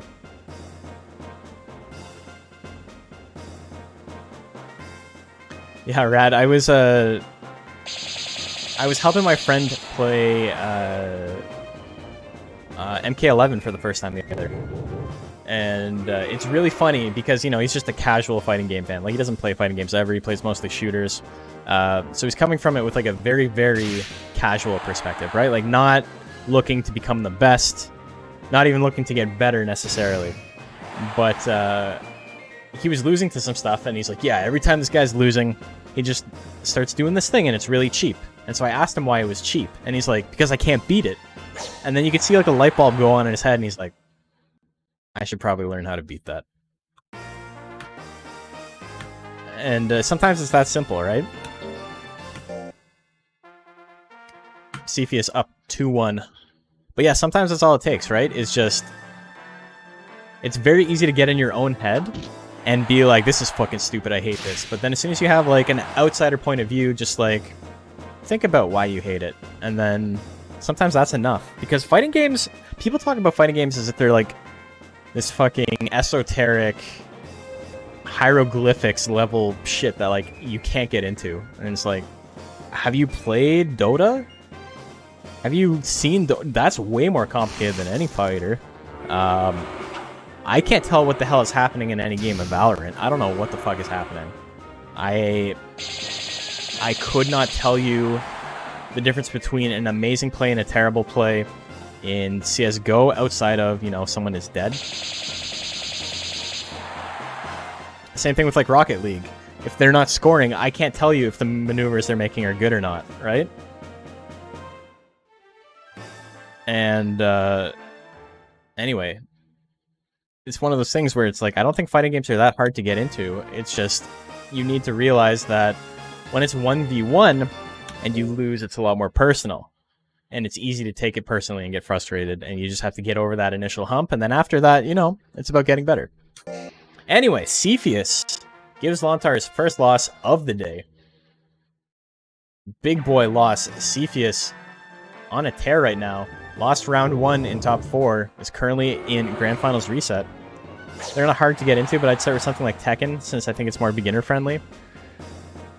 Yeah, I think... So actually, I think Xrd is really beginner-friendly. I think Stylish Mode is incredible. I think more games need that. I think that is the perfect introduction to fighting games, is Stylish Mode. Xrd is hard. Xrd is hard because you're trying to do top-level shit, and you're not at that level. Xrd's not hard to get into. Xrd's very easy to get into. Or like Plus R. Plus R is a super fun game, unbelievably, brutally difficult at top-level play, but there are full mechanics I don't even use. You know, I've probably got like 40-50 hours of Xrd or Plus R under my belt, and I've never used Slashback. I've never used some of this other stuff. I only do forced Roman cancels half the time. It doesn't make it not fun. Those aren't things I need to be able to do to enjoy the game, you know? Those aren't things I need to do, especially at a beginner level. Because I'm still beginner level in Plus R. You're a Cepheus fanboy now? He's putting in work, man. What is this? Tongue slap. Big tongue slap. Ooh, big crit. Cepheus in a little bit of trouble now. But he does have the guts lead. Here comes the tentacles at 74. If you can't dodge tentacles, you're going to have a bad time. That's basically what this comes down to.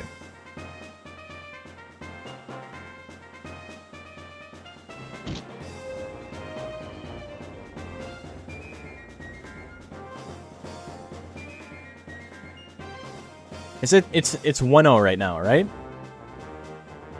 Is it 1-0 or 2-0? He's won so many games in a row, I've like lost track. I think it's 1-0. We'll watch it back. We'll make sure. But yeah, it's 1-0. Thank you guys. I appreciate it. Cepheus 2-0.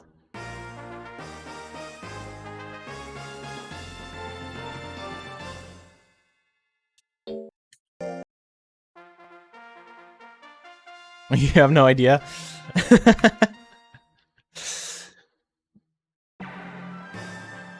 But yeah, fighting games are great, man. If anybody in my chat is like interested in learning a fighting game, I would love to play more fighting games on stream. And I would love to play even games I don't know. If you have a game that you want to learn and I have never played, I would be willing to learn with you on stream. I think it'd be a lot of fun. Me and JP actually did that with Plus R when we first started playing Plus R. I did a stream where I was playing it, was practicing combos and stuff, and then we did a little bit of a... I don't know. I don't think we did like a real Fist of 5 or anything like that, but after. So we can play Shaq Fu. I've played Shaq Fu. I probably played about 20 hours of Shaq Fu. One of my friends had it when I was growing up. The animations in Shaq Fu are incredible. They're actually very fluid, and that's part of why the game sucks. Lontar misses the tongue slap with 3 seconds left on the clock. Cepheus gets the charge at the last second just to be a dick. Clean 3-0. Down for dumb fighting games? Dude. Get a Parsec server set up or something. Anyway. Wall, undefeatable. Let's take a look at final standings. Immovable object. This is what happens when Unstoppable Force meets an immovable object. The immovable object wins. Clay Fighter? Fuck Clay Fighter. Clay Fighter has the most dog shit combo system in any fighting game I've ever played. Actually, unplayably bad. I didn't expect this either. I thought Cepheus was a pretty good build, but, you know, I didn't expect the run he made. This is to earn, you know? Look at this shit. Like, loses to Lontar. All hope looks lost. I'm pretty sure this was a 3-0. I forget. If you're watching this on YouTube, don't send me a comment saying I got it wrong. I don't fucking care. Then win. 4 in a row. Big wins for Cepheus. Congratulations to both Tarf and to Patch, your monsters. It was a 3-0? Yeah, hell yeah. Both your monsters advance to rank A. We will see some rank A action soon, but right now I'm going to take a quick break. 15-20 minute break, something like that. Probably a 20-minute break. And we will be back with our second bracket of this doubleheader. So, hope you guys have enjoyed it. If you're going to dip after this, thank you for watching, but we do have more Monster Rancher to come.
指先に刻まれた僕らの青い記憶再び動き始める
Welcome back to Monster Hunter Battle League Season 2, Week 2A. Hope you guys have been enjoying yourselves. That was a little bit longer of a break than I intended, but you know, sometimes it's necessary. I ate.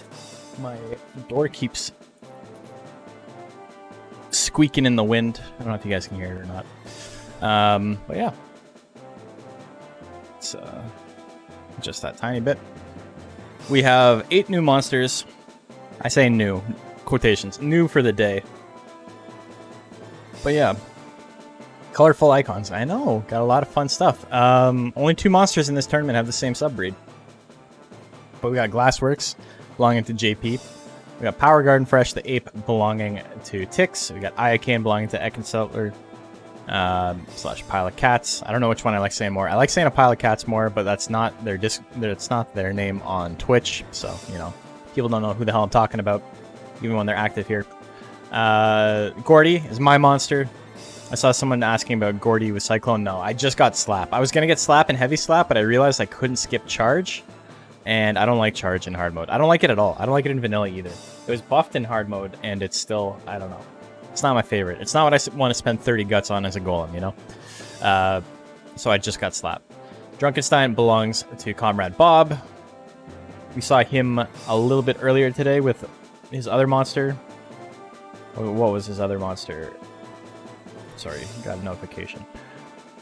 You were kidding about Cyclone? I'm becoming less and less risk averse as time goes on, but that's not how I want to be winning, you know. This is off by 1 pixel and it's bothering me. So we're gonna fix that. And this guy's off too. What is this? What are you doing? Get out of here. Yeah, so he just had... Who did Comrade Bob just had? He just had somebody. There was someone in the last match. I'm having a hard time today. Oh, Price. Price was his monster. I forgot because he did so poorly.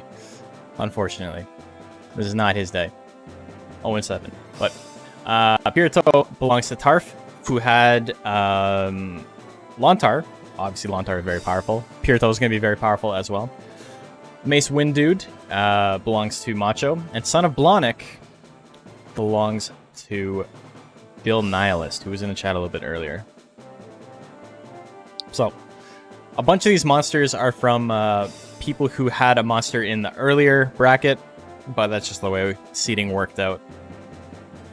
We are going to go through all of the B rank monsters by the end of this week, with the exception of Daddy Lasso and Karen, who just, you know, he got 34. It's a weird number, you know?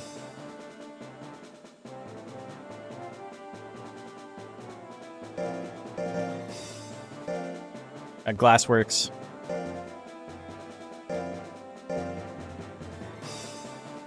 Bill Nihilist is a great name. You should check out his channel if you don't follow Bill. He's a friend of the channel. He's got a very, very fun channel of his own. Variety streamer.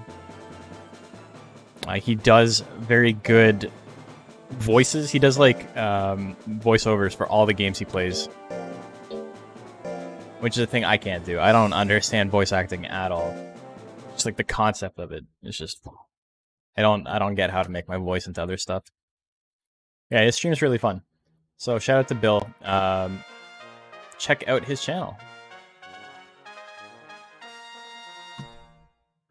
I need the shoutout command. I don't have the shoutout command yet, but we'll figure that out eventually. We got Glassworks and we got Son of Blonic. Blonic was another monster he raised. Totally original character. Do not steal.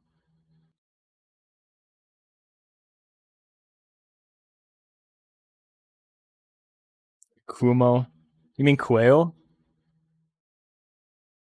Andrew Kuemo.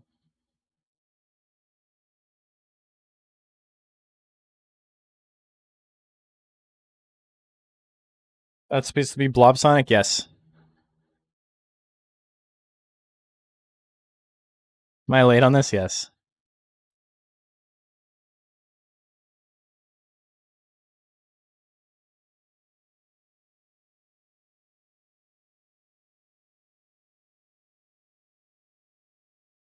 I like how in the port for Monster Hunter 2, that the one they just came out with in Japan last year, the soundtrack to one of the Sonic games gives you a Mew Tiger with high speed. It's like they knew what they were doing. Okay. Predictions dead. So here we go. Jumping Chop misses. Glassworks is a power-based,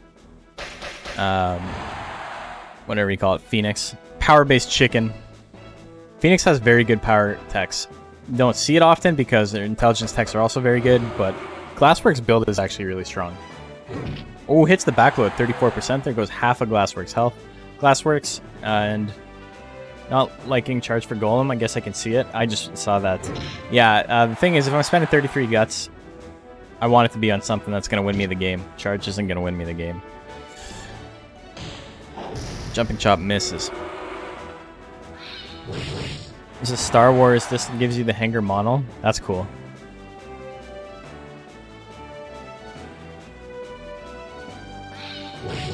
Talons lands. Decent damage there. He's got power, though. Blonic does not have a very good chance to hit. But he's got 45 guts. And he gets hit with another Talon. It's not enough to KO. But he's trying. Not sleep on Rapid Beak? Yeah, Rapid Beak's really good. Normal Beak is one of the best basic techs in the entire game. It's got 19 force, so it's almost as strong as Golem's Kick. I mean, I say that as if it's not 25% weaker than Golem's Kick. But, you know, it's as strong as you can be for a D rank tech. It's stronger than some of the weaker heavy techs in the game. Beak lands, 172 damage. Only for 13 guts. But yeah, Phoenix has been changed in hard mode to have an incredibly slow guts rate. And in exchange, all of its techs are brutally, unwieldy powerful. Same as 1-2 punch on Jill, yeah. Oh, there's the Rapid Beaks. There's the Grit. It's not over yet, but Son of Blonic has a lot of work to make up. Slap misses. Phoenix doesn't actually have a lot of bad techs. Flame Cannon and Flame Shot are pretty shitty, but other than that, like, you can kind of go with anything. 5 seconds left, another diving press, 45. He went for it. It was basically a coin flip. He didn't land it. Unfortunate, but close. 2-0, but close, though. Glassworks wins.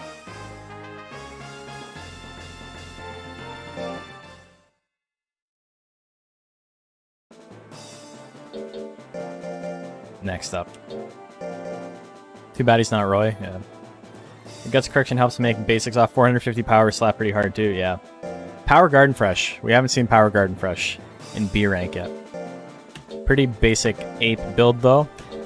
He actually did the thing I like to do, which is avoiding getting a grab throw. Unless he's got it now. In which case, I don't know. I haven't actually taken a look at the B rank build. I just made sure its stats were under the cap, and that was basically it. It's very easy to tell if someone fucked up their tech acquisition or cheated it or whatever. So I don't spend a lot of time checking that because I can always just, it's easy to find out. Mace Wind Dude, still one of my favorite names.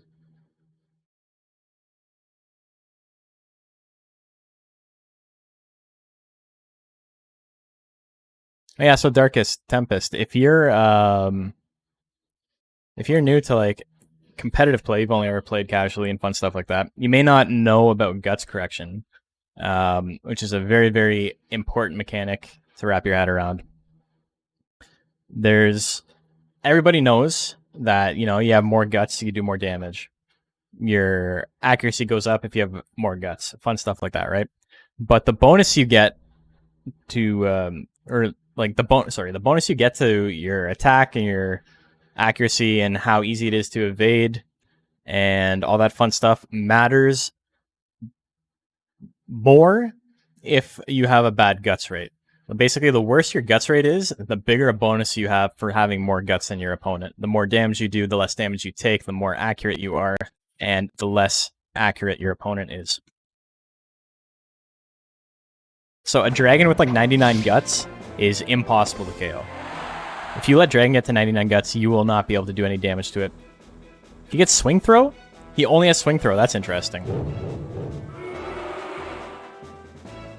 Very interesting build.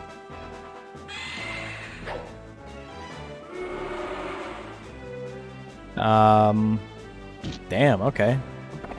But it missed, so you know.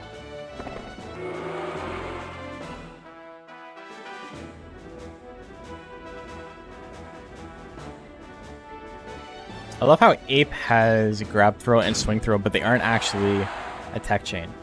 No, it's not.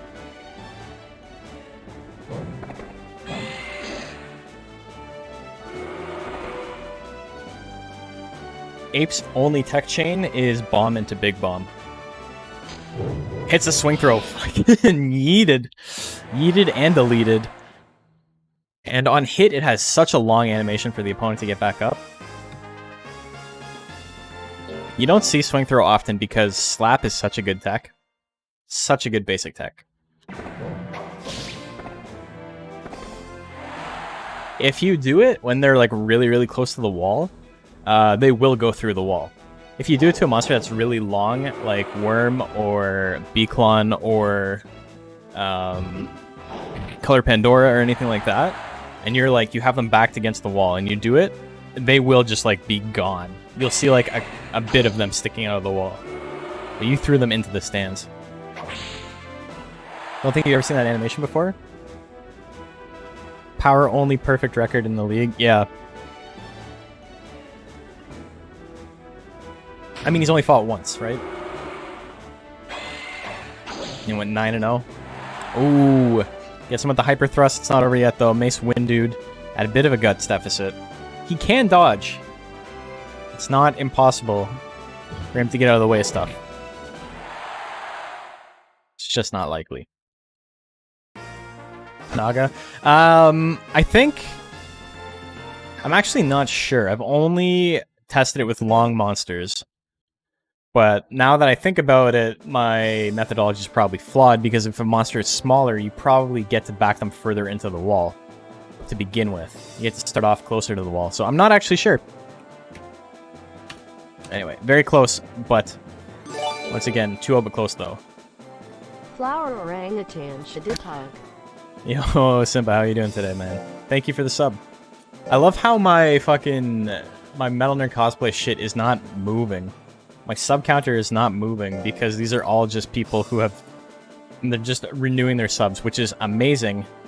But it's such a weird glitch in the way Streamlabs does things, where if you are resubbing, it doesn't count as a sub. So hold on, we have like 3. It says 2, we're at like 8 right now, since I put it up. I don't know why, but... Finally got Monster Rancher 2 working on Chromebook? Damn. Hell yeah. But yes, thank you, Simba, everyone else who was subbed today. Appreciate it. Muchos gracias. Next, we got Ayakane.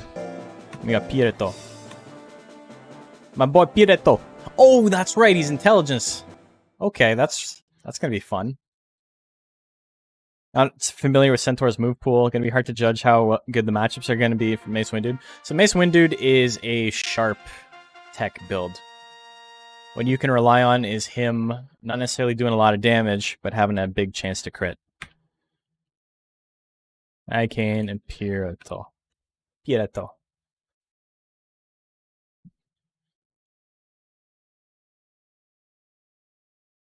Very similar builds. Ayakane mixed attacker, Pireto with a tiny bit of defense. Other than that, same build. 599, 600. 599, 600.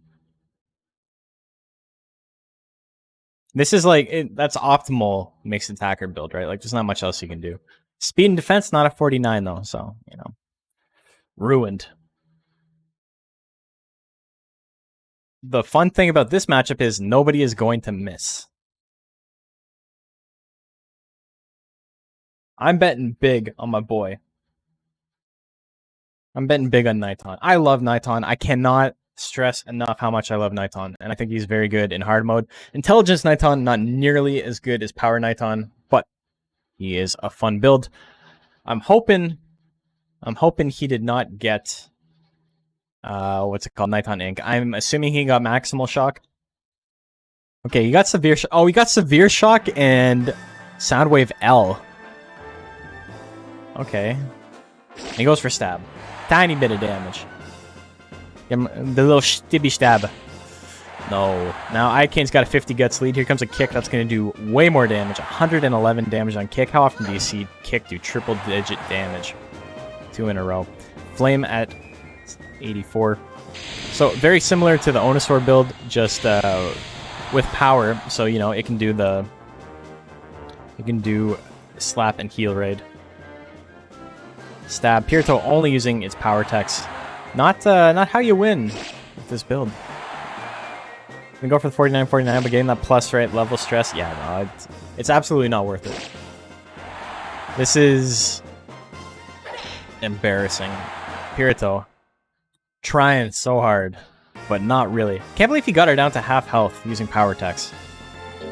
It's actually impressive, but he attacked like 9 times, so I guess, you know, it's not that impressive. Kicks and stabs only. Oh, he goes for whip. He's like, you know what? Stab wasn't working. Time for whip. Here comes a pat. Just massive damage output from both of these monsters. 3 in a row. Pirito needs to move away, and he's got a good shot at it. Severe Shock right now would be insane. Flame at 79%. Ooh, it lands. Electrify. Not the most powerful tech, but he can do a lot more than he can with those moves up front. Soundwave L. Gonna push him back. Here comes the angry pat. Oh, it gives him power. Power Electrify. Power anything except for... Oh, you know what? Dude, anything except the power techs. Oh, Jesus. There's the grit. He's got 6 seconds. If he uses an intelligence attack, he wins. That's all this comes down to. But he's going to use whip. Pirito.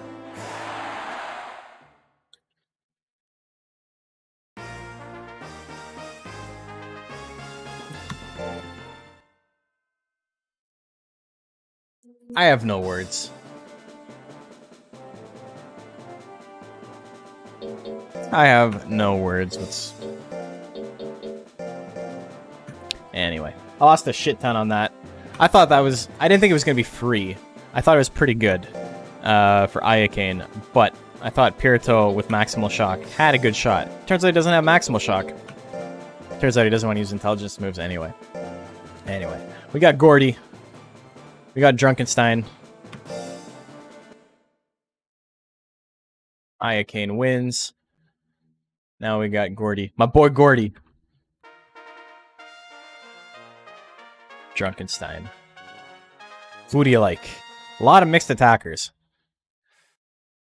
Oh, 500 skill versus 199 speed is very scary. I don't know. Gordy on the redemption run. Yeah, he had a hard time his first week in rank B. Things did not go his way.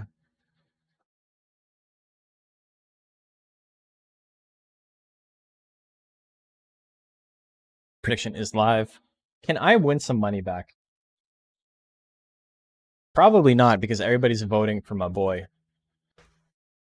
I want to vote for my boy. Somebody dump a lot of money into Drunkenstein real quick.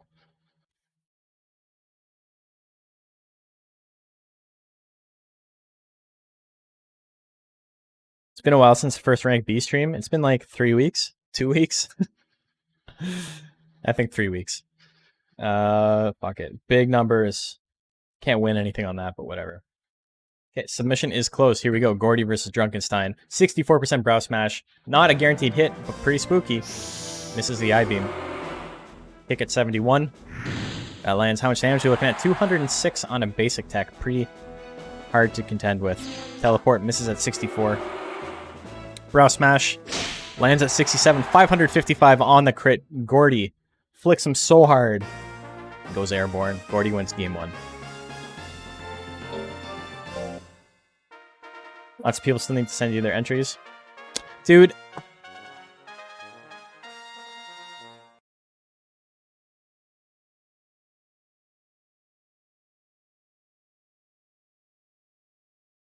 Okay, let's try that again.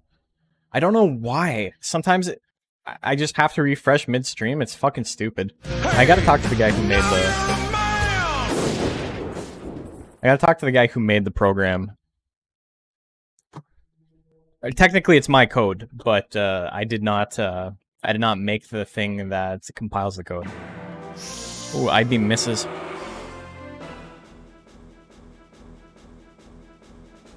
Brow Smash lands. 600 damage on the crit. That's it. Gordy wins 2-0. My boy. I'll take it. After my string of bad luck. Anyway, that's the first round. I haven't even had time to put in X's and O's. Look at this shit. That's as far as I got. I got the first one done.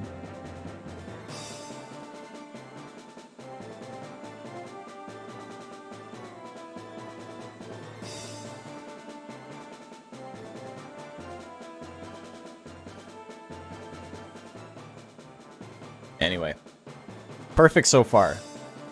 Can we keep up the perfect bracket? We'll find out. Probably not.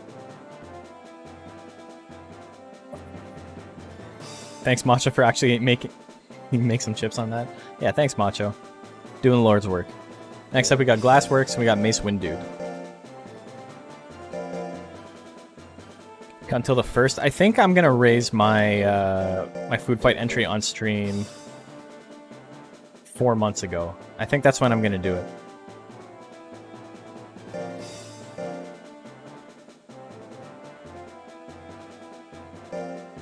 I think the next one I'm gonna do on stream is probably my my Tropical Cup one. It's probably the next one I'm raising on stream. Let me get prediction live.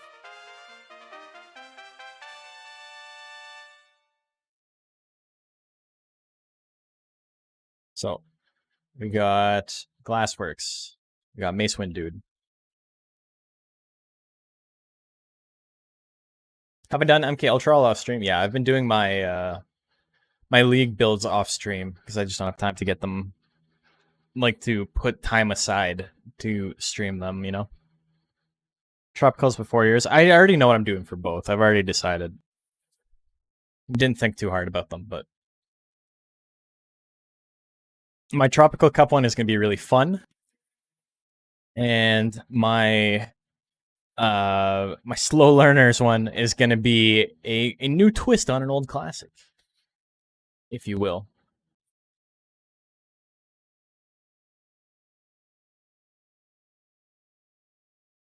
"19 seconds left. Get your bets in. Who do you like?" Your Dragon Punching Bag to see if your worm is even possible. What's that in reference to? What are you building that for? Anyway. It's live. Misses the smash combo at 44. Oh no. Oh no, not like this. Here comes a beak. Beak lands. Ace Wind Dude. About 60% health. It's another beak. Big ass crit. He's in the yellow.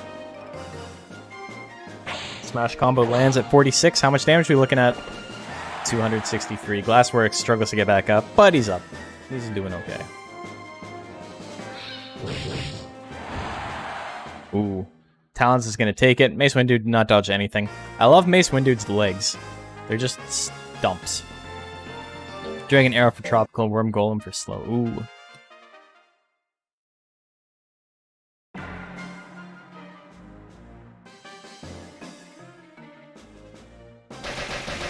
Ooh, rapid beats. Hyper thrust. Look at that. Look at that. Mace Wind Dude doing big damage. About 50% chance on everything. Between 43 and 57. Misses the hyper thrust. Who's going to attack next? Both monsters can't attack. Beak at 54. It whips. Mace Wind Dude's got a shot here. Javelin at 44. That lands. That's going to KO. 182. We got a game 3, folks. That is our first game 3 of this bracket.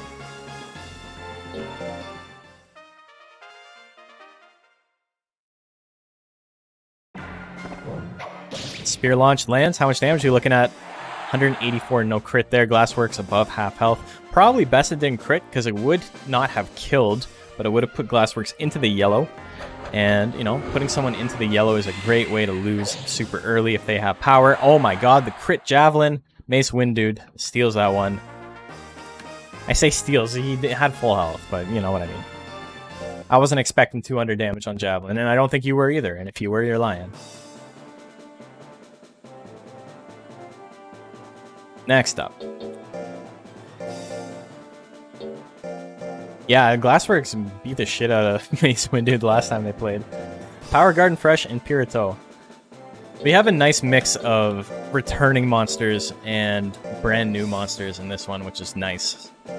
We've seen Glassworks, we've seen Gordy, we've seen Mace Wind Dude, but then the rest are all new, I do believe. I don't think we've seen Iocane, and then Son of Blonic is new, Pirato is new. We haven't seen Drunkenstein, I don't think.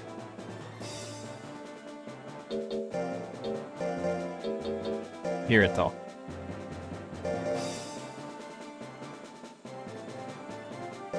A lot of monsters in this tournament with no speed, which it bodes well for my boy, unless he gets hit first, then he might be in a little bit of trouble.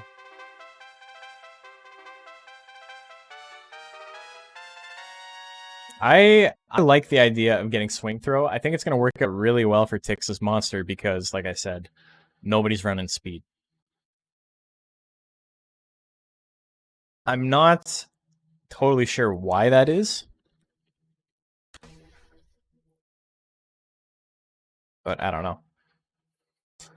If it works, it works. If it doesn't, then you look like a big doofus, you know? That's how Monster Rancher works. You're either a genius or you're the stupidest man alive. There's a no in between.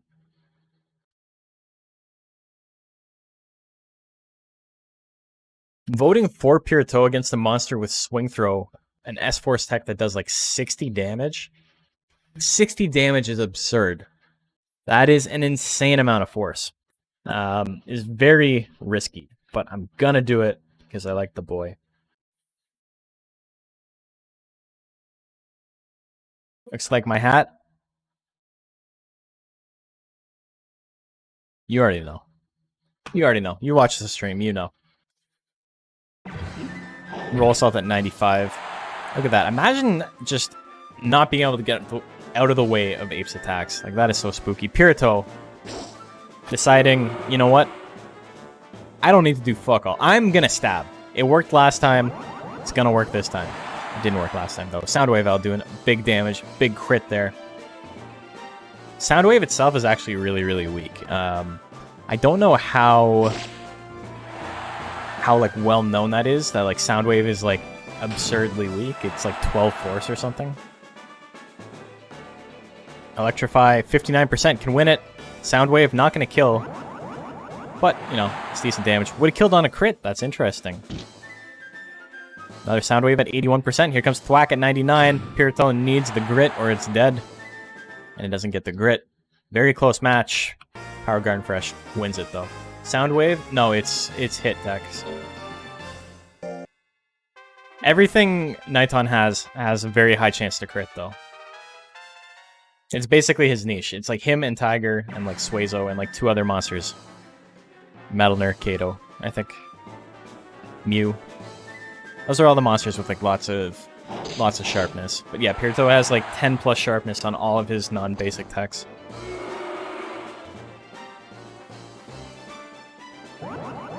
Soundwave L misses at 79. Brother, this is looking bad for you. You just gotta hope Power Garden Fresh only does slap. And even then, brother, I don't know. You need the Severe Shock. Roll Assault, it's gonna kill. There's the grit. He's got a 50 guts lead. Severe Shock with this lead will kill. Like, he probably can get the one-hit kill, but he's gonna go for stab instead. He went for stab, and it missed, which is better for him than if it hit. Electrify misses as well. Power Garden Fresh getting out of the way of everything. Soundwave L finally lands an attack. 167. It's decent damage, but it's not enough.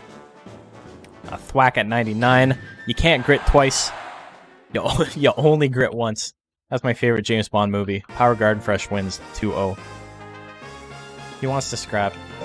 He's like, I'm being forced to use my magic, but I want to use my hands. I get a stepdad he didn't like growing up. That's exactly it. You leave my mom alone!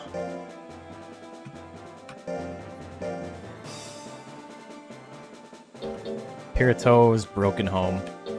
Hate to hear about it. So sad. Drunkenstein and Ayakane up next.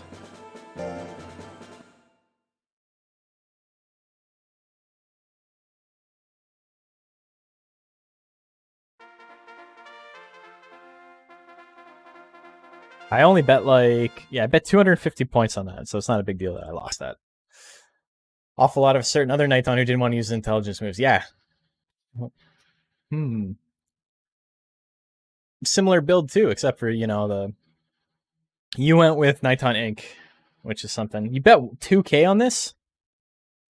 Oh, you bet 2k on the last one. On the Nighton? That was foolish. Oh, on the ape. Okay. That was a good play. I thought from the get-go that the ape had the advantage. It's just that it wasn't super one-sided, but it was in the ape's favor. Ayakane, Drunkenstein. 14 seconds left. Get your bets in. Drunkenstein slowly closing the gap in bets here. No, Ayakane.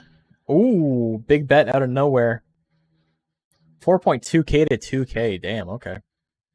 People liking the pixie.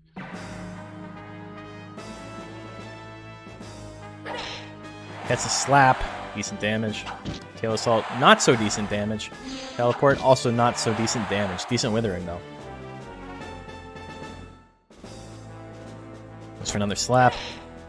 Ooh, 230, that's a big-ass crit. Drunkenstein's in trouble, but he gets the anger. Angry Spit could be pretty big here. 2 in a row. No, he goes for teleport instead. That's still going to do 30 withering. Yeah, exactly. So that's not bad. Into the I-beam. Minus 39. Drunkenstein procs the anger, which is unfortunate because Ayakane's guts rate is phenomenal now. All he needs to land one attack. Pat's not going to kill, though. Even 2 Pats might not kill. And it misses at 94%. Lick at 97. Oh my lord. Drunkenstein gets the KO. Drunkenstein attacked. That was perfect. Drunkenstein did some damage, did a huge chunk of withering, and then used I-beam to take advantage of the guts advantage. If I was playing, that's what I would have done. Flame misses at 71%. Kiss at 86. Ooh. A lot of withering there, but Drunkenstein has a big guts lead now. And he does a lot of withering. Tail Assault minus 13. Procs Anger on his opponent. So now he's got 99% chance on I-beam, and it lands. Ayakane in a little bit of trouble, but does have the guts lead once again. Ooh, Angry Kiss. Say goodbye to your guts. Minus 85. Drunkenstein's anger is apparent once again. Both these monsters very grumpy. Neither of them wants to be here. Kiss lands again. Minus 39 guts. Drunkenstein being locked out of being able to attack. Is 10 guts rate in anger the same as this 6 guts rate? I can't do the math off the top of my head that quickly. Oh, 200 damage. That's going to do it. Ayakane at the last second with the flame.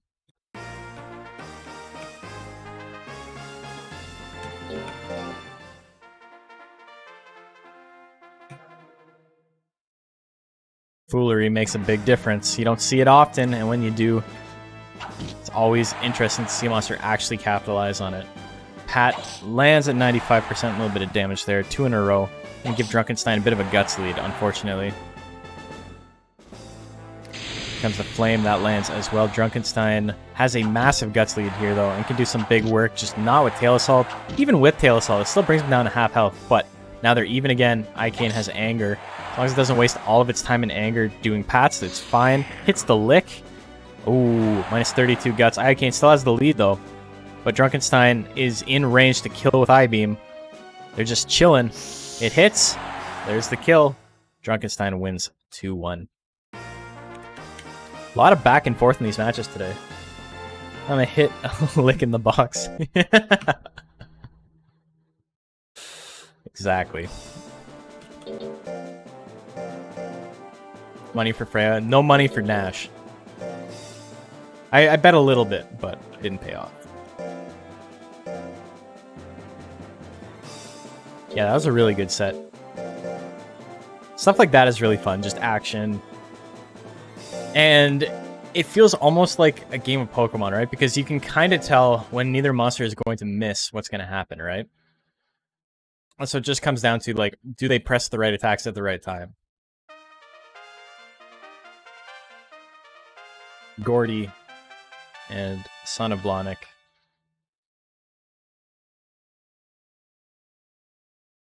Back to work. Well, thanks for dropping by today. Appreciate it.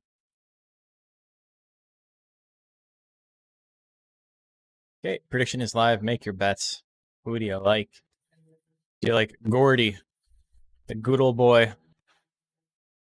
Actually, you know what? Good old boy has a negative connotation now, so we're not going to say Gordy is a good old boy. He's just a good boy. Also has almost maxed out evilness, so, you know, not so much, but winner gets to mark the arena. Yeah. Yeah, there you go. Oh, big bets. Let's go big bets. What's the point of having 30,000 channel points if I can't just spend them, you know? Here we go. Brow Smash on a 50-50. Jumping Chop also on a 50-50. Son of Blahnik with a slightly faster guts rate. The Jumping Chop lands. Big ass crit there. Gordy gets the Anger. Good time for Anger because Son of Blahnik's not going to be able to capitalize on it. Gordy's just building up his guts. 59 on kick. It misses. Chop at 45. That lands. It's enough to kill. Wow, okay. 2 crits in a row. That'll do it. I actually really wasn't expecting that chop to kill. The crit surprised me. Jumping Chop lands again and crits again. Same opening as last time except no Anger. Kick. Oh, it actually lands this time. 165. A little bit of damage there. Slap at 60. That lands. No crit. Procs the Anger. Gordy has to attack right away. Hits the kick. It's not going to kill, though. And Son of Blahnik has a chance to attack. Chop on a 50-50. It misses. That's the first move Son of Blahnik has missed. Kick at 53. Hits again. Both of these monsters landing these very coin-flippy moves over and over again. Frame 1 Jumping Chop is the soul of Blahnik. It's spooky, man. Such a good chance to crit.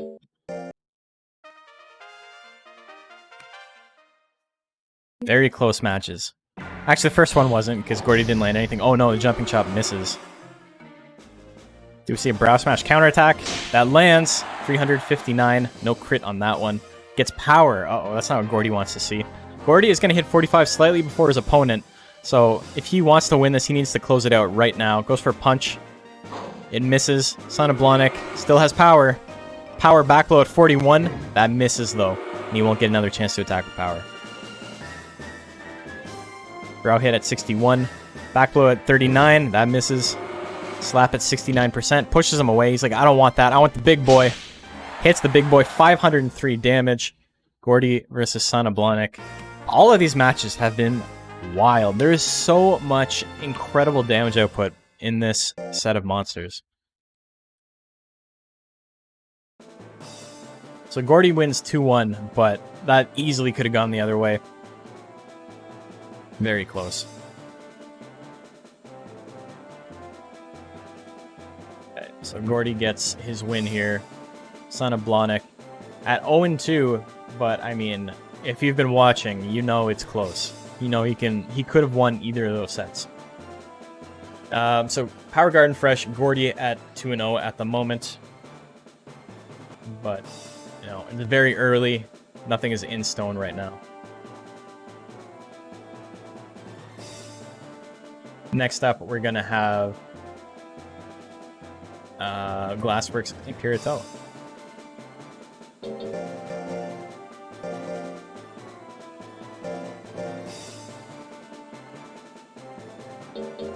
Also, these sets are going by... Sometimes they're going by fast, sometimes they're not, but they've always been entertaining. There hasn't been anything that's felt like it's dragged on. Nothing that's made me talk about other stuff, you know? Not that me rambling about random shit means that the match was boring, because I do that regardless. But, you know, it's very easy to be invested in these. Tech the throw, good name for an ape with only swinging crab throw? Yeah, it's pretty good. Just press up. Just press up would be a good one, too. Hold up back.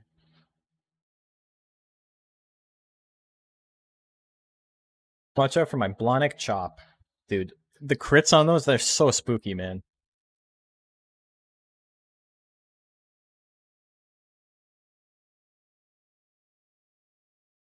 $28 seconds, get your bets in. 6.9k on Gordy. I cannot believe that. That was a lot. Damn, these are one-sided. People are going nuts. I love it. I love it when everyone else bets big because I get to bet big too. I don't want to throw 1,000, 2,000, 3,000 chips in if the other side's got like 150. But if both sides are kind of feeling it, I'll put some money in. I'll put money on a monster I don't even think will win. Just for the ability to bet.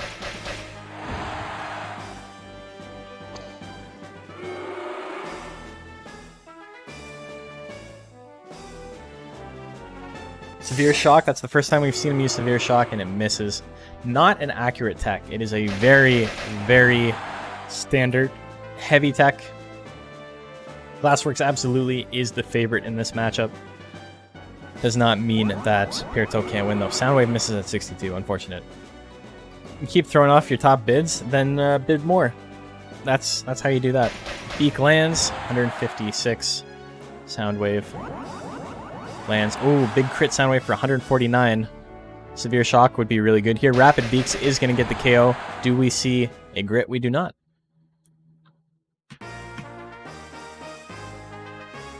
How am I throwing them off if you're bidding more then, huh? Put 3k in. Oh, you put 3k in? You put 3k in on Pirito. I like that. That's risky.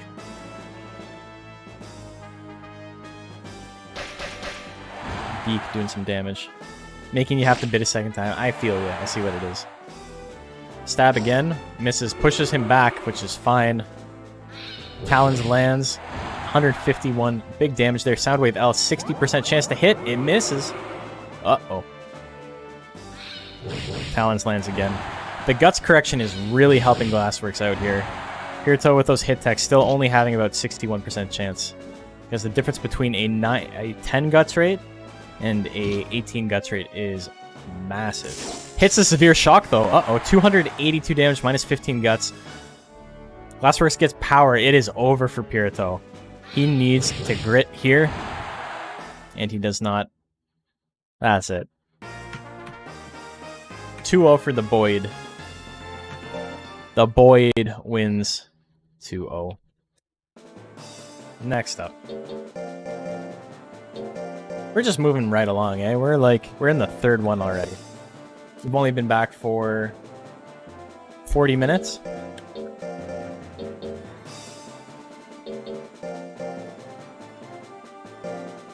We got Power Garden Fresh, we got Drunkenstein.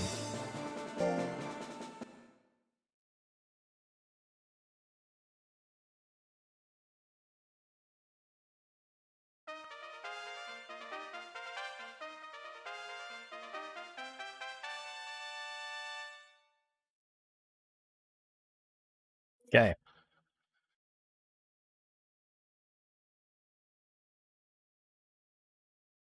Who do you like, Power Garden Fresh or Drunkenstein?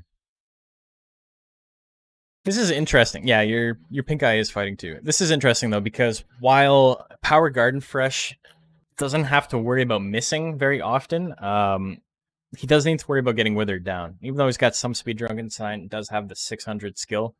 And the 600 skill is going to help out the pink eye a lot.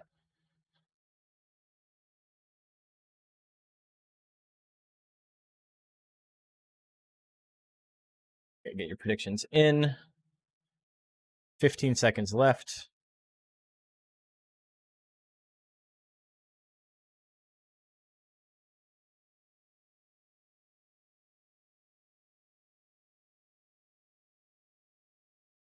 Okay, that's it.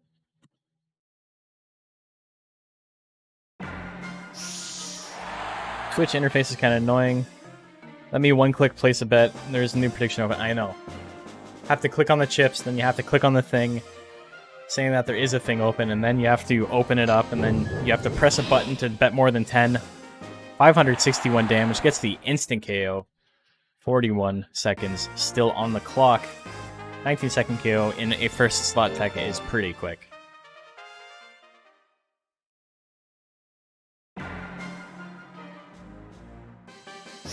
I-beam lands, 434 damage. Power Garden Fresh has the 45 guts to attack. An okay guts lead, but has 15 health left. Can't really dodge anything. Or sorry, it can't really afford to get hit by anything. It has to dodge everything. Tail Assault lands. Knocks him on his butt. That's it.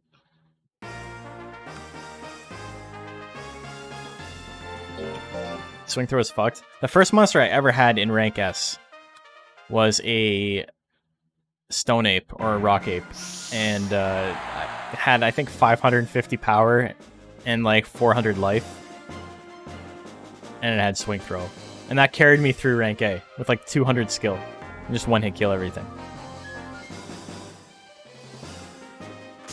Spit misses at 72. Slap at 99 hits for 215 damage. That's a big crit. Before it lands, a little bit of damage, a little bit of withering. This withering is really, really strong against Ape. Makes him angry. Needs to use an attack right away, though. Pushes him into a range he can't attack in. Roll Assault at 85 with anger. That's enough. 357. Power Garden Fresh wins that one 2-1.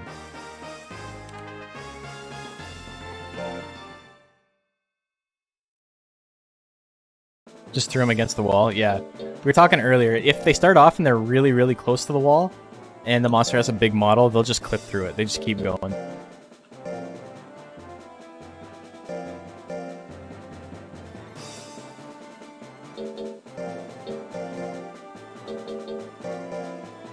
Three and 4. Is Garden Fresh still undefeated? Yes, currently. He has not lost yet. So I think his record right now is 11-0.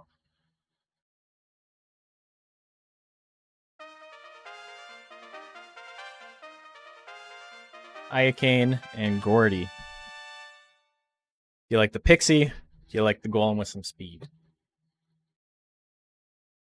Now, max stats match. This would go in Golem's favor pretty heavily. But Pixie has a lot of life.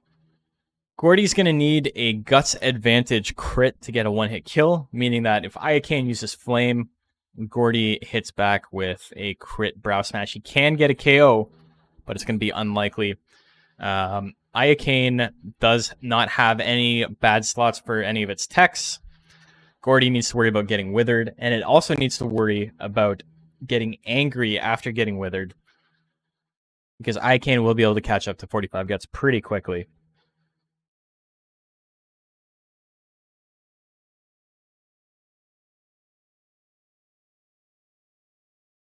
Okay, here we go. 76% on Brow Smash is ludicrous, though. Flame hits. Oh, big damage. Doesn't proc anger. Brow hit at 89. No crit, still does 200 damage. Iacane goes for the kiss, that lands as well. Crits again? Damn, so Iacane with an incredibly lucky opening. 2 hits, 2 crits. Gordy doesn't attack with his big bomb. Slap at 65. Misses. Nothing is set. Here comes Brow Smash at 76. That lands. There's the crit. 412 damage. That's all that happens. People got into betting big today. Yeah, I love the big bets. And I think it's happening just because these matches are like super, super close and super entertaining. Anybody can win any of these. Nothing feels like really one-sided. Flame misses at 38%. Gordy going, I can crit too. They're both critting. Oh, 500 damage. Iocane in the yellow gets anger. Gordy is a long way away from hitting 45 guts to be able to capitalize on that. Pat misses. Oh, punch at 98%. Brow smash at 75. Flame at 39. Flame hits again, 212. No crit this time. Brow smash at 76. Another flame. Misses at 38. Slap at 95. Gordy has not used slap today yet. Hits the brow hit. That's going to close it out. Gordy wins 2-0. Very close. Both games. This entire bracket has been like the best example I can think of 2-0 but close though. There's been what? 1, 2, 3, 4. There's only been 4 2-1s. And so those are obviously even closer. Guts correction was really helping Gordy in that. To be able to take a crit flame and still like not be dead immediately, even though he doesn't have any intelligence or any defense. And then on top of that, being able to have like 70+% on his nuke. Like that's just because of the matchup going in his favor. Mace, Win, Dude, and SOB.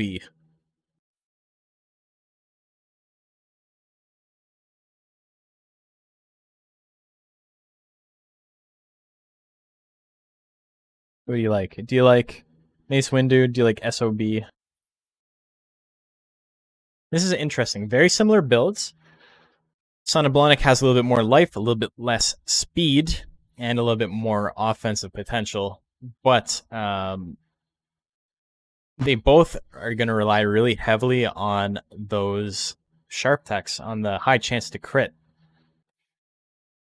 Son of Blonic does have back blow and electric blow. I love electric blow.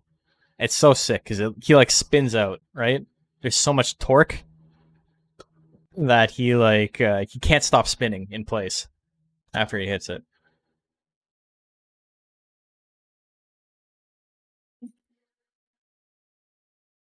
Electric blow is probably one of my favorite attack icons, or tech icons, I should say. Just love it, just like the big fist. Jumping chop lands. There's the crit 430. One hit KOs. Son of Blonic. 11-second KO. Game 2. Hits the spear launch at 67. There's the crit 266. Son of Blonic. Not in power range, but can still do some work. There's your crit, Macho. Spoke too soon. Electric blow. Look at that. Just this beefy arm. The slap at 65 lands. Misses. The trick to getting your way in Monster Rancher is to just bitch about whatever your problem is. It'll happen immediately after, and then you'll feel stupid. But you'll get your way. Happened to me all the time. Happens to everybody, I think. Javelin at 71 lands. Oh, there's another crit. Mace Wind Dude. Big damage.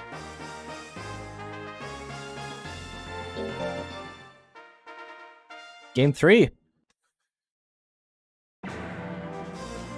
The system works. Diving press at 58 lands, gives him the big smush.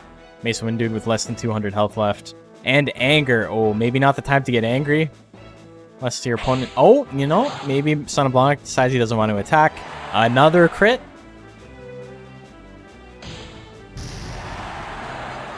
Doesn't need the crit that time. Had to reload a ton for electric. Let's see it. Were you having trouble getting it?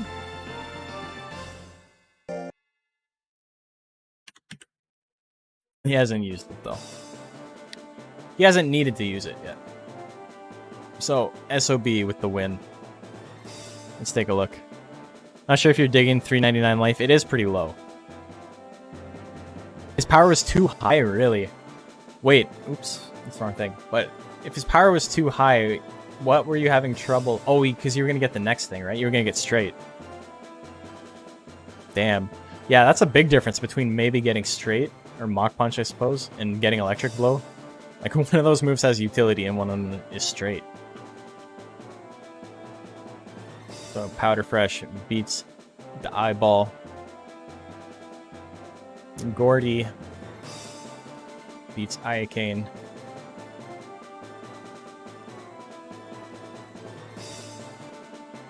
And Son of Blonic on the board with his first win.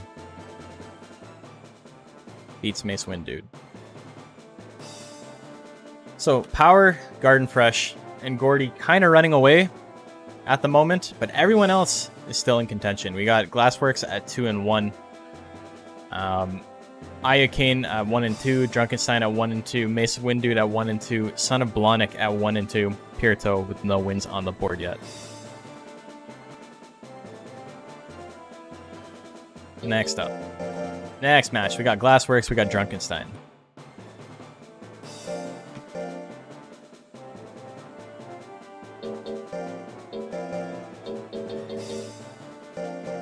Oh, that's Pirito. That's the wrong file.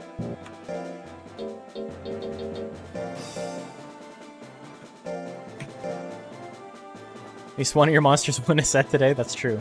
You may keep another one. You never know. I don't think Guts Corrections in has advantage, and the ability to never dodge is probably going to hurt him as well. But Withering against Glassworks is just obscene. It is the one thing it can't deal with. Speed or no speed. Glassworks versus Drunkenstein. Prediction is live. Make your bets. I was going to say something. I already forget what it was. I guess it doesn't matter. I guess it doesn't matter.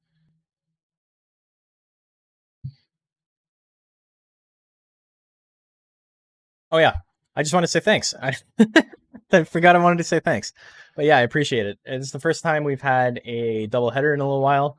So thanks for sticking around.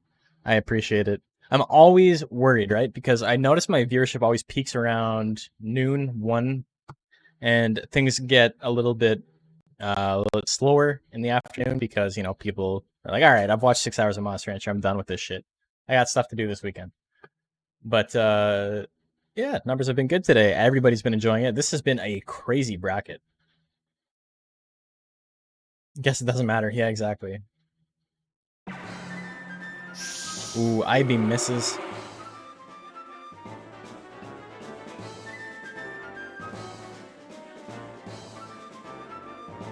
Drunk You approves. Nice. You base your Sundays around the brackets? That is heartwarming.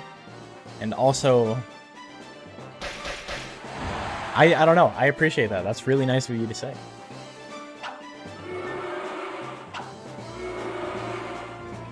How's my mic been lately?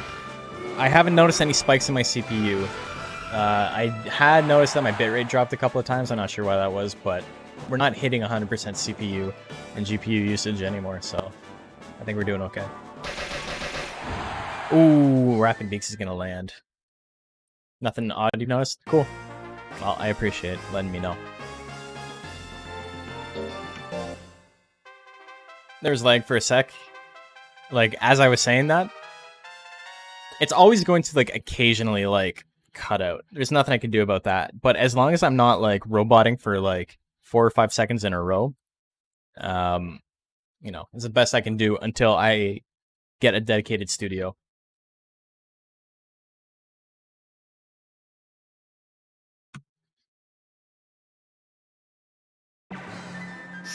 Ooh, IB misses at 40. Talons.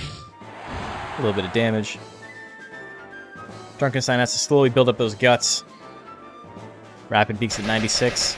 Decent amount of damage there. Drunkenstein is going to hit 45 before his opponent, but he needs to do something big with it.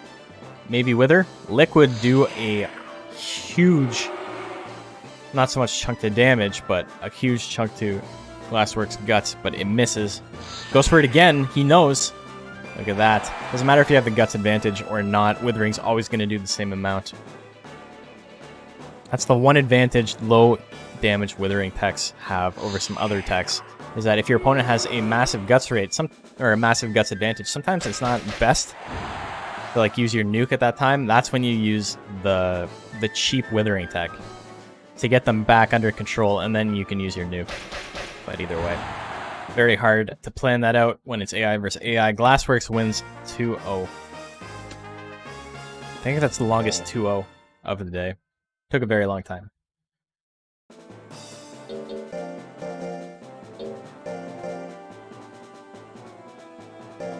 There was lag for a sec. I gotcha. Just asking because I do have like a very easy way to fix it, right? I can just turn off my fan.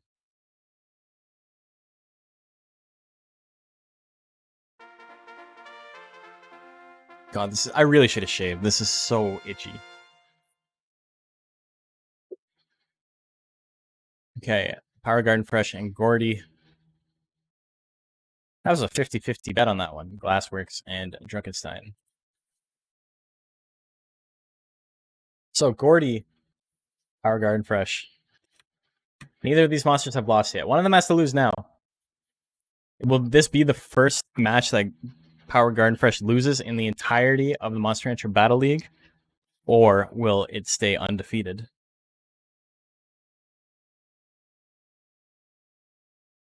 People are liking Gordy right now. Power Garden Fresh does have a lot of skill. And it's worth noting that Power Garden Fresh has a... Does it have the same guts rate as Gordy? They both have a 14, I think, right? Or a 15? They both have a 15, I think.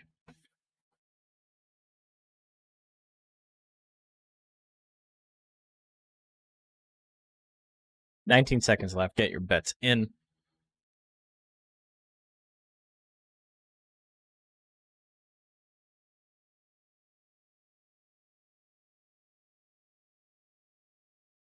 Okay, here we go. Brow Smash at 42. That's looking like a normal Brow Smash number. Goes for it anyway, and it still lands. 447. Not enough to kill. Power Garden Fresh still in this. Has the guts lead. Can do some pretty big stuff to get him back. Hits the swing throw at 50. That's not enough to kill either. Does minus 40 guts. Both of these monsters hit their nukes to start things off. They're both at around the same amount of guts. They both have the same chance to hit. Next hit wins. Who's going to hit first, though?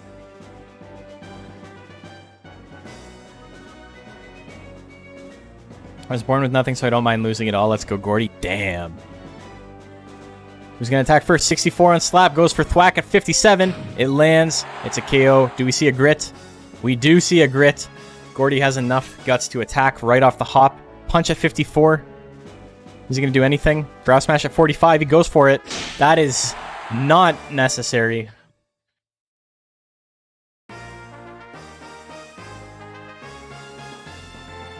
But he goes for it anyway.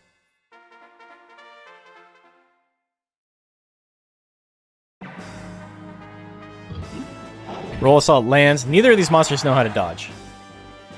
Gordy dodged one attack. Or did he? I don't even remember. Oh, there's the brow hit miss.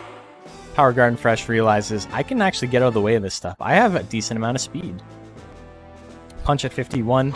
That lands. 146. I really thought that was going to crit because of the knockdown animation. Normally the move doesn't do enough to knock them down. No head movement. Just hands up, but standing still. Punch lands again. 147. That's doing a lot of damage. Swing throw on a 50-50. Pushes him away into Brow Smash range. Misses at 40%. Power Garden Fresh with a 50 guts lead. Can get the kill here. Maybe not with Slap. Maybe on a crit. Yeah, with a crit it would have killed. Gets Anger. Slap's got a 90% chance to hit now. Damn. Worst time to get Anger. Power Garden Fresh takes advantage of it. 1-all. Power Garden Fresh saying, you know what? I came real close to losing. I didn't like it. I'm going 13-0. I'm going 20-0 today. I guess 18-0 is the best you can do. 18-0 would be an absurd record. Hits the kick at 49. 332 on the crit. Gordy still doesn't have guts to attack. Goes for another kick at 46. It misses this time. Power Garden Fresh gets out of the way. Has a 10 guts lead. What's he going to do with it? Thwack at 58. That whiffs. Gordy in the guts lead once again. Power Garden Fresh goes for Thwack. Misses a second time. Gordy with a massive guts lead now. Goes for Brow hit at 58. That lands 262 damage. no crit.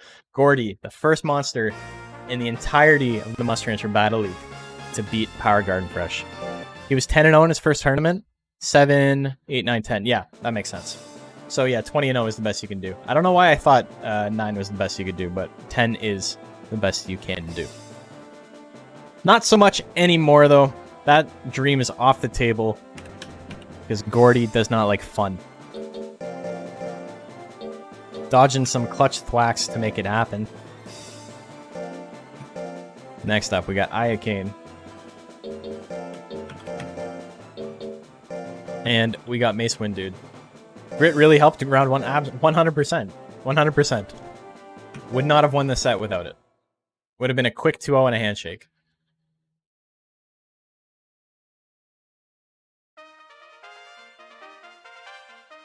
Ayakane and Mace Wind Dude. What is it with every set today in this bracket that is just absurd? These are all nuts. I wrote Mace Wind Set, I think. I wrote Mace Wind Set because I was saying the word set as I wrote it.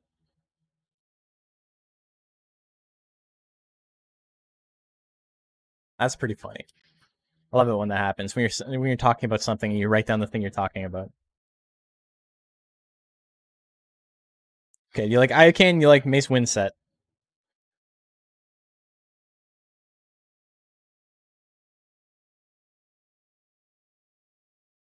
People are like a Mace Wind Set. Those are the three things in tennis. When you win in tennis, that's what they say. They say Mace Win Set. 13 seconds. Get your bets in. Who do you like? I'm just betting for the underdog. I think Mace Wind Dude has a pretty good chance in this one, but I went with Ayakane just because. Let's say he wins the set. Yeah. Ooh, Hyper Thrust. Decent damage. -9 guts. Ayakane has a lot of life, though. Flame's gonna land. There goes more than half of Mace Wind Dude's health. 40% chance is not, like, that bad. Smash combo hits with the 99. Power of 99 balls on a stick. Goes for the kiss, it misses. Mace Wind Dude does not have time for that shit. He's here to win a tournament. Goes for the Hyper Thrust. Not playing kissy face today.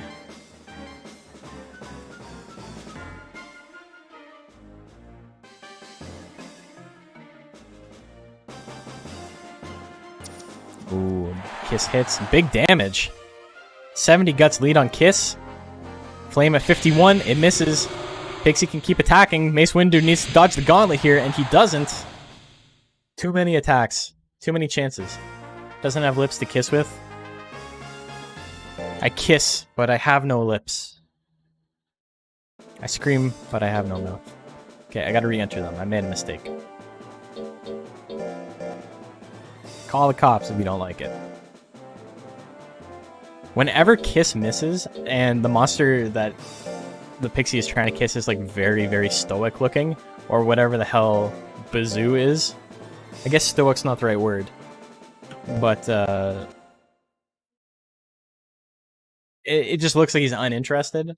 I think of that Tim and Eric sketch with David Cross and the pizza delivery guy, where it's like the setup for a porno, and he's like, "Pizza pie, I got your sausage pie here," and then the whole thing turns into an abstinence song about stopping your girlfriend from pressuring you into sex.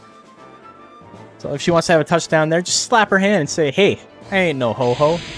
And I was thinking about that. Mace Wind Dude ain't no ho-ho.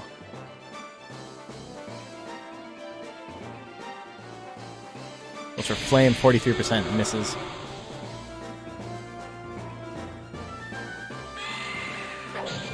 That song's a banger, though. You guys know what song I'm talking about. There's so many ways a girl can show you her love. Tim and Eric is a national treasure. I hear they're like massive assholes to work with, but you know, I haven't had to work with them, so. Ooh, the crit rear leg kick doing almost no damage. Spear launch at 93. Do we see a crit? We do see a crit. 2 seconds on the clock. His last chance to attack. Mace Wind Dude wins with the grit comeback. Holy, I'm definitely clipping my mic. Let me take a look. Yes, I am.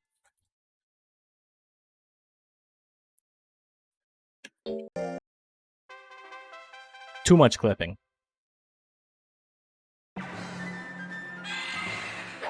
Can't help it. I don't have like a compressor set up on my mic. There's not a whole lot I can do about it, but... Kiss doing some damage. I should buy a hardware compressor. Just a cheap one. Heal rate at 55. Is that the first time we've seen heal rate today? Mace Windu with the lead. But that Kiss stopping him from counterattacking too quickly. Flame misses at 42. I was out of control. Just like that, yeah. Second time?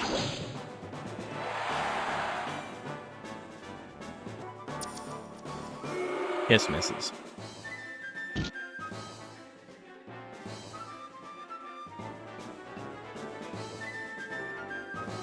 Goes for the kick. It's not going to be enough. Need something bigger. Goes for the kiss. He doesn't care. He was ready. What the fuck? I could have sworn time was up. That actually shook me. I was not expecting that. What the fuck? He was ready. The camera didn't even pan away from him. He was mashing. Yeah, dude. Holy shit. He was prepared. I was not prepared. Missed the 99 anyway. Yeah, I know. I didn't even notice because I was just so taken aback by that.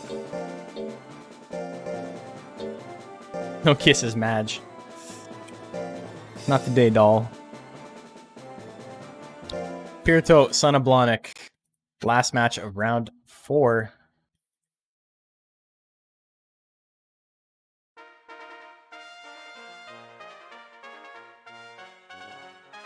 I don't think Pirito's got a win under his belt yet. No, he does not. Hate to see it.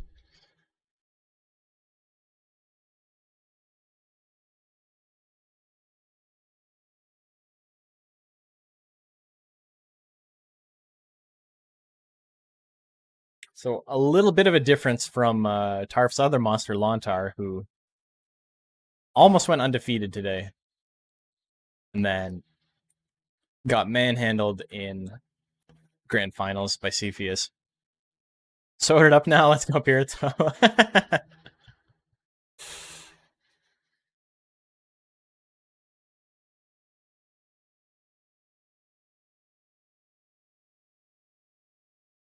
Okay, I'm just fixing a bracket while we're waiting. 9 seconds left. Get your bets in. I think my phone just died, which means I can't do any more betting. It's unfortunate, but I ended the day at, I think I'm up 4K, which is about as good as if I had just let it run and didn't do anything. Actually, you know what? You wouldn't have gained 4K from that, but, you know, either way. Up a little bit. Oh, it hits the jumping chop, 92%. Gonna be hard to miss.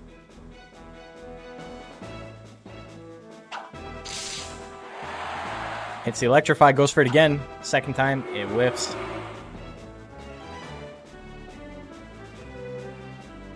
Backflow at 86. Doesn't get the KO. Pirito's still in it. Doesn't proc power though. Sound wave 90%. It's gonna land, do a little bit of damage. Big crit. Son of Blahnik has the guts lead. He can attack. Pirito can't kill in the first slot from here.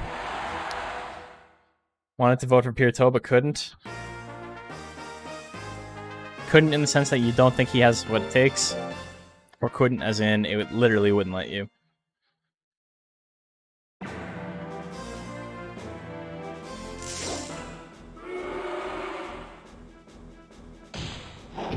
It's a jumping chop. Another crit, 500 damage.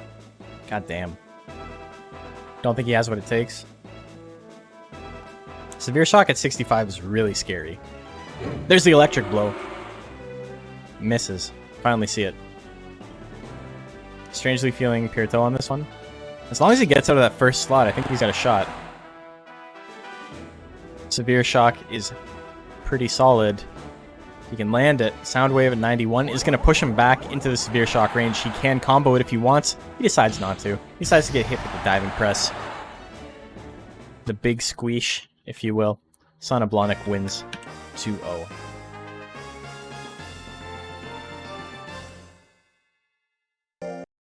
So, that's another X on the board for Pirito.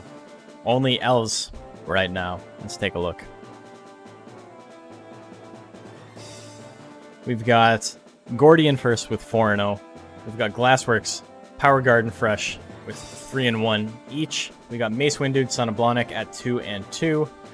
Iocane with 1 win under its belt, along with Drunkenstein, and then Pirito in last place. So 2 monsters with 3 wins, 2 monsters with 2 wins, 2 monsters with 1 win, and then 1 with 4, and 1 with 1. Bets were better when you were drunk? Rip. With Pirito, there's the issue of him just only attacking in the first slot, right? Pirito has interesting movement in the sense that his attacks in slot 3 move him into slot 2, and his attacks in slot 2 move him into slot 3. So on 99 Guts, you can get this like nice chain of heavy tech, hit tech, heavy tech, hit tech. But you just don't see it often.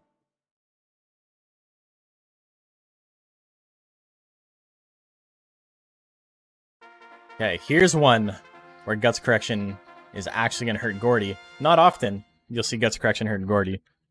But you're probably going to see about, I want to say 34%. 30 to 34% chance to hit Brow Smash. So his hit techs, slap, and then his basics are probably what he wants to rely on. Brow hit's not bad. Punch is obviously a little bit more accurate. I think punch is more accurate than brow hit. Predictions live, by the way.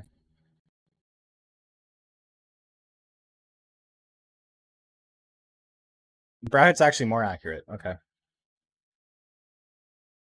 Can't bet on my boy anymore because my phone's dead. I really hope he not being able to bet on him is not what makes him fail. It's like Dad doesn't love me. Daddy wasn't there. Pretty even on the bets. 3.5k to 3.5k. Let's do this. Brow Smash at 23. I lied. It's way worse than I thought. Slap at 39. God damn. But it hits. 154 damage. Beak at 51. Decent damage on Beak. Gordy doesn't do a lot of withering either, so he's not going to be able to win on that front. Punch misses at 33. Rapid Beaks at 66. Lands. Big crit for 292 damage. We talked about this last time, but Rapid Beaks has an interesting animation quirk where it will literally never knock the opponent down, meaning that on every hit, no matter how weak or how strong, it always lasts the same amount of time. There's no other move in the game that has that. Except for, like, I think Meow and a couple other moves that also can't knock down, but there's very, very few. 3.5k of Gordy's votes are from you.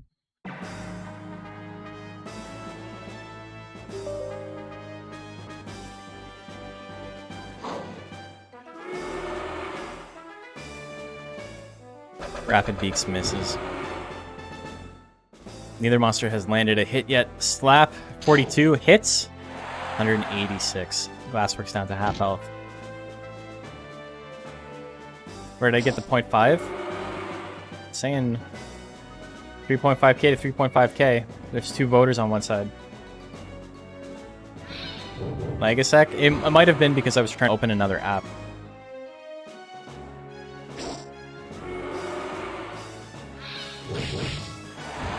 Or rather, my my advanced viewer was like lagging, and I was trying to open it up again so I could close it.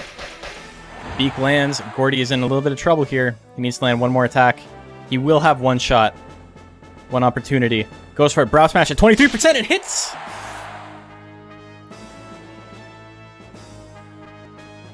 He wins game 2 on a 23% roll. And Gordy forces game 3.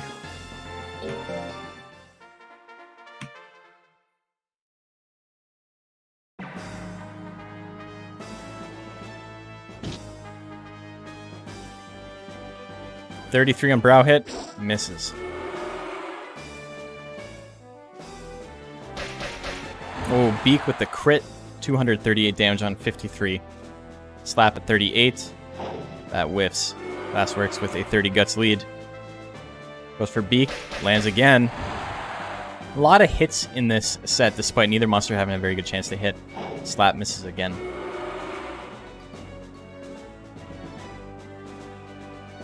Glassworks with the guts lead. Beak at 54. Oh, Gordy dodges. Rapid Beaks. Lands. 304 damage on the crit. There's the grit, though. Gordy with a pretty big 30 guts lead. What's he going to do with it? Is he going to do anything with it? Slap at 44. That's the best chance he's had all day. It lands. It's not enough to kill. He needs to attack again. 2 seconds on the clock. Another slap at 43. He goes for it. It hits. It's not enough to kill. Glassworks wins on a damage roll of all things. Very close set. Glassworks wins that one 2-1.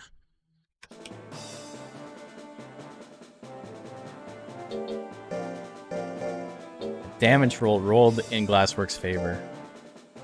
He wins. Power Garden Fresh up next. So, no monsters going undefeated today.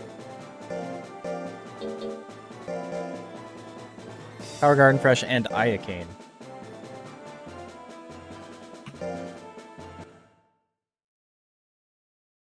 Glassworks gets the W there.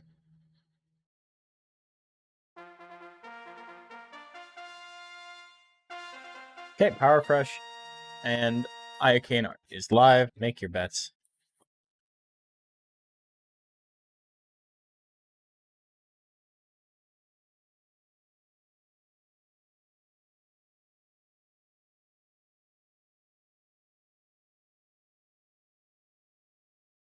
So that brings Glassworks and Gordy both up. Well, Gordy down, but Glassworks up to 4-1. Gordy has the same record. If Garden Fresh wins this one, he will have a 4-1 record. All these monsters are doing very well today. Iocane struggling a tiny bit, but if it can get a win here, it can keep itself in the running. JP may be the luckiest person out there. He'll still find something to complain about in that set. He did get hit by a 23% brow smash.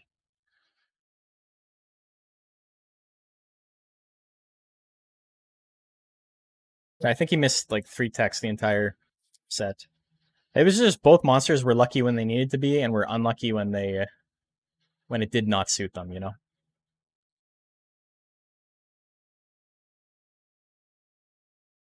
Okay, here we go.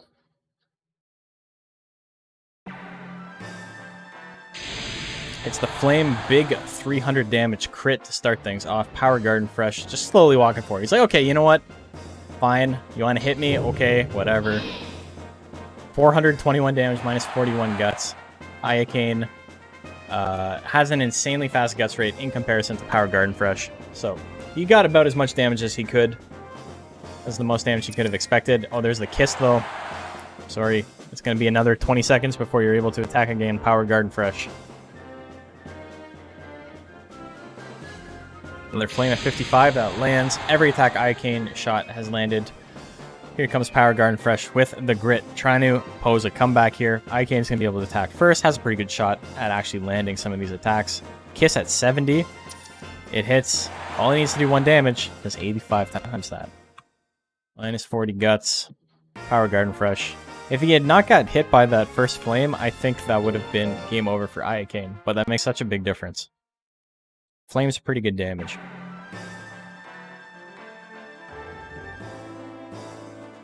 Roll Assault at 95, always a spooky sight. 264 damage. Iocane sitting at about 55% health. His heart skipped a beat, yeah. That's all it took.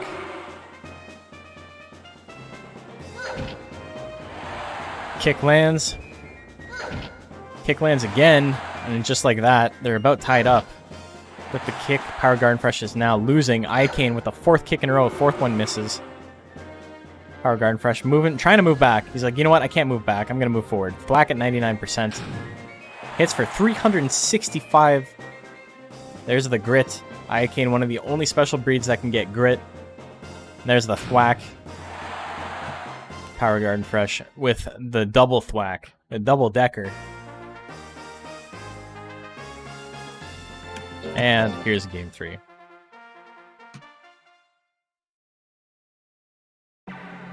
You don't get mixed pixie? I don't know what that means. Thwack, doing 189 damage.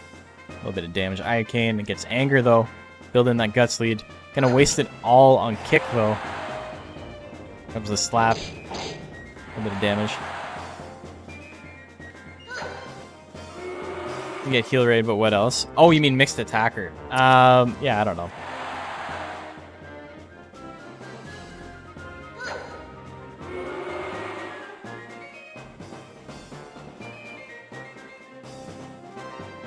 I mean, it probably is bad. Like, it's probably not the best build in the world, but it's not really the point, right?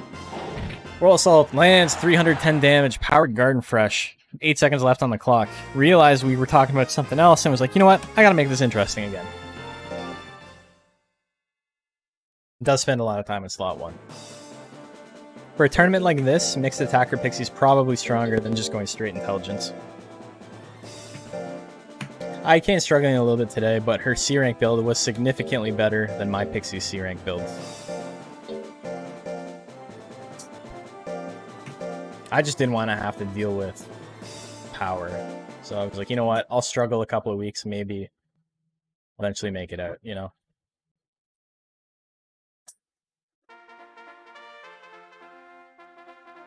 Drunkenstein.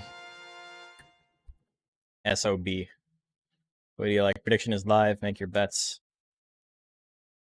I can't make my bets. I'm so sad. So sad. My phone is dead. I guess I could always just log in on a different account on my computer right now, but I don't know. That's what incognito mode is for. Oh, yawning. Getting tired. It's been a fairly long day, but we're getting close to the end.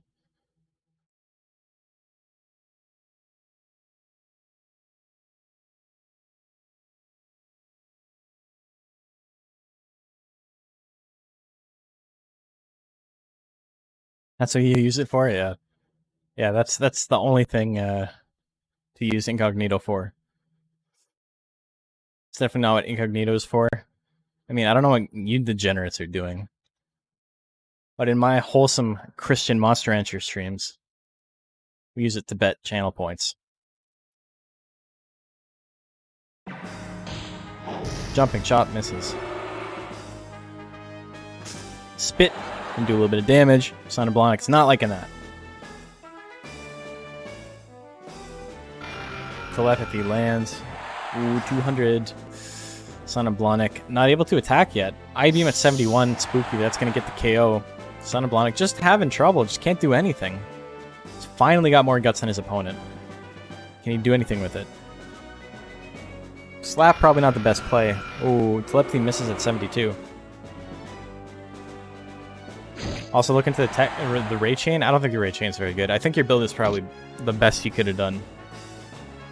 I think Joker's not wholesome. He's just having a laugh. Just having a fun time, bro. Drunkenstein wins game number 1 pretty convincingly. We haven't seen a lot of blowouts like that. We've seen monsters get one-hit KOs, but the sets have been close. Maybe the set will still be close, but that looked very, very dominant on one side. Tail Assault doing a little bit of damage, a little bit of withering. A little bit of damage with no withering. Diving Press at 84, 210 damage. 13 guts down.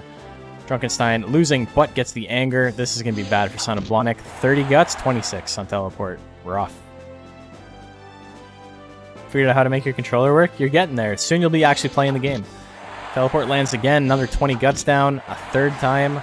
Son of Blonic locked out of attacking and not in range to use power. Drunkenstein can get a KO here without letting his opponent get power. That's exactly what he's going to go for. And it lands. Drunkenstein with the quick 2-0. 2-0 with the quickness.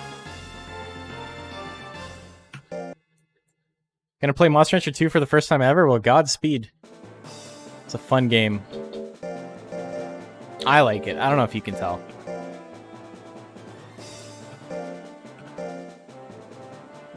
I need a lurk command. I don't have a lurk command. I gotta set one up.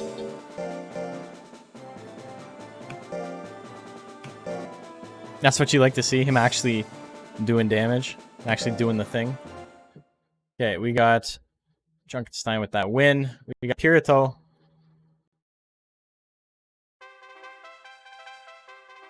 And we got Mace.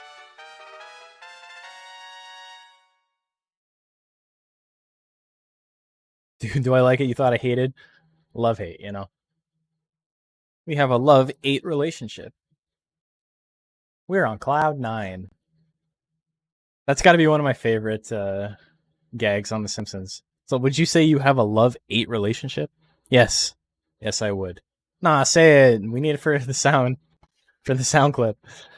The sound bite. That's the word. The sound bite. They're like, fine. We have a love-hate relationship. They even have a better sound bite than us.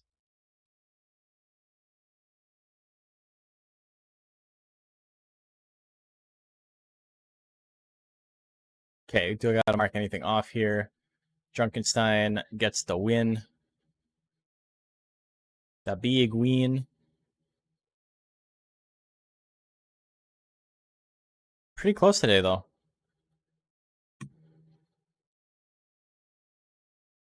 Nobody really running away with it.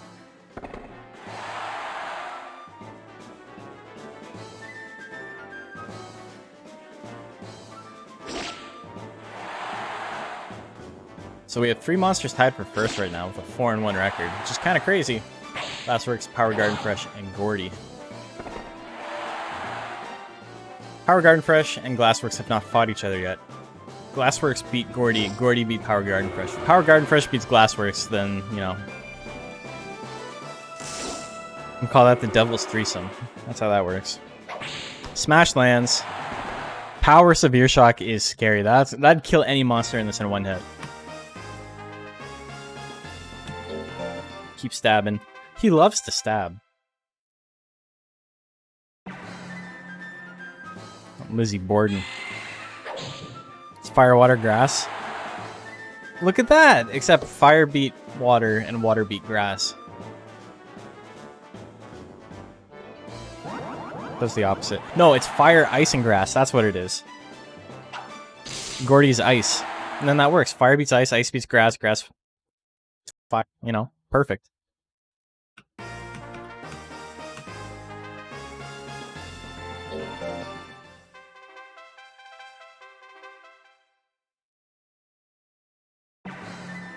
Gordy's ice fighting type.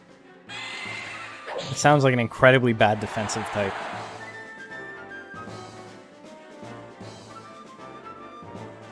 Very strong offensive type, though. Spear launched lands. Ooh, big damage there. Dual stab fighting in ice is... That's insane. That is such a good spread to have. And then if you could get knockoff and... I don't know, Earthquake? Dude, that'd be wild. Spear launched lands. Ice Rock. I think Rock is probably the more accurate. Unless Golem is Rock and fighting. Golem is Rock and fighting for sure. Soundwave. Lands. Oh my god, the power Soundwave. Pirito wins game number 2. Yeah, ice fighting sounds very, very bad defensively. Loses to everything.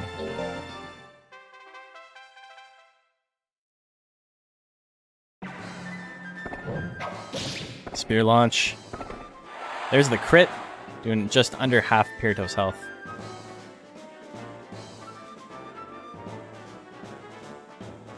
Yeah, ice is just bad. Every monster who has ice as a type does not benefit from it, you know? Was that only game 2? I'm pretty sure it was. So I gotta watch it back again. Pretty sure that was game 2.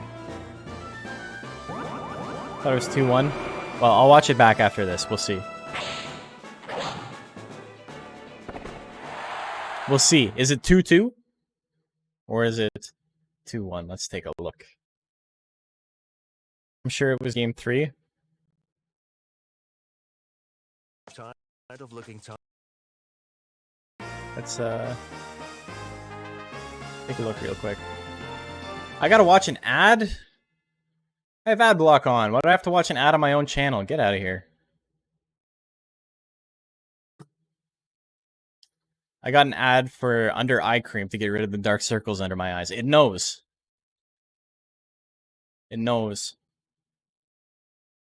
Oh, we're at 390. We're almost at 400 followers. We're getting there. Okay, we're gonna figure it out. If you're watching on YouTube, sucks, I suppose, but you can just skip ahead. Doesn't matter.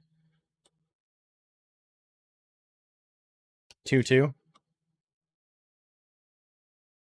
Stuffy that your monster lost. Wait a minute. Okay, let's take a look. Okay, so you won the first game the exact way I expected. Kirito won second game.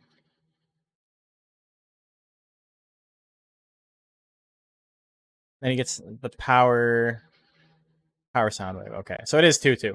So Pirito wins.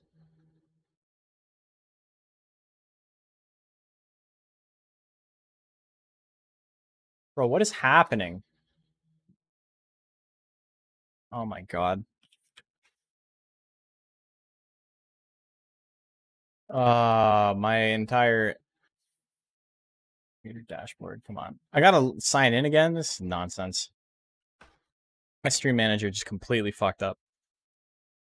We'll figure it out. But I can't close this right now. Oh my god. We have disabled the ability to log in with your email address. Please log in with your username instead. Oh, okay.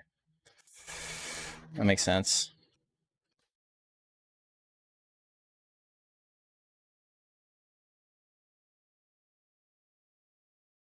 We'll figure it out. Gotta figure out my password on stream. Enter the code found in my Authenticator app. Holy fuck, this is so much effort. What the fuck, Twitch?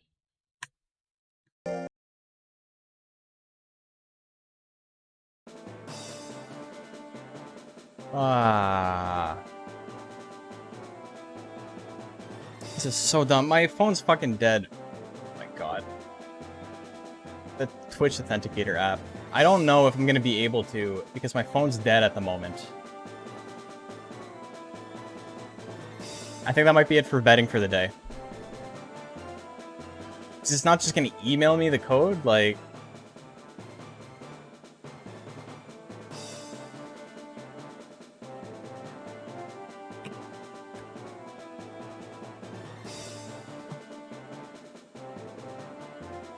You should have just let Mace win. This is so stupid. Get my stream key. Dude. I'm dying here. I'm dying! What the fuck? Why did this happen? Let me go plug in my phone real quick. I'll be back in a sec.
Okay, so while that shit's going on, we're just gonna play a couple of rounds without betting, and then hopefully by the time we get back to the next round, we'll be good. So that's 2-1 for Pirito. Don't worry, you guys will get your points eventually. It's just, you know, Twitch decided to log me out of everything for no reason. I cleared a couple of caches in Chrome, and I specifically have this extension that stops it from clearing password information and things like that, and I think it just did not work. Or Twitch is just being dumb. Either way. I should check out another website with the password to see if they're good or not. Anyway. Pirito wins. So, after 5 rounds, that's what we're looking at. 4-1 for Glassworks, 4-1 for Power, Garden Fresh, 4-1 for Gordy, and then a bunch of other monsters fighting for that 4th spot.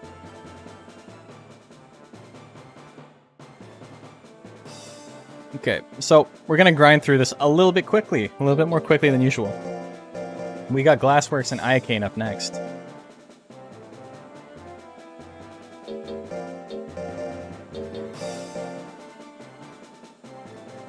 You're not a true believer. Uh-oh. Your loyalty is being questioned. Okay, so for this round of matches, there unfortunately will be no betting. But with the speed that this is going, I don't think... This is going to end up being a lot quicker, is what I'm saying. That's what I'm getting at. These are very quick matches to begin with. Heal rate at 39%. It misses. Glassworks gets out of the way of that. Beak, 99%. Lands it. Ooh, lands Beak again. Heal rate at 43. With the anger. Instant KO. Iacane doing big work. Gonna start dinner prep. Alright. Have fun for you.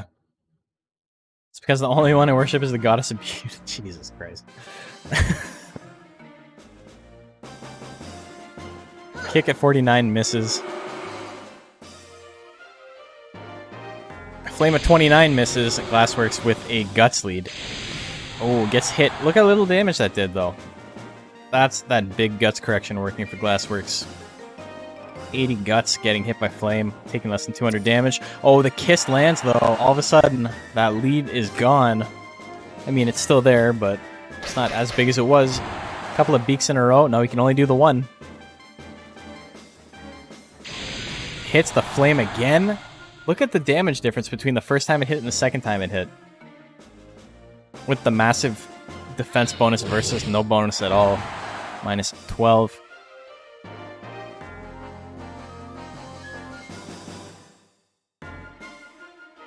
Rapid Beaks could maybe win it on a crit, but no, it's not going to. Iacane is going to win that one 2-0. Not a 2-0 I was expecting. I thought Iacane had a chance. I probably would not have bet on Iacane there, though. And next up, we got Power Garden Fresh. And we got Son of Blahnik.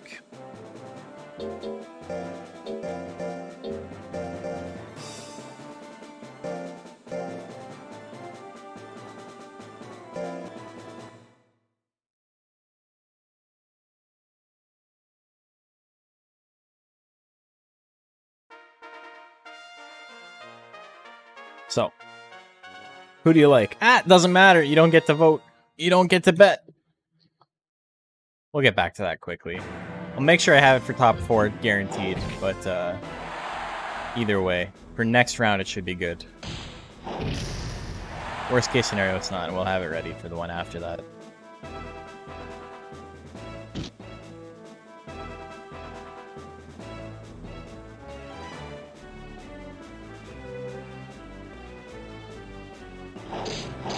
Hits the slap. Son of Blahnik in a little bit of trouble here. Oh, maybe not. A real call an ambulance, but not for me situation. Roll Assault misses. Diving Press at 66. Lands it. Big crit. Big power crit Diving Press. Son of Blahnik still has power active. Big damage there. Damn.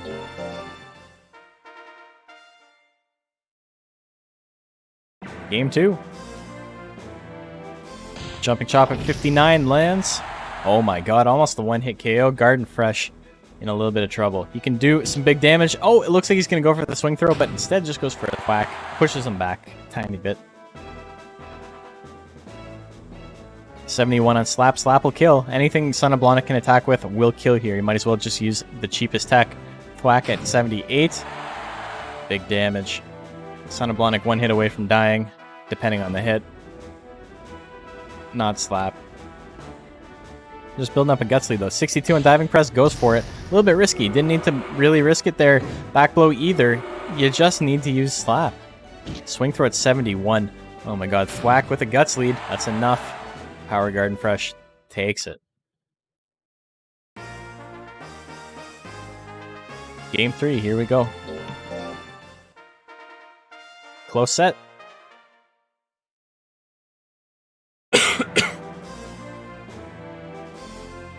Who we got? Roll us up to start things off. 265 damage, a little bit of withering. Son of Blonic now with a big guts lead. Dive and press at 64. It lands it. 339 and enough guts to attack again. Both monsters can attack. There's the anger though. Bad time to get anger. Swing throw. You know what? Maybe not a bad time to get anger. Minus 77 guts. That's a way to send a message. That's a 2-1. That's a quick 2-1. What is it with this set, man? Or this entire bracket of monsters? Everybody's just flailing.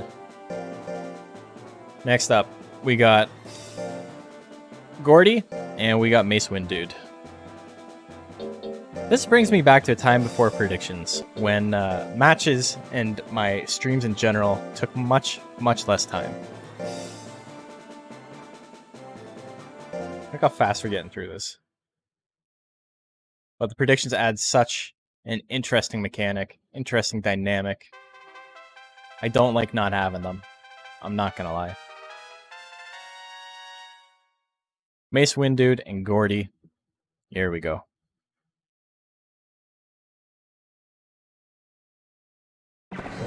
Spear launch at 40. Ooh, a little bit of damage. Pretty solid amount of withering too. Brow Smash at 38. Not really what you want to rely on. It whiffs. Mace Wind Dude. In the 40s, he can still attack. Hyper Thrust. Good hit tech. 63. Ooh, big crit there. No anger for Gordy. He's not feeling angry. Been taking those management classes, you know? Holding it in. Javelin at 48. That misses. Gordy with a 25 guts lead. Goes for Slap at 55. It lands. Big crit for 269 damage. Gordy can attack again if he wants. Gets hit with the smash. It's not enough to kill. Goes for another Slap at 53. That one whiffs. Mace Wind Dude in the driver's seat. Hyper Thrust at 63 is most accurate tech. It lands. No grit. Gordy gets KO'd.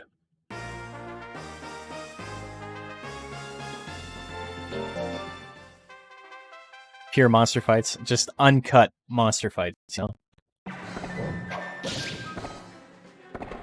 Not tainted with this whole gambling nonsense, you know? Slap with anger. Hits. That's going to do a decent amount of withering. Minus 10. Slap not known for its withering. That was a really low roll on it, though. Brow hit at 45. Lands. That's a big-ass crit. 268. We got a game 3. Hello, JP. How are you doing? Game 3, here we go. Ooh, 175, minus 17. Where are we? We're near the end of round 6 in the second bracket.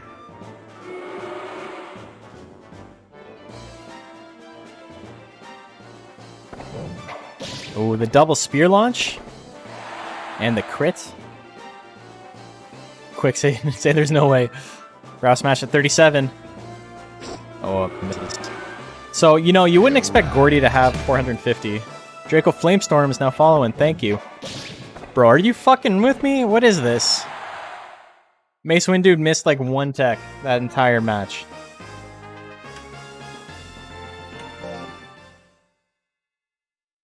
So Mace Wind Dude goes up to 3-2. No, 3-3, sorry. Gordy falls to 4-2.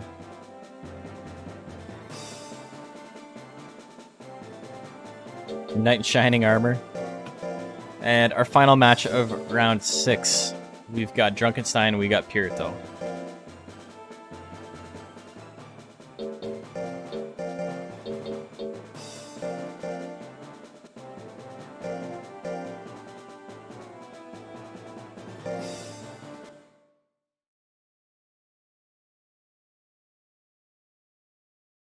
Yeah, so I think my phone's been plugged in long enough. We'll check it during this.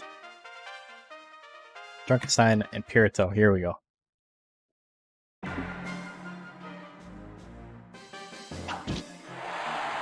13%, that should be enough. The whips, that's not what he wants.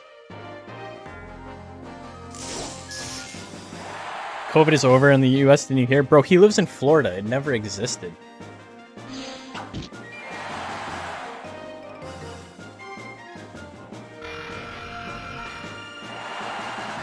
Ooh, big telepathy crit. Hits the I-beam too. That's enough. Drunkenstein wins game number 1.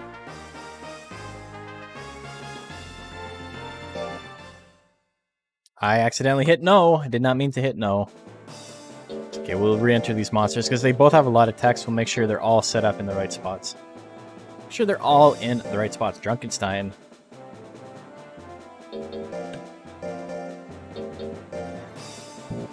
And Pirito. Bro! Come on.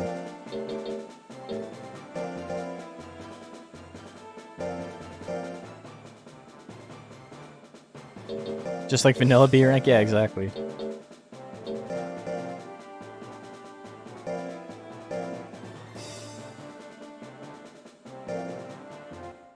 I'm sorry, I'm terrible with the details.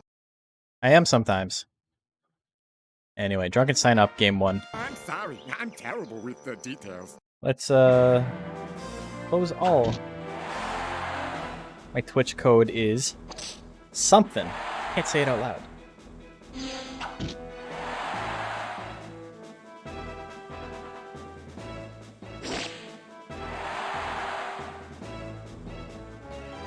I'm sorry, I'm terrible with the details.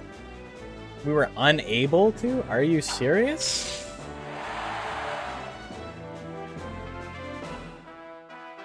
Let me try the other one.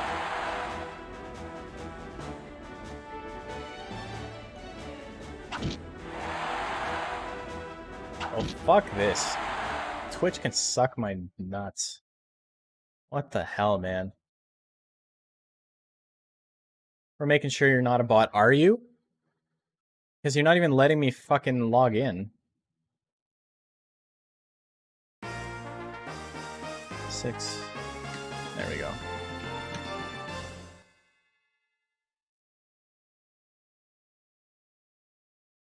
I don't know why that was so hard, Twitch. Anyway, we're back in, so we can do some more betting. But now my my things are all messed up. All of my... Oh my god. All my stream layouts, things are messed up. Bro, why is it like this? Get out of here. Get out of here. Holy fuck. Sorry, just give me a second. I'm trying real hard to...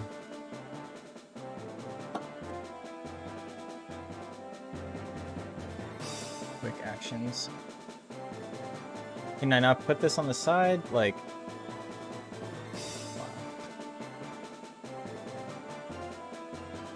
Bro.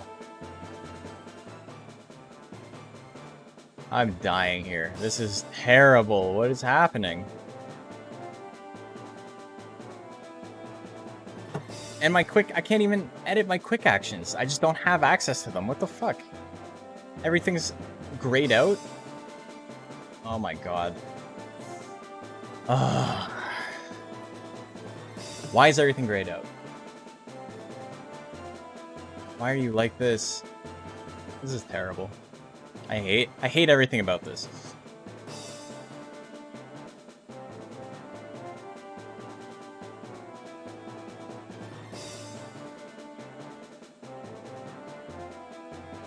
Anyway. Fuck it. Twitch doesn't know what they're doing. Where's my ad prediction? There we go.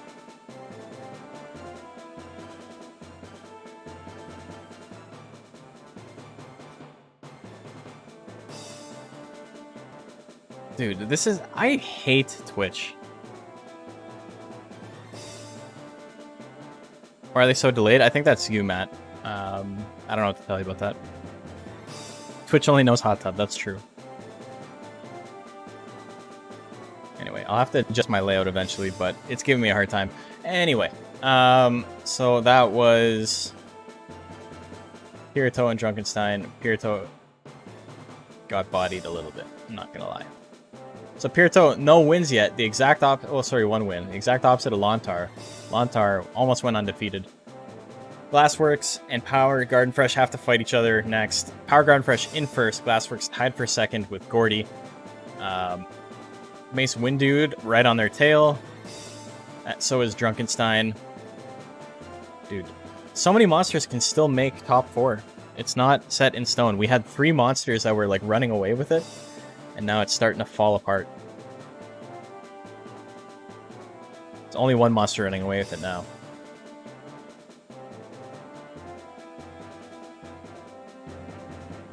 It's going to take me a while to get used to the new layout, but hopefully it won't take me too long to get predictions set up here. Yeah, I think what happened is when I removed all my my cache on Chrome, the stuff that I had selected as like, don't touch this stuff, still got deleted.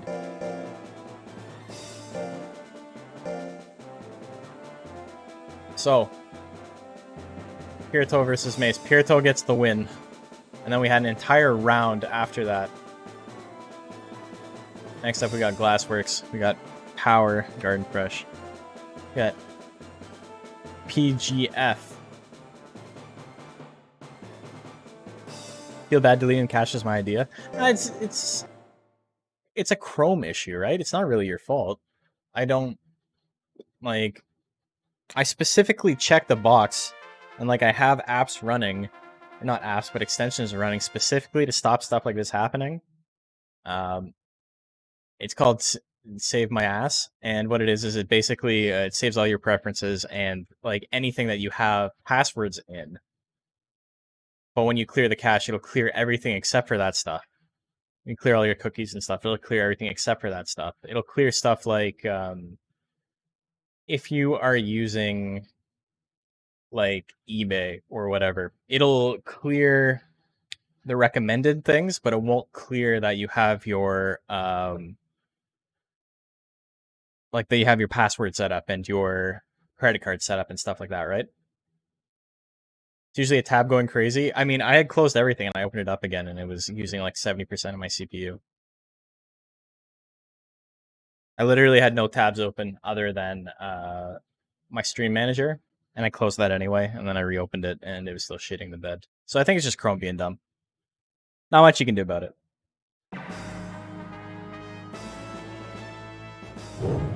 But yeah, I know tabs will sometimes memory leak, and whenever it has issues, it'll draw more memory to try and fix the issues, and then that doesn't fix it, so it draws more, and it just gets exponential over time. So that's when you see people who haven't like turned off their computer in like 3 weeks, and they're like, "Yeah, my computer's running real slow," and it's like, "Oh, I wonder why." Glassworks, it's big damage, misses.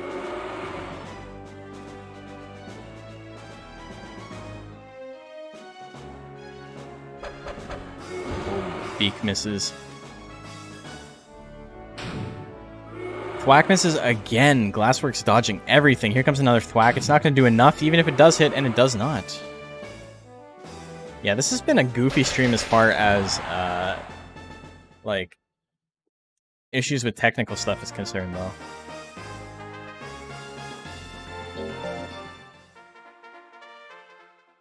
But, you know, those happen occasionally, I suppose. Welcome back, Matt. Ooh, Roll Assault misses at 42. Glassworks has a good chance to attack here. Something happened. No, we're just talking about the old issues I was having. Oh my god, and the crit Rapid Beaks, that's going to be it. Glassworks wins that one 2-0.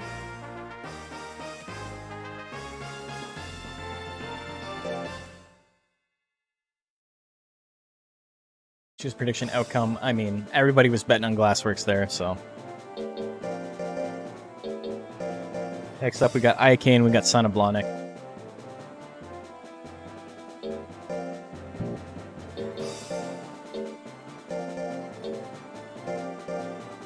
So I don't think either of these monsters can advance. Son of Blahnik may be able to. 3 and 4 record is going to be really hard in this group. But if a bunch of crazy shit happens, he may have a chance.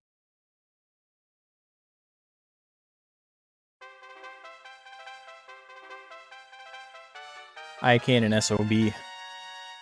SOB, yeah, you know me. Prediction is live. Make your bets. Who do you like?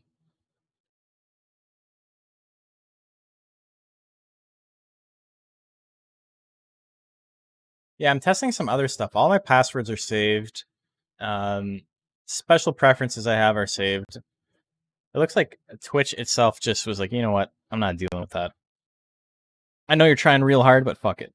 Does he have the heart today? I mean, he's doing okay. Every match has been pretty close. Every match has been close. Which, even though he's probably... I can almost guarantee he won't advance today. There is hope in the future, you know? It'll take electric hitting as a win. I don't think it's hit yet, has it? If it did, I missed it.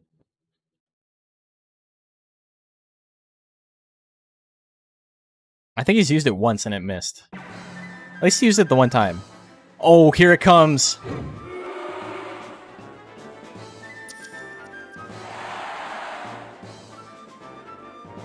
Well...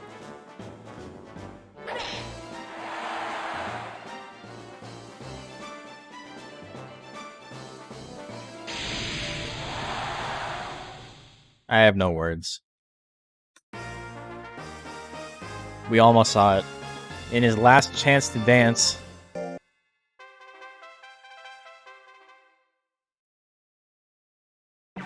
Such a shame.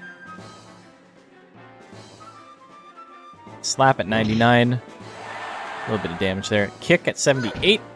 It's going to outdamage Slap? No, it's not. 2 in a row. Jumping Chop at 96 is very scary. 296 damage. Son of Blahnik needs to build up 5 guts and attack again. It's in a really good spot right now. Slap misses at 85, so they both missed an 85 tech. Although I think Iacane's missing matters a lot less than Son of Blahnik's missing does. Oh, Slap hits. Oh, she just swept his first tournament. Nice. Nice. 399 on the Jumping Chop. But there's the grit. It's not over yet. Crit Flame could end this, and they're in range for it. Decides to move forward, though. We're going to move forward with the acquisition. Hits the kiss. Iacane stopping Son of Blahnik from attacking. So now it's Iacane. It's all Iacane. What's she going to do? Goes for another kiss. Oh, it hits, but it's not enough. The crit would have killed. Needed the crit. Son of Blahnik. Saying, no grit comeback for you. Game 3. Can we see an electric blow hit? We came so close. There we go. It's active. It's active. Slap. Hits at 83. There's another slap. Slap for slap. Son of Blahnik using it twice in a row. Electric blow at 80. Moves it into back blow range, which is not what he wants. It's not what I want. What about what I want, Son of Blahnik? Diving press at 94. Misses?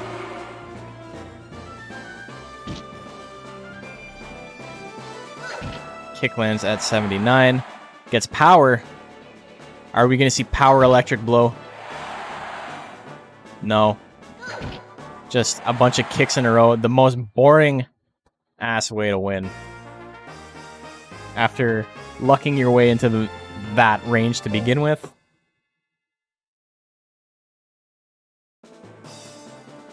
We had such a good day going.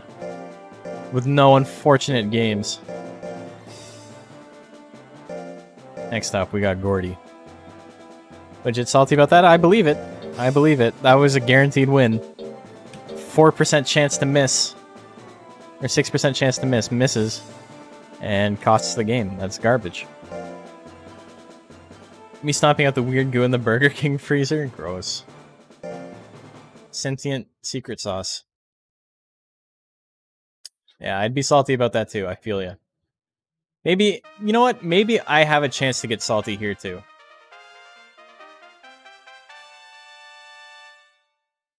It's not over yet. I can still get very salty.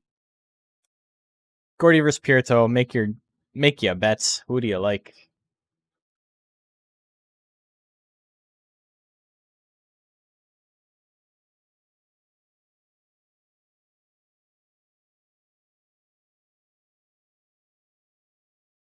If it's any consolation, Blahnik wasn't moving on anyway, but I do think it's a really good build. I think it has a really strong chance at advancing to A rank pretty quickly.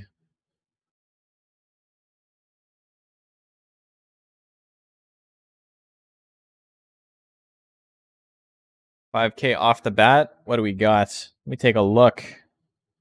I don't think I'm going to make the bet in time. I was busy doing housekeeping stuff.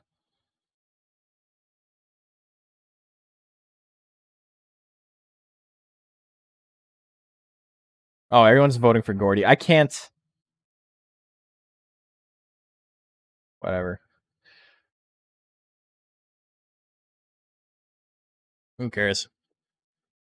I put money against my boy. I put 10 against my boy just because, you know, I can't bet on that. That's insane. What are my thoughts on Chalk Combo? It looked like Griff's animation. I think it's okay, but I think Samurai Kick is probably the better option in that slot.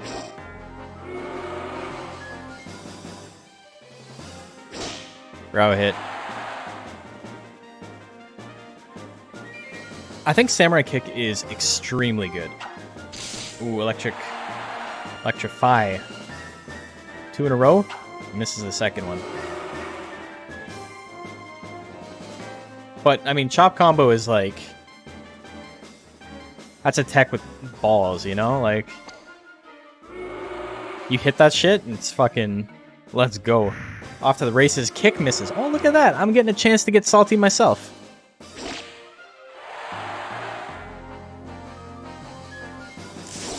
Look at that. I'm getting a chance to get salty myself. I get to join Billy. That was a guaranteed win. Twice. Twice for the Golem. And he missed both. Unfortunate. It happens, though. Not a big deal. Game 2. Slap at 91. 151 damage. Pirito with a big guts lead. Waste it all on whip. Yeah. Do me a favor. There you go. Worked out for you last season in the Winners' Cup.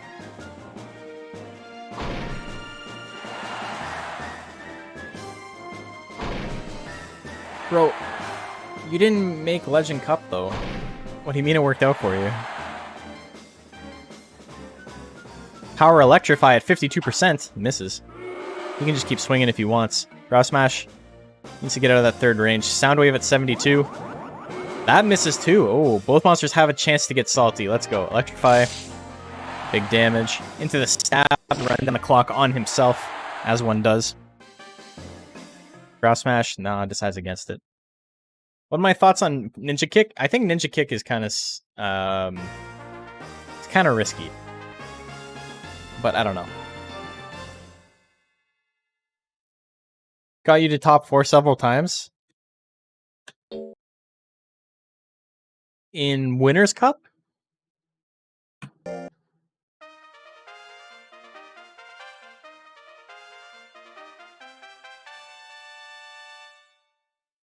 I don't know if I would say it's not as good as Electric Blow. I think it's a different tech with a different utility.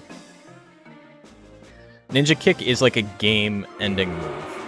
Electric Blow is good at more points in the match, but it's worse at what it does.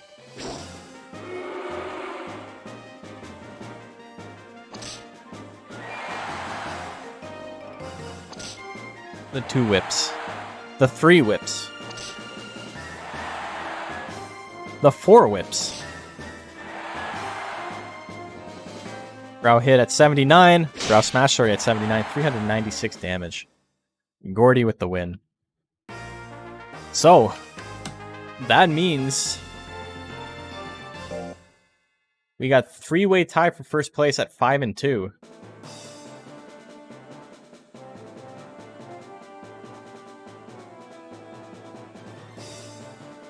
Pretty interesting. Glassworks beat the other two, but we'll see if that matters in top 4.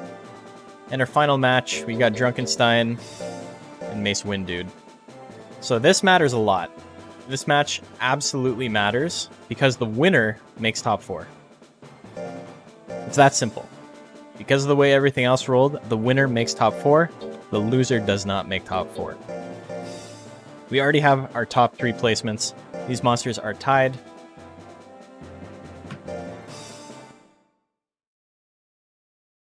Iacane falling just short. If Blahnik had won, he would have fallen just short as well. Still sucks to lose that way. It's unfortunate, but ultimately nothing was really lost, you know? Just sucks to lose on a 94% miss. Pirito, and no, I gotta get rid of Pirito. Drunken. You like drunk? You like Mace. Prediction is live. This is the last bet before top 4. Thank you guys once again for sticking with me throughout the entire tournament. Been a lot of fun. Into the 3 kicks, the 2 kicks, the power proc, the additional kick. That's always the worst when it's like, there's a hope. And it's gone. Unfortunate. It's like watching yourself. It's like watching video of yourself crash, like in a car crash in slow motion. Like it's literally like you can't do anything about it. You see it happening. It's very, very slow. Doesn't literally kill you. But maybe watching it again kills you a little bit, you know?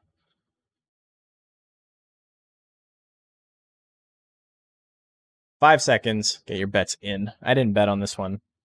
I'm not feeling too confident on this one. Drunkenstein, Mace Windude. Here we go. This is for 4th place. Misses the I-beam. Big, big windfall for Mace Windude there. Hits the spear launch, 83%. No crit, but, you know, still half health.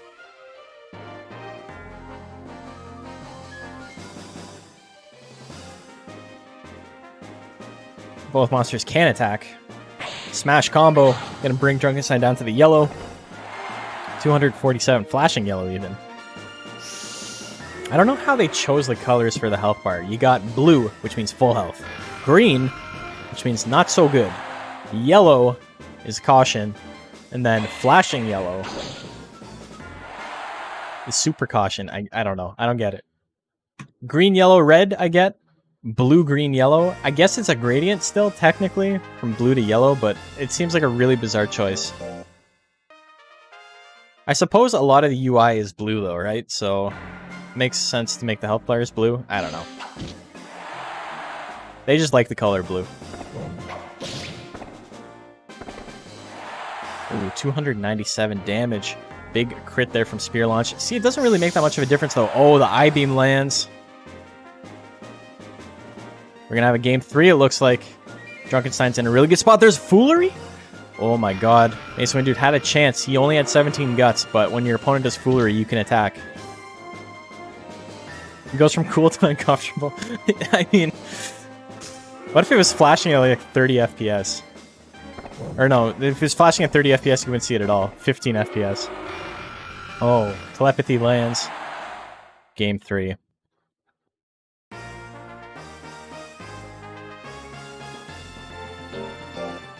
He does the Foolery, but it doesn't matter.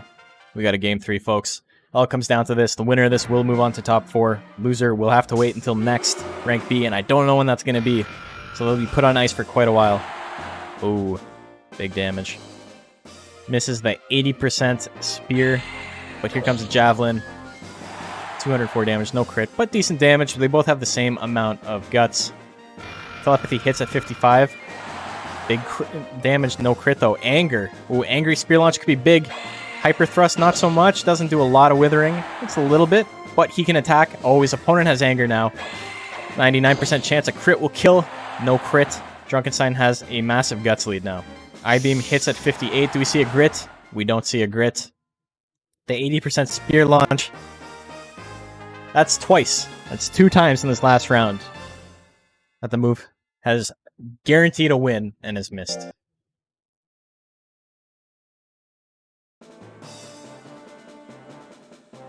Mace Wind Dude loses that one to Drunkenstein, so Drunkenstein moves on to top 4.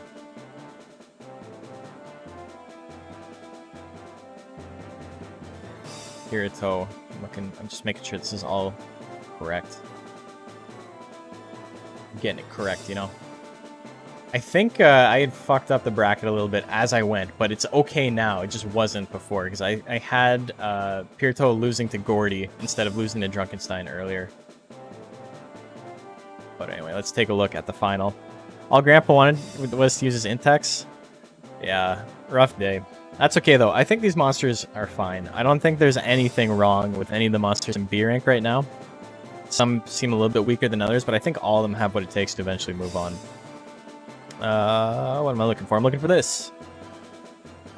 So, here is our top 4. We got Glassworks, we got Power Garden Fresh, we got Gordy, and we got Drunkenstein. Drunkenstein squeaking in there with a 4 and 3.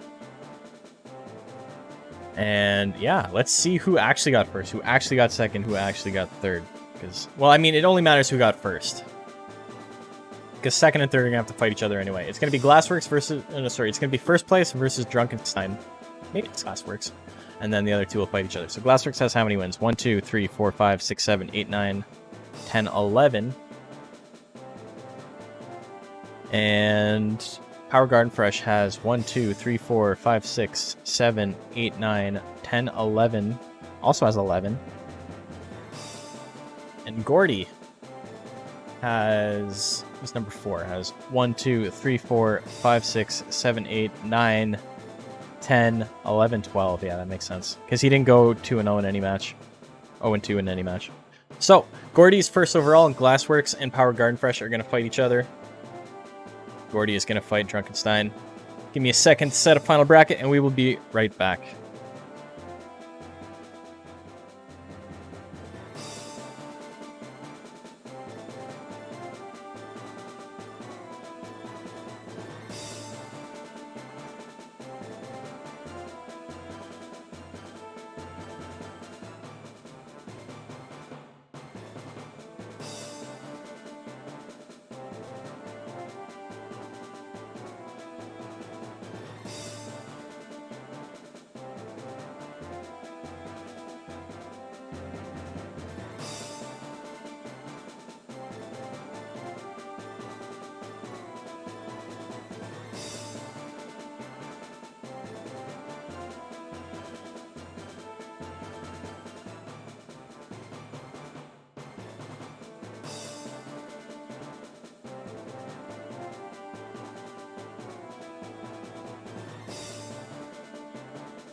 Welcome back to Monster Rancher Battle League Season 2. This is Week 8A. This is our second week of Rank B. Every tournament this week, so that's tomorrow and that's Wednesday as well, are going to be B-Rank tournaments. It's going to be a lot of fun. We have seen nothing but non-stop action today in this bracket, and our top 4 from it are Gordy, and then we got Drunkenstein, and then we got Macho. No, Macho. What the fuck am I thinking of? I'm losing my mind. Glassworks, and we got Power Garden Brush.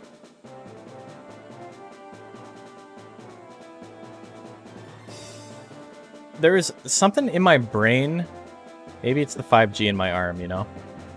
But I saw this guy right here. Saw this guy, and I was like, his name is Macho Beak.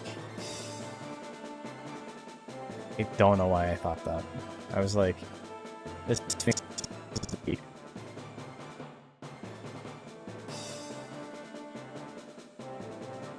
The nanobots.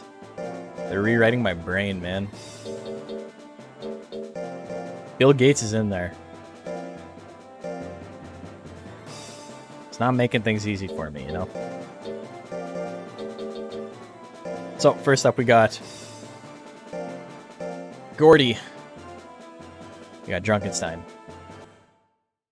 Bill Gates is in my bloodstream. It's true. Many people are saying this. So, start the prediction. Who do you like? You like Gordy? You like Drunkenstein? Prediction is live. Make your bets. Getting your first dose on Wednesday? Nice. Yeah, I got mine last week. Like 5 days ago. And there was like 1 or 2 days where I was like feeling weird. Like I felt like I had really low blood sugar or something. And I don't know if it's just psychosomatic that I'm like, oh, you know what? That's probably the vaccine. But either way, that's the worst that it got for me. My arm hurt a little bit and I was feeling a little bit dizzy. But, you know, I was fine.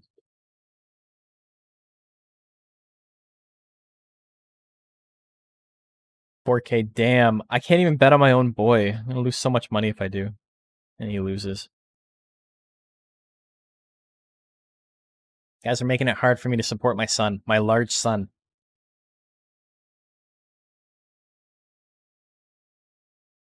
Eight seconds left. Get your bets in. Here we go. 64 on Brow Smash. 47 on I-Beam. The Brow Smash whiffs. Drunkenstein gets hit with the... Oh, sorry. Hits him with the spit. Does not get hit with the spit. Hits the teleport immediately after. Big crit there. Lot of withering. Lick would not be good for Gordy right now. Oh, hits him again. Gordy's finally up to 45 guts. He can finally attack. It's hit with the Tail Assault. Does the minimum amount of withering. Misses the kick. Teleport. 66%. It would be really nice if Gordy could land one of his 60% moves. Where his opponent... Dude, shit like that. How do you not get salty on that, right? How do you not see your opponent land every single attack? And you, with more accurate attacks, can't hit anything. Very unfortunate. Drunkenstein, yeah. Pink Eye would be a pure Psychic type, 100%. Brow hit lands at 76. Procs Anger. Drunkenstein's going to be able to do so much withering here. Ooh, that's going to stop Gordy from being able to do much. Psychic Fairy. Yeah, that's true. Is this finals? This is top 4. This is first round of top 4. Slap at 77. He's got enough guts to attack. Gets hit with the Tail Assault. He can still attack. Tail Assault misses the second time. Kick at 67. Hits this time. 271. We got a game 3. How's Gordy not Ice Rock? Yeah, people were arguing about that earlier. More like Punkenstein? Damn. Jesus. Watch your mouth. Tail Assault at 52. Tail Assault obviously not doing any damage. Same thing with Teleport, but the thing is they do a lot of withering, so landing those hits matters. Especially on Gordy, who does not have a very good guts rate. Oh, another foolery? Are you serious? Into the brow smash? You know what? I'm not salty anymore. That could have been me.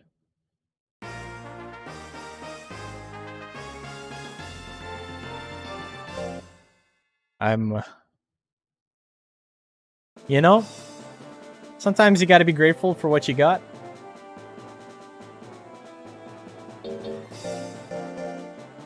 Sometimes you gotta be grateful for what you got.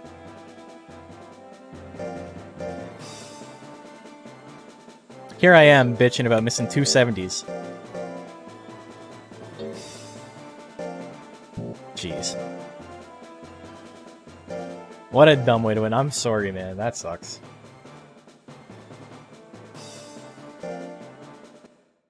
Gordy wins. It's very rare that a computer actually takes advantage of foolery that way, to like that extent.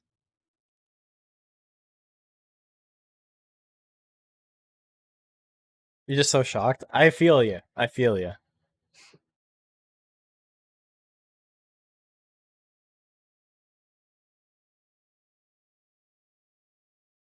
Okay, predictions live. Make your bets. I'm updating bracket while we're doing this.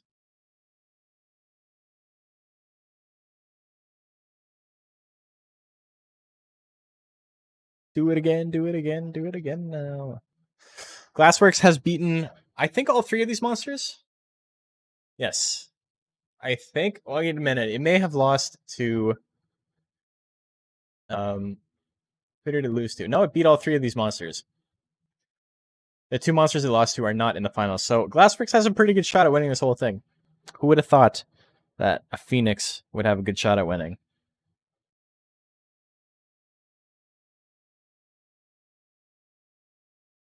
We're doing baby bets.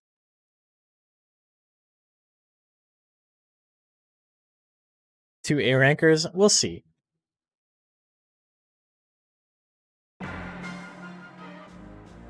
Incredible that you managed to make an A rank Phoenix. Just, I'm in awe at your skill, JP. I never would have assumed it was possible.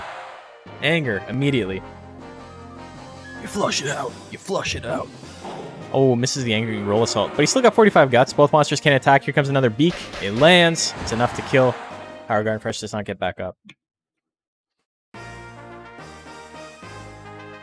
Let's not count the Phoenix eggs before they hatch. It's a good start, though. 1-0 for Glassworks. This could be just immediately over. Oh, there's the grit. It's not over yet. This could be a long grit comeback because Power Garden Fresh is quite a ways away from 45 guts. Though Slap has a pretty good chance to hit. Rapid Beaks lands.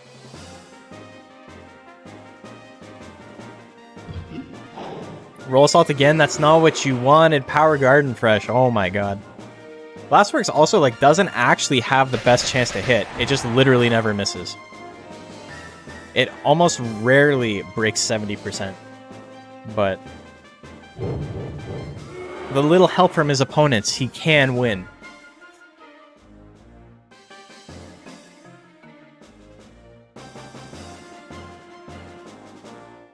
I don't think Power Garden Fresh can get another chance to attack. Beak lands again.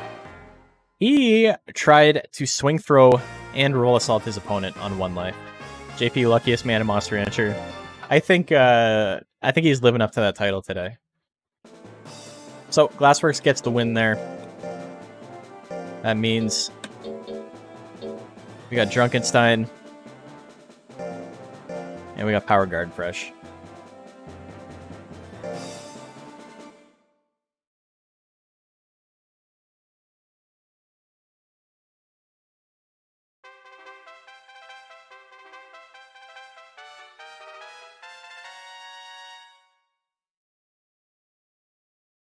Okay, predictions live. Make your bets. First coin flip, then Glassworks. You're a proud man. He hasn't even advanced yet, brother. I know there's a good chance, but like, relax. Relax a little bit, you know? You'll mod less if you end up losing.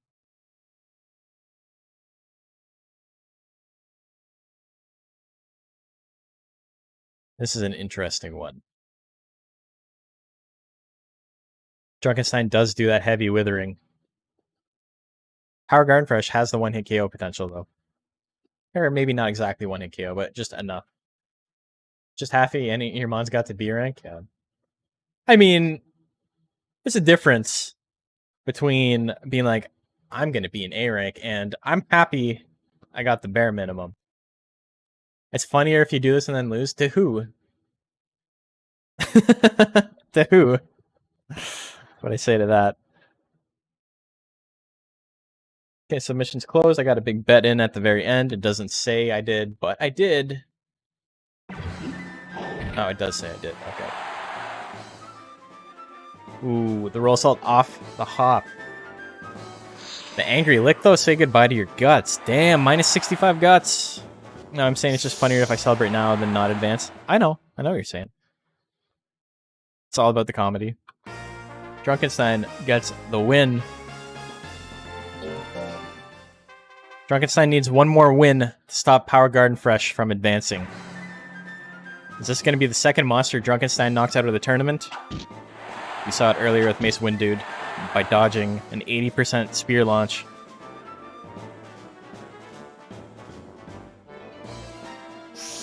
Ooh, IB misses. Slap hits, a little bit of damage there. Drunkenstein actually goes into the lead with a single slap, hits him again. He could just keep doing it if he wants, but he doesn't want. It's not what he wants, what he really, really wants. He wants something big. What's that roll assault? We saw last game. Got the roll assault. Got the swing throw. Uh-oh. Drunkenstein's got the grit. He needs a KO here. Hits the I-beam. That's going to be it. Drunkenstein eliminates his second monster in a row. He's a killer today. He's a stone cold killer.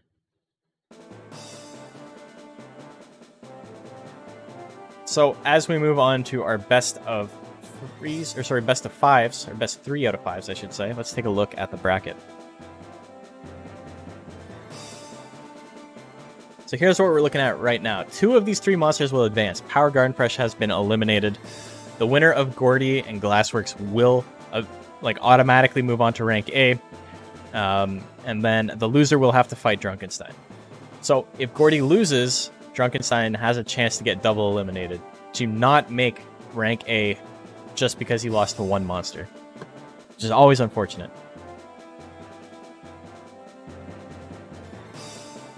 But let's see what happens first. We got Gordy,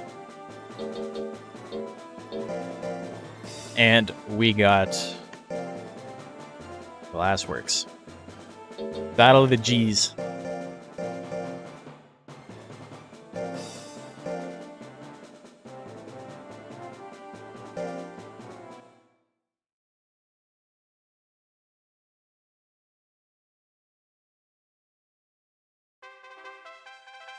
Okay.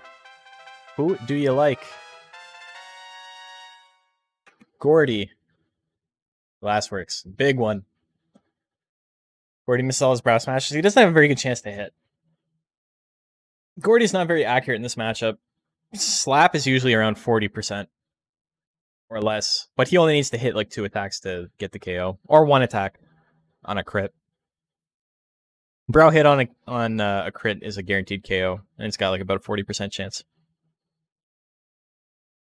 Just like your matchup against either of these Mons in Losers Finals. The thing is with Glassworks, though, you can at least win by withering, right? As long as you can hit, you can stop Glassworks from attacking. Show me the money, he says. I'm gonna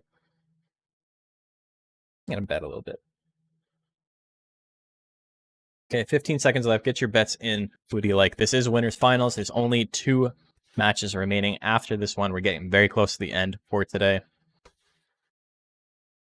You can always save your chips for tomorrow, or, you can spend them all today. Either or. Brow Smash at 23%. Not the most accurate tech in the world. Beak at 49. Misses.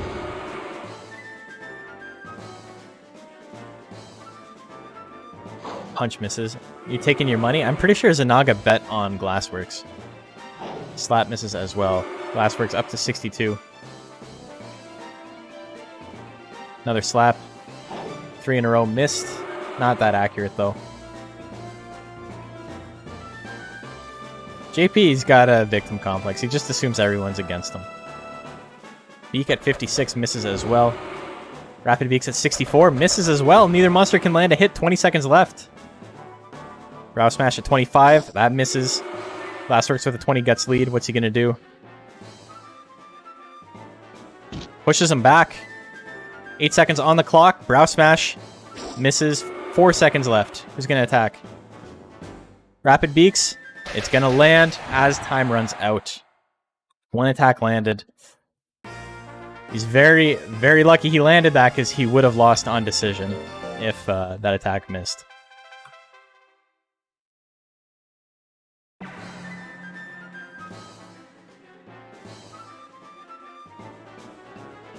Rapid Beaks at 60. He's going to land. Brow hit at 37. Lands 222 damage. Gordy goes for the slap follow-up at 41. That misses, though. Glassworks has control once again. He can attack with whatever he wants. Goes for another Rapid Beaks. That lands. 191. Gordy with a decent guts lead now, though.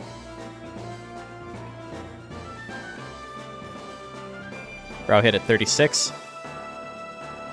Kick at 29. 29, not a good chance to hit, but it does hit anyway. 286 damage. Gordy takes game number 2.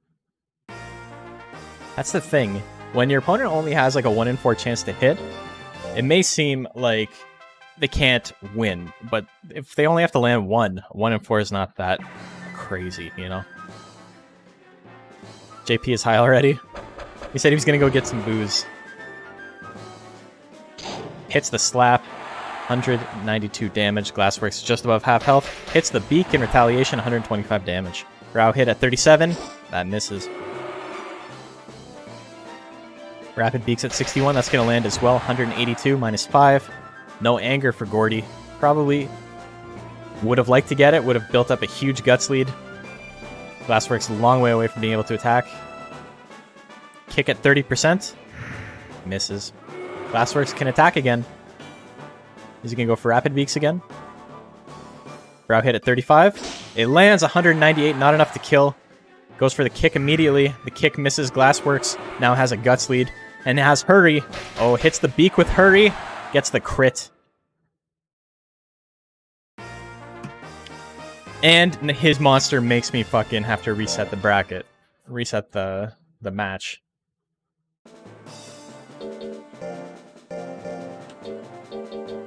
Because he got the Hurry.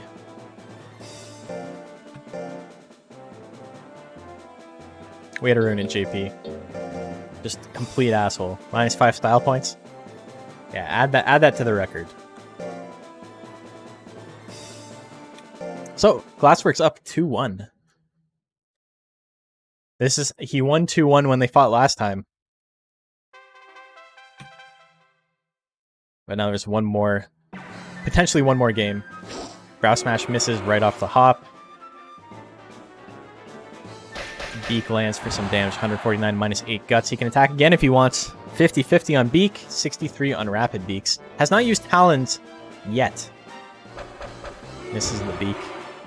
What's Hurry? So Hurry is a battle special that doubles your critical hit rate. But if you have a battle special active when the match ends, it doesn't immediately go away. Hurry's... The thing that stops Hurry from being active, so say power runs out over time, so even if you have power active and it goes into the next match, you can just wait it out and power will eventually go away. But Hurry only ends when your monster gets KO'd. So if your monster wins with Hurry, they will have Hurry for the entirety of the next match until they lose. 60 guts. Gordy has a chance to attack. Gets hit with the beak. It's not enough to kill. Kick at 30%. It misses. He has one more shot, but he does nothing. Glassworks wins 3-1.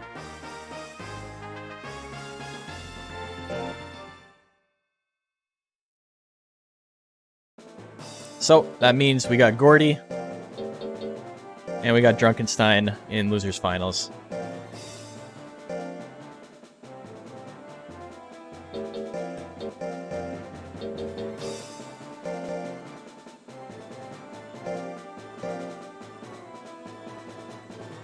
Okay, so that's actually a really bad matchup for Gordy, so I'm kind of happy with how that went. I mean, I would have liked the win, but, you know. It's not a great matchup. Gordy versus Drunkenstein. Prediction is live. Make it your bets. Who do you like?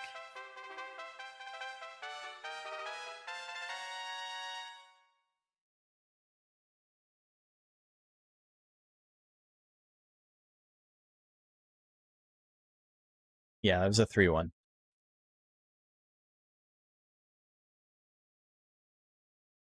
Very one-sided on Gordy in these bets.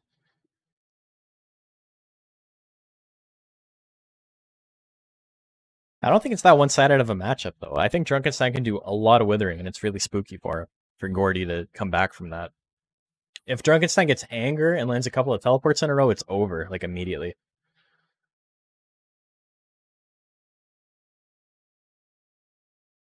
There's a lot more going on than what the stats say. If it was just stats, I think Gordy wins this hands down, but there's so much more going on.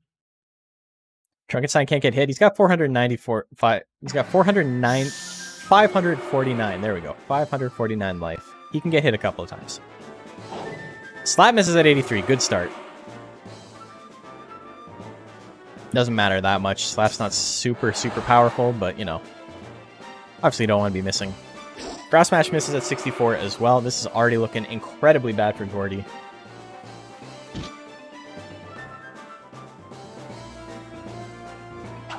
Tail attack lands. Misses the second time.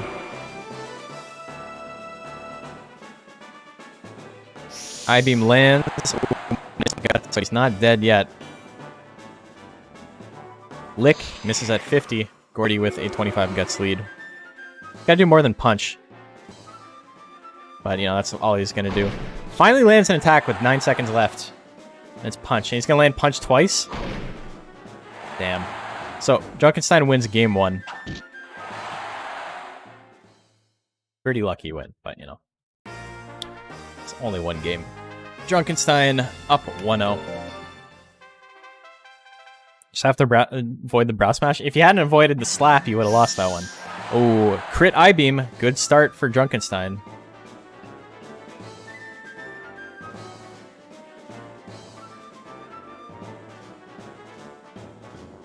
Big guts lead brow smash. 67 misses again. Teleport misses at 66. Lick hits. That's going to be enough to KO. Drunkenstein. Somehow luckier than JP. Oops. I pressed left. I swear to God, I pressed left. Emulator problems.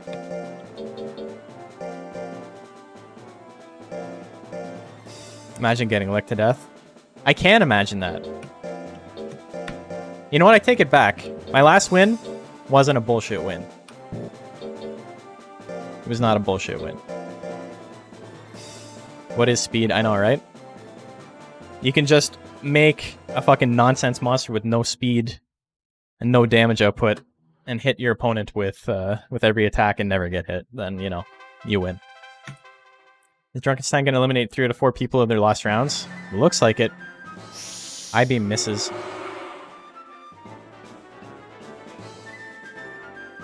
Brow smash at 67. Misses for the 3rd time in a row. Oh, who would have thought? Who would have fucking thought? Here comes teleport that misses again as well. Attack doesn't matter though. It does 0 damage. Spit misses at 60.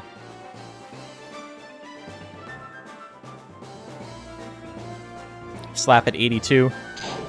Slap lands at least. 194 damage minus 5 guts. Tail Assault misses. Brow smash at 64. There's the hit. 491 damage. It's about dang time. Consarn it. 2-1. Drunkenstein versus Gordy, round 2. I-beam misses at 47%.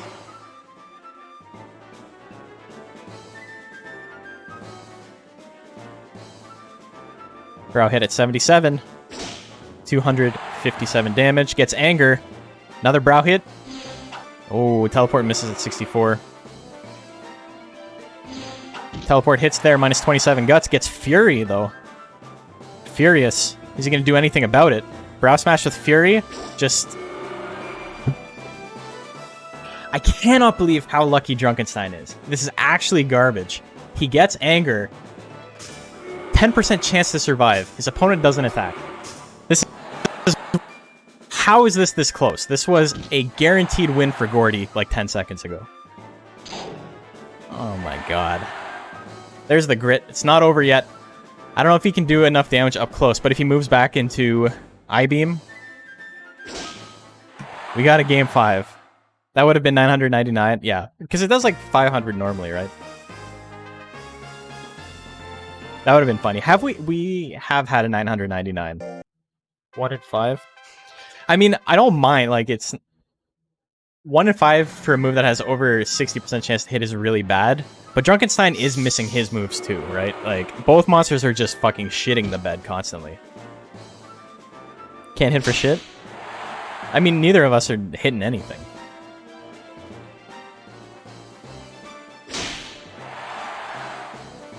There's the grit. It's not over yet. Drunkenstein can still get the KO here. Has a big guts lead.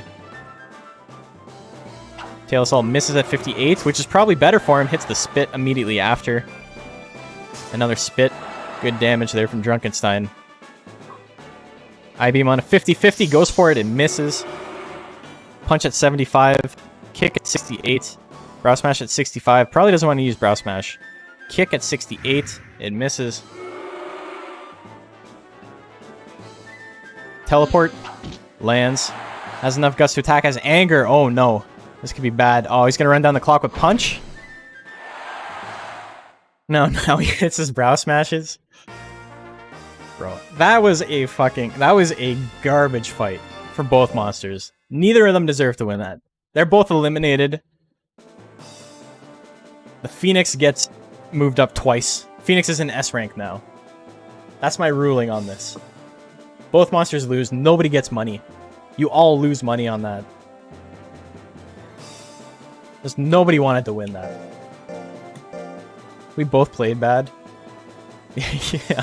Don't worry, we both played bad. That was actually shit. That was some of the worst Monster Rancher I've ever seen. Very excited. Very exciting, but only exciting because of how fucking stupid it was.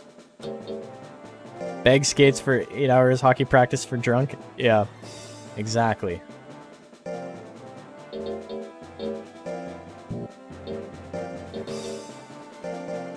Gordy's gonna be redoing my driveway after that one.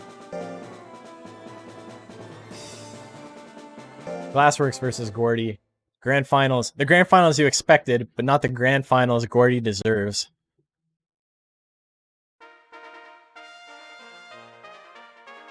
What a stupid game. Just Monster Rancher in general. What a stupid fucking game we've decided to, like, put so much stock into. Hey, why is Glassworks fighting again if he thought he was S rank? He's S rank, but if he loses, he goes to D rank. And we gotta wait until there's 8 D rank monsters for him to move up. Glassworks should fight Garden Fresh for Grand Finals. Honestly, probably should. Prediction is live, by the way. 22k. My phone is dead, or else I would bet on Gordy. Let me, can I get this quick enough?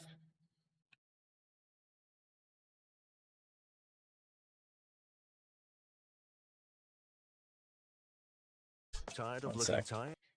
I'm getting this stupid fucking under eye ab. Oh my god. It killed itself. My tab killed itself. That's good. Whatever. I don't get to bet. I don't get to bet. I wouldn't have got it in time anyway. Here we go. Grand Finals. Emergency best of 5, but if you initiate and lose, you can't play next week. You can't play forever. Brow Smash lands, 447 damage. Gordy wins game 1.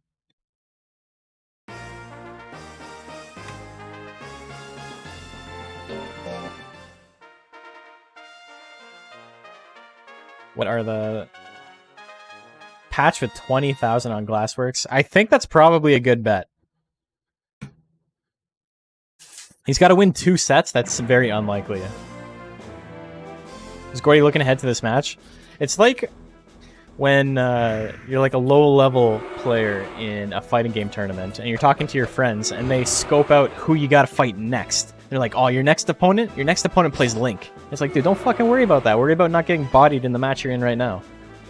You just assume you're gonna win? Like, no.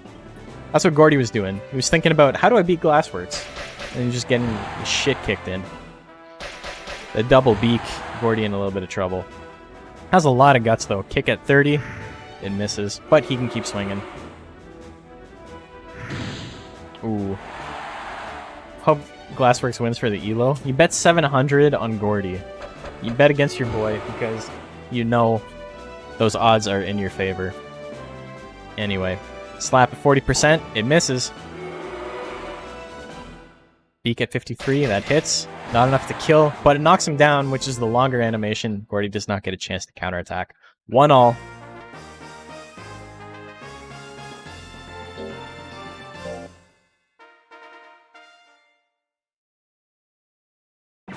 No, it wasn't JP. It was Patch.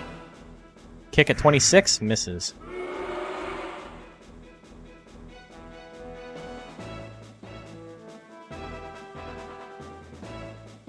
I don't think it's a dumb bet. I think it's a dumb bet because of how one-sided the bets are. But it's say if there was like 5,000, 6,000 on Gordy, I don't think putting 20k in on Glassworks would be that big of a deal because I think it's a really one-sided matchup at the moment. And that way it ensures that you get the vast majority of the winnings. Yeah, he's got cheeks. Got a little shine on his cheeks. All caked up, you know?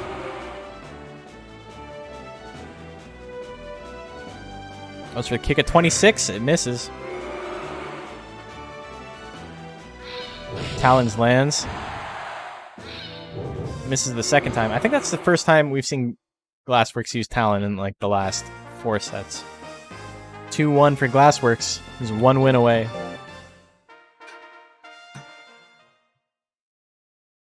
Japan vs USA crew battle for plus R? Yeah, I did. I was watching the Kumite like all weekend. Rapid Beaks at 65 lands. Big damage. This is looking bad for your boy Gordy. This is just a very bad matchup for Gordy in general. Not a whole lot he can do about it.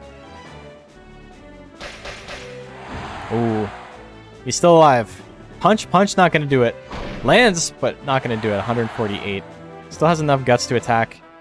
Needs something big. Needs to dodge the beak or needs to grit. Can we get a last second grit? We can. And we will. It's not over yet. Punch hits again at 35. And they both have enough guts to attack. Another gut punch. 33 lands again. Are you serious? We have a game 5. We do not have a game 5. Glassworks gets grit as well. He's not going out that way. Rapid Beaks. Just trying to put on a show. Glassworks wins. 3-1. 3-1 twice in a row. Crazy fight. Every fight in this bracket was insane. Congratulations, JP. But, I mean, you lost money, so it's a consolation. Okay, let me adjust final bracket real quick, and we'll play Song of My People. Uno momento.